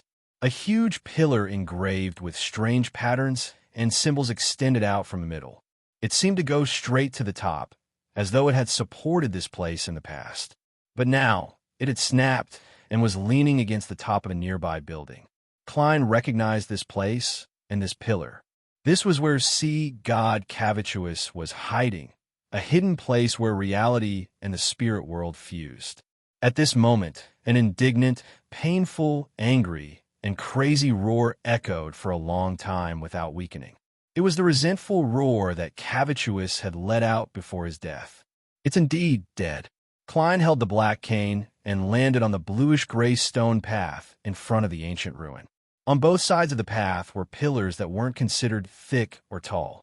On them were strange patterns that were different from the symbols and magic labels.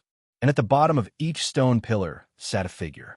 Some of them wore ancient robes, while others wore the trendy brown jackets. The moment they sensed someone approaching, they picked up their swords, axes, and other weapons.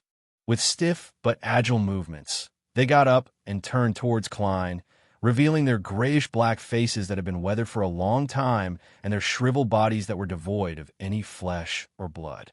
Their fanatical and numb gazes were cast at Klein, who was wearing a pitch-black crown and black armor. Cavituous's devout believer. However, this also means that the Church of the Storm and the Royal Army haven't found this place. Klein sighed and injected his spirituality into the brooch of the sun and muttered a word in ancient Hermes. Holy! He activated the holy oath that came with the brooch of the sun.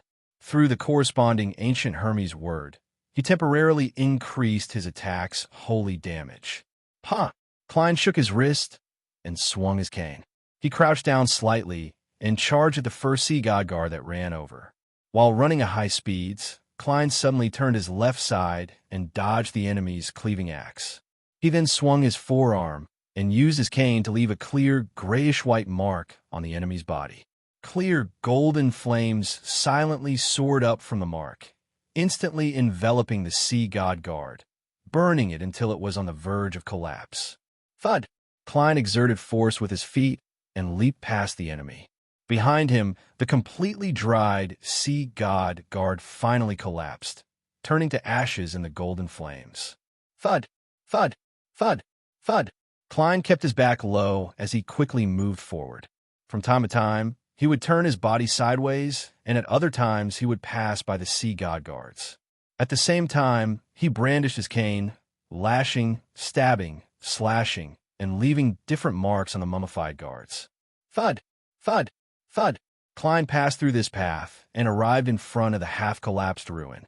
Behind the black cloak he gently raised, the sea god guards turned into golden torches, illuminating the bluish-gray stone slabs and the patterned pillars. Amidst the chaotic dance, the guards collapsed one after another, never to move again. Klein walked up the stairs and entered the building where the half-collapsed pillar was. The first thing that entered his eyes was an unimaginably huge bluish-blue sea serpent. Its scales were slippery and covered in patterns that resembled the various symbols in the ruin. It opened its huge mouth and bit down on the pillar, and its curved, milky white fangs pierced in.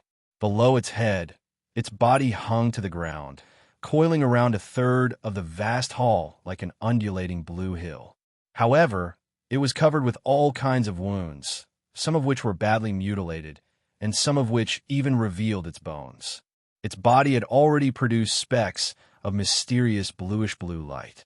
They quickly gathered towards a tooth that was longer than a human's arm, causing the slightly curved sharp bone to slowly straighten. Its dying howl echoed intensely, causing Klein's corporeal spirit body to show slight signs of instability. At this moment, beside Cavituous was an elder wearing a clergyman's bonnet.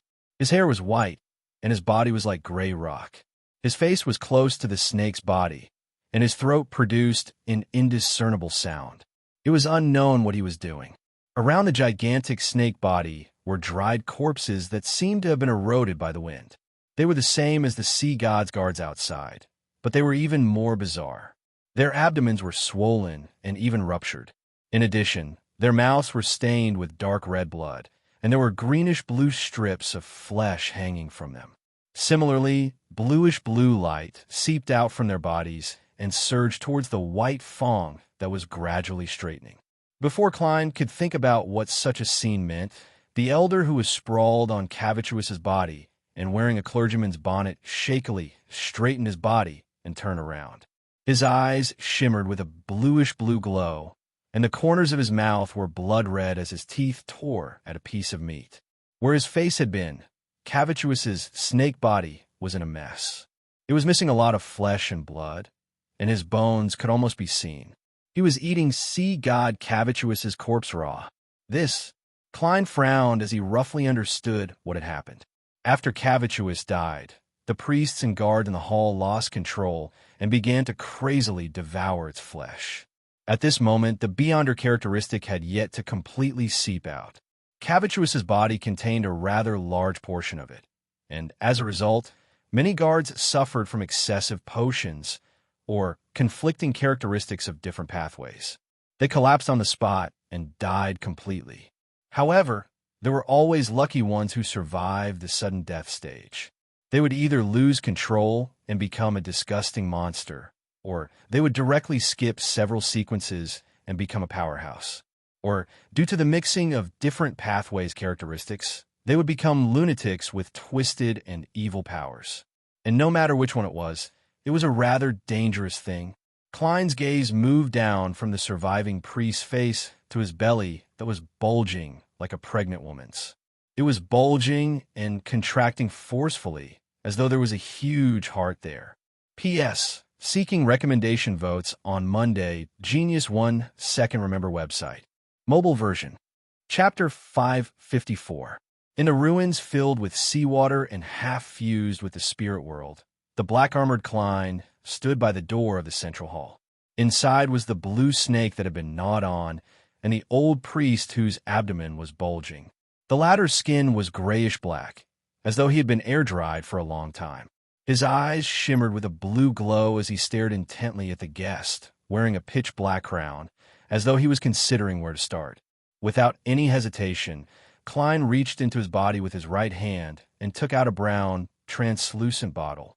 Following that, he extended his left palm forward and quickly twisted open the lid. Then, he casually threw the biological poison bottle into a corner of the hall. The environment here was half underwater. Apart from holy fire, which could incinerate the dead and evil, there were no other flames. This limited the two important powers of Klein's magician sequence. Therefore, he could only push his other advantages to the extreme from the very beginning. At the same time that he threw out the biological poison bottle, Klein's left glove quickly turned resplendent, as though it was reflecting the afternoon sun. Around him, the surging seawater was dyed golden as it spread out layer after layer. This was the power of the priest of light in creeping hunger, purification halo. Having eaten a portion of sea god Cavituous's body raw, the old priest naturally wasn't polite. He watched as Klein prepared for battle in a chivalrous manner. The blue glow in his eyes suddenly brightened as his bulging abdomen swelled up. Woo! An ethereal but shrill sound came from his body, instantly enveloping the entire ruins. This sound was like the singing of a nightingale's soul. It was beautiful, pleasant, and serene, but it was also bone-chilling as it seeped into one's heart. Klein froze on the spot.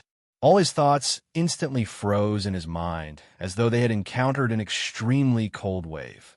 The old priest's body instantly swelled up, as though he was a revived Cavituous or a giant that walked out of myths and legends. Beneath his torn robes, blue, slippery tentacles drilled out. They swirled with silver lightning as they quickly reached out and danced in midair, lashing at the stunned Klein. Sizzle. With a burst of silver light, Klein was sent flying and crashed heavily into the doorway. The black armor on his body dimmed, and many cracks appeared on it. The cane in his hand was unconsciously thrown far away. His mind was abnormally calm. In a situation where it was almost frozen, he didn't even think of using paper figurine substitutes. He took the blow head-on.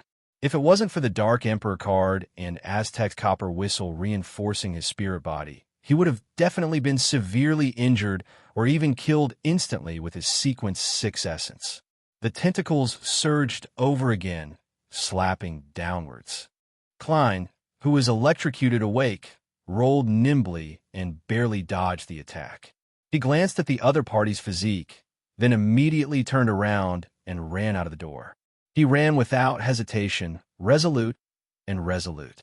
Thud, thud, thud. Klein flew and ran, looking like he was fleeing for his life. The old priest's blue tentacles, which were wrapped with silver lightning, chased after him, hoping to pull him back into the hall. However, he would always nimbly turn around and nimbly roll away in time. Seeing that it was impossible to get what he wanted, the old priest's abdomen swelled up once again. His clear and cold voice resounded throughout the ruins once again. But this time, Klein was prepared. Although his body was stiff and sluggish, it was soaked through by the seawater, turning into a pile of rotten paper. The old priest finally moved. He took heavy but fast steps in an attempt to chase after his enemy. With his massive body, he rushed to the door and slammed into the collapsed roof and walls with a bang. The door here could originally allow a gigantic creature like Cavituous to pass through, but the collapse of the ruins and the madness of this sea god before his death had successfully caused the place to collapse. The door was only buried to a height of 2 meters and a width of 1 meter. As for the old priest, who was clearly in an abnormal state of mind, he slammed into it and nearly got stuck. Klein, who had been waiting for this opportunity, immediately stopped and turned around.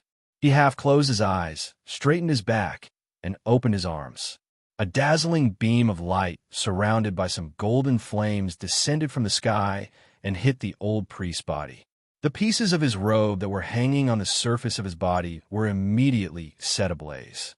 His grayish-black skin and flesh fell off piece by piece, melting and evaporating in the pure brilliance.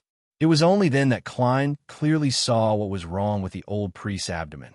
It was swollen badly, and a few areas were particularly obvious, forming the overall outline of 2 eyes and a mouth. It was as if there was a person hiding in the old priest's abdomen, and the person was sticking his face there, trying to crawl out. Bang! The old priest exerted force with his legs that were covered in burnt snakeskin, and his entire body crashed out of the collapsed door, sending rocks flying and seawater surging. He finally escaped the pillar of light, but his body was covered in hideous wounds caused by falling flesh and blood. Even the face on his abdomen was covered in melted marks. Tap, tap, tap. The old priest's greenish-blue tentacles danced, bringing with them silver lightning as they lashed at Klein from all directions. The face on his abdomen cooperated by letting out sounds that made the spirit body quiet from time to time. Klein was either running, rolling, or circling as he calmly dealt with the old priest. One on the left, one on the right, one on the front, and the other on the back, as though they were dancing a wild dance. During this process, he relied on paper figurine substitutes to withstand the ethereal but cold screams. Occasionally, he would roar and use the wraith's screams to agitate the old priest, forcefully interrupting the face on his abdomen before it could make a sound. As time passed, the crazy old priest suddenly raised his motionless hands and pressed them on his abdomen. With a tug of his arms, he forcefully tore the mouth that was only an outline into a gash. Greenish-blue pus spewed out from within, and dense and sharp teeth grew out. Another roar sounded as the surrounding seawater surged towards the mouth, forming a terrifying vortex that Cavituous had once created. Klein, who was dressed as the Black Emperor, was sucked over as the surrounding lightning tentacles retracted in a bid to hug him. Klein didn't panic. The glove on his left hand quickly turned as though it was made of pure gold. In midair, his eyes stared at the face on the old priest's abdomen and the seawater vortex below. 2 blinding bolts of lightning suddenly lit up in his pupils. Interrogator, psychic piercing. The old priest suddenly froze as the face on his abdomen scrunched up. The vortex that emitted a terrifying suction force instantly collapsed. Amidst the surging waves, Klein lowered his body and shuttled through the weak spots like a fish, dodging the flailing greenish-blue tentacles. Amidst the constantly flashing silver-white lightning, he rushed to the old priest's side. At some point in time, the color of his glove had turned a pale green. The muscles on Klein's back bulged as he punched out with both fists, hitting the old priest's thigh near his knee. Bang, bang, bang. His fists emitted a cold aura, sending the old priest's flesh and blood flying. His right leg was covered in a thin layer of frost, and the surrounding seawater was completely frozen. This was a zombie's control over ice elemental powers. Amidst the old priest's tragic cries, the tentacles lashed back like whips as the silver-white light illuminated the entire ruins. At this moment, Klein wasn't greedy. He stopped in time and continuously rolled backward, dodging the crazy attack that had shattered the stone slabs on the ground. He stood up, and while the old priest was still frozen in place, he made the glove on his left hand emit a sun-like color once again. Klein straightened his body and took a pose that praised the sun. A thick, clear pillar of holy light descended once again, enveloping the huge old priest. Klein saw the enemy's grayish-black flesh rapidly disintegrating. He saw the face on his abdomen melt, revealing the situation inside. Inside the old priest's abdomen, the heart, stomach, intestines, and other organs were jumbled together, forming the face of a sea serpent. Cavituous actually still has some mental strength left. A demigod's will is truly stronger than I imagined. Klein rolled again and dodged the spear like greenish-blue tentacles. The tentacles, wrapped in lightning, were melted by the holy pillar of light and stabbed into the ground, twitching, twisting, and squirming. The clear pillar of light quickly dissipated, and the sinister snake face on the old priest's abdomen stubbornly opened its mouth. At this moment, the old priest bent his waist and let out a series of violent coughs. The snake face's efforts came to an abrupt halt. The biological poison bottle was finally effective. Klein didn't let go of this opportunity. He stood up again, opened his arms, and embraced the sun. The pillar of light with many golden flames illuminated the area. The old shaman's figure was first stooped, then shrunk, as if he was evaporating. The snake face on his abdomen completely melted after a shrill scream. When the light dissipated, the old priest had already returned to his original size. His bones were almost melted, and pieces of grayish-black flesh hung from them. His aura rapidly dimmed, and his spirit rapidly disintegrated. Klein rushed over and, relying on his wraith state, performed spirit channeling. He wanted to confirm if the old priest was guilty. He believed that he had to stick to this bottom line. This was not only his own will, but also a precaution against degeneration and madness. In the blink of an eye, he saw scenes of the old priest presiding over the living sacrifice. Without any hesitation, Klein extended his left palm and let the long-starved glove taste the delicacy. The flesh, spirituality, and white bones quickly surged into the hideous mouth in his palm. Blue light seeped out, accompanied by some darkness. During the spirit channeling, Klein confirmed that the old priest was a soul assurer when he was alive. The potion formula and beyonder ingredients came from the Church of the God of Combat in the Fasak Empire. And when he became a sea god's guard, he had already lost his mind and only knew how to obey orders. After Cavituous died, he followed his instinctive desires and ate the flesh and blood of the deity he believed in. Finally, there's a clash of characteristics, and he was twisted into a monster. Just as creeping hunger was having its fill, all the beyonder characteristics on the ground suddenly surged, transforming into a hurricane that swept into the hall and into the white fong that was no longer curved. Klein looked over and saw that Cavituous's remains had completely collapsed like mud. As for the snake fong that had absorbed all the beyonder characteristics here, it had turned into a short scepter and was silently stabbed into a half-collapsed pillar. At the top of the white scepter were tiny blue gems. Some of them were dyed black with the light of dawn. Seeing that creeping hunger had satisfied its appetite, Klein hurriedly ran into the hall and carefully approached the scepter. Before he even came into contact with it, he heard layers of illusory pleas. Hallucinations appeared in front of him. He saw believers prostrating themselves in prayer, as well as the resistance who were wailing endlessly over the destruction of the statue. P.S. I've received 2 chapters today. Please recommend them. Also, correct the first 2 mistakes. Chapter 64, The Timeline in the Spirit World. Alger should have said yesterday morning, not this morning. Klein described Cavituous's death less than 20 hours after the mandated punishers obtained the Book of Calamity. He changed it to a little more than a day. I don't know why I got the time wrong back then. Also, Alger meant that he had obtained the anesthetic gas for nearly a week, which meant that he had skipped this week's tarot gathering.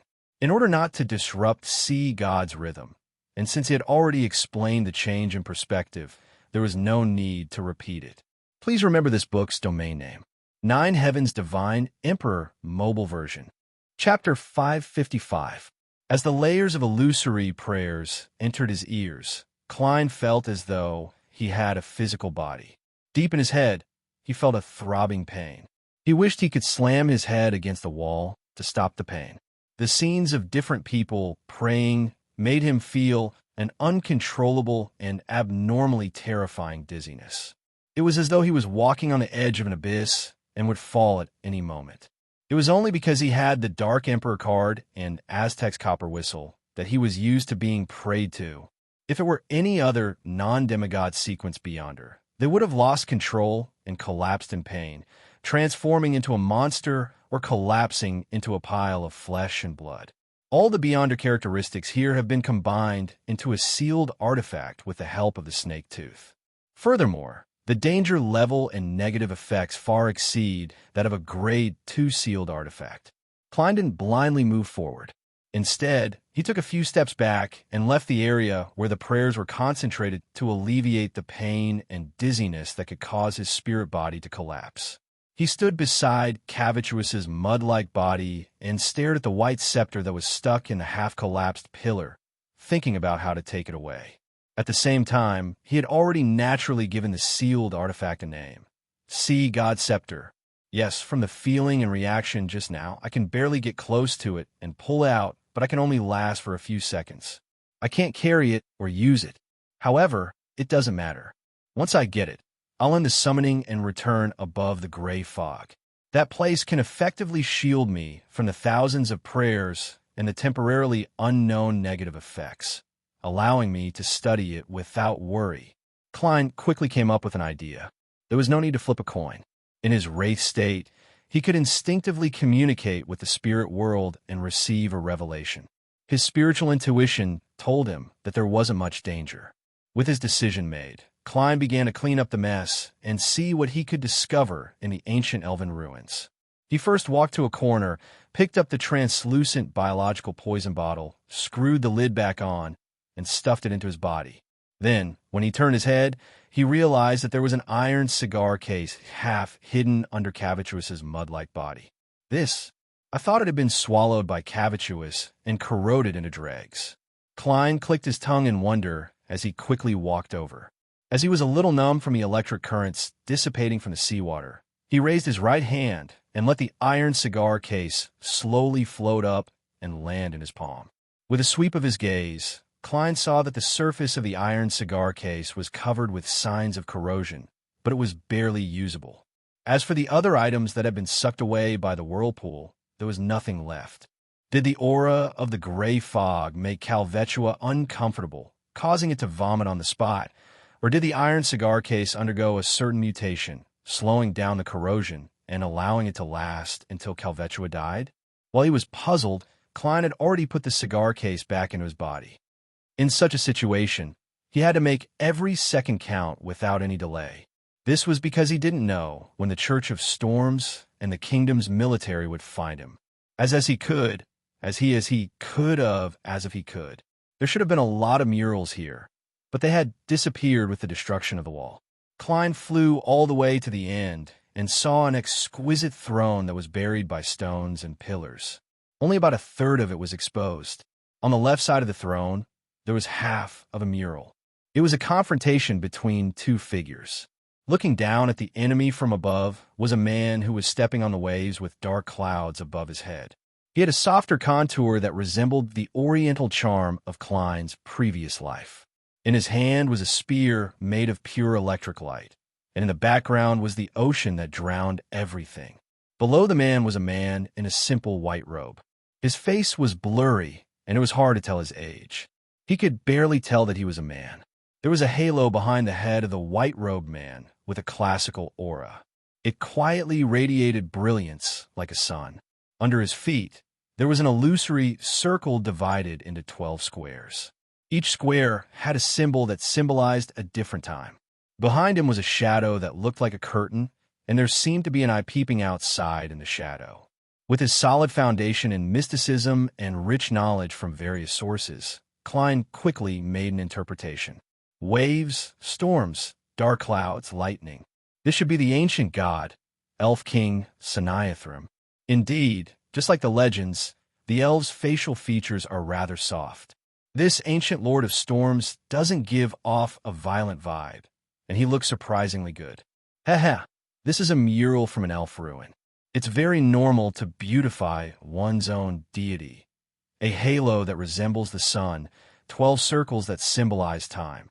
Isn't this Amon and Adam's father, the creator who is said to be the ancient god of the sun in the outside world, and the omnipotent and omniscient God in the city of silver? Behind him, there's a shadow curtain, and there's an eye hidden behind the curtain. That's right, the true creator has an image of the eye behind the shadow curtain. Note 1. Indeed, this is the creator who took back the authority of the ancient gods and has 8 kings of angels following him. This mural describes the battle between Elf King Sennaithrim and the creator. Klein retracted his gaze and searched for other valuable items. Following his spiritual intuition, he came to the side of the throne, reached his hand into the bottom of the collapsed rocks and pillars, and took out an item. It was a golden wine cup that had been flattened. Its surface was engraved with complicated and exquisite patterns, and its legs were already bent. At the bottom was a line of elvish text, Calamity Kohinum. The original owner of this ruin is a high elf named Kohinum. He is called Calamity. It matches the Book of Calamity that Letitia and company discovered. The two ruins should belong to the high elf, Kohinum, and there's a rather miraculous connection between them. Unfortunately, this golden wine cup is just a wine cup. It only has some spirituality because it's engraved with the true name of a high elf. If Kohinum hadn't perished, even if it's just a true name, it would have given the wine cup extraordinary powers. Unfortunately, Klein's initial judgment was that Kohinum was completely dead because sea god Cavituous was his successor. However, Klein couldn't be sure. This was because after hundreds or thousands of years, the Book of Calamity still had the trait of making a Beyonder like Letitia, who wasn't a low-sequence Beyonder, go crazy and lose control. Furthermore, this doesn't seem like something that sea god Cavituous can do. Could it be that the high elf, Kohinum, has a mystic technique that separates his Beyonder characteristics, and Cavituous only inherited a portion of it? The other portion is the source of the Book of Calamity's characteristics? Kohinum died but didn't die? Of course, when Cavituous consumed Kohinum's Beyonder characteristic, he was just a beast without much intelligence. No one knows what happened back then. Perhaps a portion of the characteristic was lost and condensed into a sealed artifact. After Cavituous was defeated, it fell into the hands of the Church of the Storm. Yes, next week's tarot will ask Little Sun through the world. He should know who Kohinum is. Actually, there's no need to ask. He contributed 2 more pages of ancient mythology today. Next time, there might be a detailed description of the high elves with a thought. Klein stuffed the wine cup into his body. After all, it was made of gold. Furthermore, even if the high elf Kohinum wasn't dead and had a certain connection with the wine cup, the gray fog could shield and isolate it. After a round of inspection and seeing that there was nothing else, Klein quickly flew outside, picked up the black hardwood cane, and cleaned up the traces left behind from the battle. Then he took out a paper figurine, shook it, and threw it out. It quickly soaked in the seawater and turned to powder. I can interfere with the first part, but I won't have the time or chance to do so after that. Thankfully, I'm currently disguised as the Black Emperor. The flesh and blood of Cavituous's remains are no longer valuable, and the bones are too heavy. It might affect me from holding the sea god scepter. With the help of cogitation, Klein stabilized his condition and quickly flew towards the short-bone scepter that was stuck in the half-collapsed pillar. The illusory pleas drilled into his ears once again. The pious, crying, fanatical, or numb prayers vaguely filled his vision. The throbbing pain and dizziness became more and more intense. With his rich experience, the Black Emperor card, and the reinforcement of Aztec's copper whistle, Klein barely managed to hold on and finally arrived beside the sea god scepter. He reached out his right hand and grabbed the middle section of the bone scepter. As soon as the two came into contact, the scene in front of Klein instantly became clear. The illusory rumbling sounds in his ears instantly turned real. He saw the wheelchair-bound, bald member of the resistance, Kalat, fall to the ground, and crawl towards the self-destructing statue of Cavituous with great difficulty. He repeatedly chanted the honorific name as his eyes were filled with despair. He saw Edmonton, who had a blue sea snake tattoo, prostrating himself in front of another statue of Cavituous that was strangely bleeding. He kept banging his head against the ground until it was a bloody mess. He saw believers hiding in their homes in the slums, crying and praying numbly. The black full-body armor on Klein's body could no longer hold on and quickly collapsed. At the same time, his corporeal muscles bulged as he exerted strength in his hands. Amidst the echoing prayers and clear and numerous scenes, he suddenly pulled out the short-boned scepter that symbolized sea god's authority. Splash! The seawater in the ruins surged violently, either shaking or collapsing into a whirlpool. Wearing the pitch-black crown, Klein calmly held the sea god scepter. His figure vanished as he returned above the gray fog. When the familiar towering palace appeared in front of him, the prayers in his ears and the illusory scenes in front of him had already vanished. Klein sat on a high back chair that belonged to the fool. He raised his right palm and examined the sea god scepter that was embedded with blue gems and was dyed with darkness and the light of dawn. Around the sealed artifact, countless points of light floated. Each point seemed to correspond to a praying believer. This made the milky white body of the scepter glow, making it look both illusory and holy. At that moment, Klein felt that the scepter was sea God himself. Note 1. See Part 1, Chapter 93. Chapter 556. After some effort, Klein gained a basic understanding of the sea god scepter's powers. It could create tsunamis, create hurricanes, produce torrential rains, and bring about lightning strikes. It could allow a person to fly in the sky and wander the bottom of the sea without any restrictions. It was nearly indestructible and could directly smash an enemy's head. It could allow the wielder to never get lost without any other powerful factors stacking on top of each other. It could provide an unimaginable balance, controlling many underwater creatures and responding to the prayers of believers. It could also allow the wielder to obtain the strength of a sea monster, making them the ruler of a region of the sea. To Klein, this was truly at the level of a deity. Even on Earth, he could resist an aircraft carrier strike group.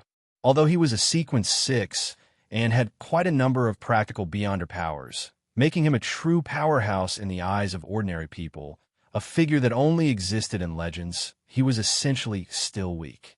He was still closer to a person. If the situation was suitable, a revolver would be enough to finish him off. Of course, reviving after death and opening the coffin was another matter altogether. As for the powers possessed by the sea god scepter, they all exceeded the level of person. It was the power of a deity or a devil in the eyes of the people in folklore. It's no wonder he's called a demigod from Sequence 4 onwards.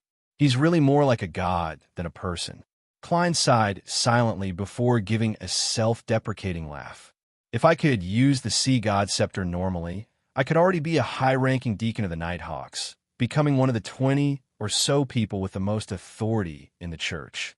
If Zangwill didn't have 0-08 and was at sea, I could immediately seek revenge on him. I might even have quite a high chance of success. But can I use the sea god scepter normally? No. Klein had just discovered that the negative effects of the sea god scepter were astounding. In the Church of Evernight, it could easily obtain the evaluation of a Grade 1 sealed artifact. Furthermore, it was unknown how many researchers had to die to figure out the best sealing and usage method. The sea god scepter had a total of 3 negative effects. First, it would make the holder irascible. They would become easily enraged. It would be easy for them to become hot-headed. The second was to periodically freeze the thoughts of all living creatures within a certain range and drain their blood, including the holder. As for how large the range was and the specific number of cycles, it was difficult for Klein, who was not a professional researcher, to give an accurate description. He could only make a rough estimate that the range was 600 meters to 1,000 meters, and the cycle was 20 to 35 minutes. The third method was to gather and display the prayers of the worshippers, complete with sound and images. This would easily cause non-semi-god wielders whose spirits weren't strong enough to directly collapse and lose control. The first one is still alright. If I only use it for a short period of time, anger and irascibility are acceptable. To put it simply, with such a powerful sealed artifact, I just need to act rashly. Third, there's actually a way to avoid it. See, God's response to faith has a distance limit. That is to say, as long as I leave the Rorstad archipelago and the surrounding waters, I won't be able to receive this signal, so I won't be affected. Yes, if I keep it above the gray fog, it seems to be able to break through the distance limit. However, the sounds and images of the prayers will be blocked and reduced to points of light. It won't affect me at all, allowing me to freely choose whether to respond, who to respond to, and how to respond, and when I respond, I can use the power of the Sea God's scepter. The biggest problem is the second one. It's fine for me. When I transform into the Black Emperor, I'm a wraith without any blood, so I'm not afraid of being drained. However, the surrounding creatures are in trouble. This doesn't differentiate between friend and foe, and the cycle isn't easy to grasp. I can't just discuss with the enemy and change the time and location when I encounter danger, right? Klein thought carefully and imagined a few scenarios in which he could use the Sea God scepter, but they all relied on the environment and accurate judgment beforehand. It wasn't very feasible. Phew! Could it be that its fate is to stay above the gray fog and give people like him on a shuttle? No, a bolt of lightning when they attempt to sneak up. Right, there's another use. When Miss Justice and Mr. the Hanging Man pray for help, I won't only have the paper angel as an option. I can also provide rain or wind. Of course, this can be like the purification powers of the brooch of the sun. I can use the paper angel as a carrier. Seriously thinking about it, with the Sea God scepter, I can act like a real demigod above the gray fog. Klein's mood gradually turned better because he realized that the Sea God scepter wasn't completely unusable at the moment. This allowed him to do a lot more flashy things. He retracted his attention and cast his gaze back at the white bone staff with blue gems embedded at its tip. He considered another question, whether he should respond to the prayers of the Sea God believers. Cavituous is already dead. There's no need to provide those people with a target of faith. However, even if the priests and upper echelons of the resistance who are still alive notice the abnormality and don't receive any response, they won't truly accept the worst outcome for a very long period of time. Humans will always hope that they will get lucky. They're used to consoling and hypnotizing themselves, especially when they are in a dangerous environment where there's no light of dawn. Just like the City of Silver. More than 2,000 years have passed, but they're still offering sacrifices to the Creator. They believe that they have been abandoned and that they will one day receive a response again. In other words, if the fanatical believers of Sea God don't receive a response, not only will they not believe that Cavituous is dead, they will stop the live sacrifices. They will also increase their efforts, hoping to obtain the blessings of the deity once again. Without a few years or more propaganda and blows, it will be very difficult for them to wake up. When the resistance loses the support of a native deity like Cavituous, I'm afraid they can only lean towards Fasak or Intis. At that time, with their extreme beliefs, they might very well be driven to do inhumane things. For example, attacking places where commoners gather, or letting those children who still have some innocence in their eyes stand in front of them. I need to give them some guidance. I need to tell them what the correct method of faith is, but I can't burden myself. All I need to do is give them some help within my capabilities. I'm not responsible for saving their fates. Klein tapped the edge of the long, mottled table with his fingers and suddenly chuckled. Aren't we going to do real acting? Sea God Cavituous is a good target. I just don't know if this counts as experiencing the gray fog's isolation, preventing me from receiving any feedback. Haha, I have to give it a try to figure it out. Klein quickly made a decision and felt inexplicably refreshed. He deliberated for a moment before conjuring the scene he needed. Then, he held the Sea God scepter, emanated his spirituality, and made contact with one of the points of light. In a hidden cave in the Blue Mountain Islands forest, the bald resistance member, Kalat, fell off his wheelchair. His eyes were filled with despair and confusion as he crawled towards the self-destructing statue of Cavituous. He vaguely sensed something, but he was unwilling to believe it. This meant that all his persistence, all his sacrifices, and all his pain would be meaningless. No, he screamed silently as he kept chanting Sea God Cavituous's honorific name in an attempt to get a response from the deity. He propped himself up with his elbows and dug his fingers into the mud. Inch by inch, he moved in front of the shattered statue and picked up the sea serpent's head that was carved from stone. He discovered that its eyes had strangely sunken into black holes, and its teeth had fallen off one by one. Kalat nearly froze as his vision seemed to lose its light. At this moment, he suddenly saw a blurry figure. Behind the figure was a dark blue tsunami that surged into the sky and silver bolts of lightning that branched out like tree branches.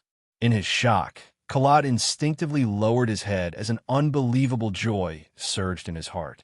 He saw that the soles of the figure's feet were surrounded by waves, and that it was surrounded by hurricanes. Its entire body was dignified and sacred, lofty and vast. Then, he heard an indifferent and grand voice. "I have returned." As the voice echoed, Kalat inexplicably shed tears. 10 minutes after Klein left, in the underwater ruins that had fused with the spirit world, 10 minutes after he left, the seawater that filled the area suddenly splashed and poured out. In just 20 to 30 seconds, the elven ruins were as dry as land. Fresh hurricanes blew in, bringing in breathable gases. One figure after another descended from the hurricane. The leader was a tall and burly middle-aged man who looked to be in his 40s. His facial features were chiseled, and his muscles were clearly defined. His loose storm priest robe was stretched out. He was none other than the cardinal of the Church of the Storm, the Archbishop of the Roarsted Sea, a high-ranking deacon of the Mandated Punishers, Sea King John Cotman. He had a pair of dark blue eyes, and his hair of the same color was twice as thick as a normal person's. They were like tiny worms with tentacles.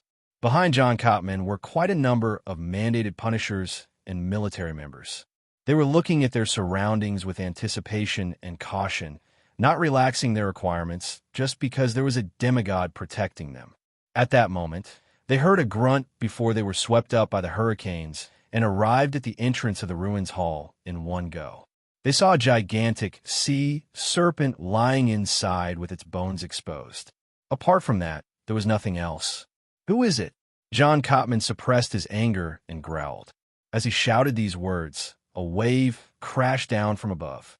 The waves reverberated in the half-collapsed hall, quickly calming down to the surface of a windless lake. The surface of the lake reflected the scene from before. An indistinct figure had pulled out a white staff embedded with a blue gem, causing the seawater to surge and the ruins to shake. John Cotman took a deep breath and turned his back to the crowd. "Find him." At this moment, Klein had already selected 10 or so relatively important believers and responded to them one by one. He mainly gave a new holy covenant. "I have returned. It is time to forgive the past and redeem you." First commandment: do not make living sacrifices. Do not use humans as sacrifices.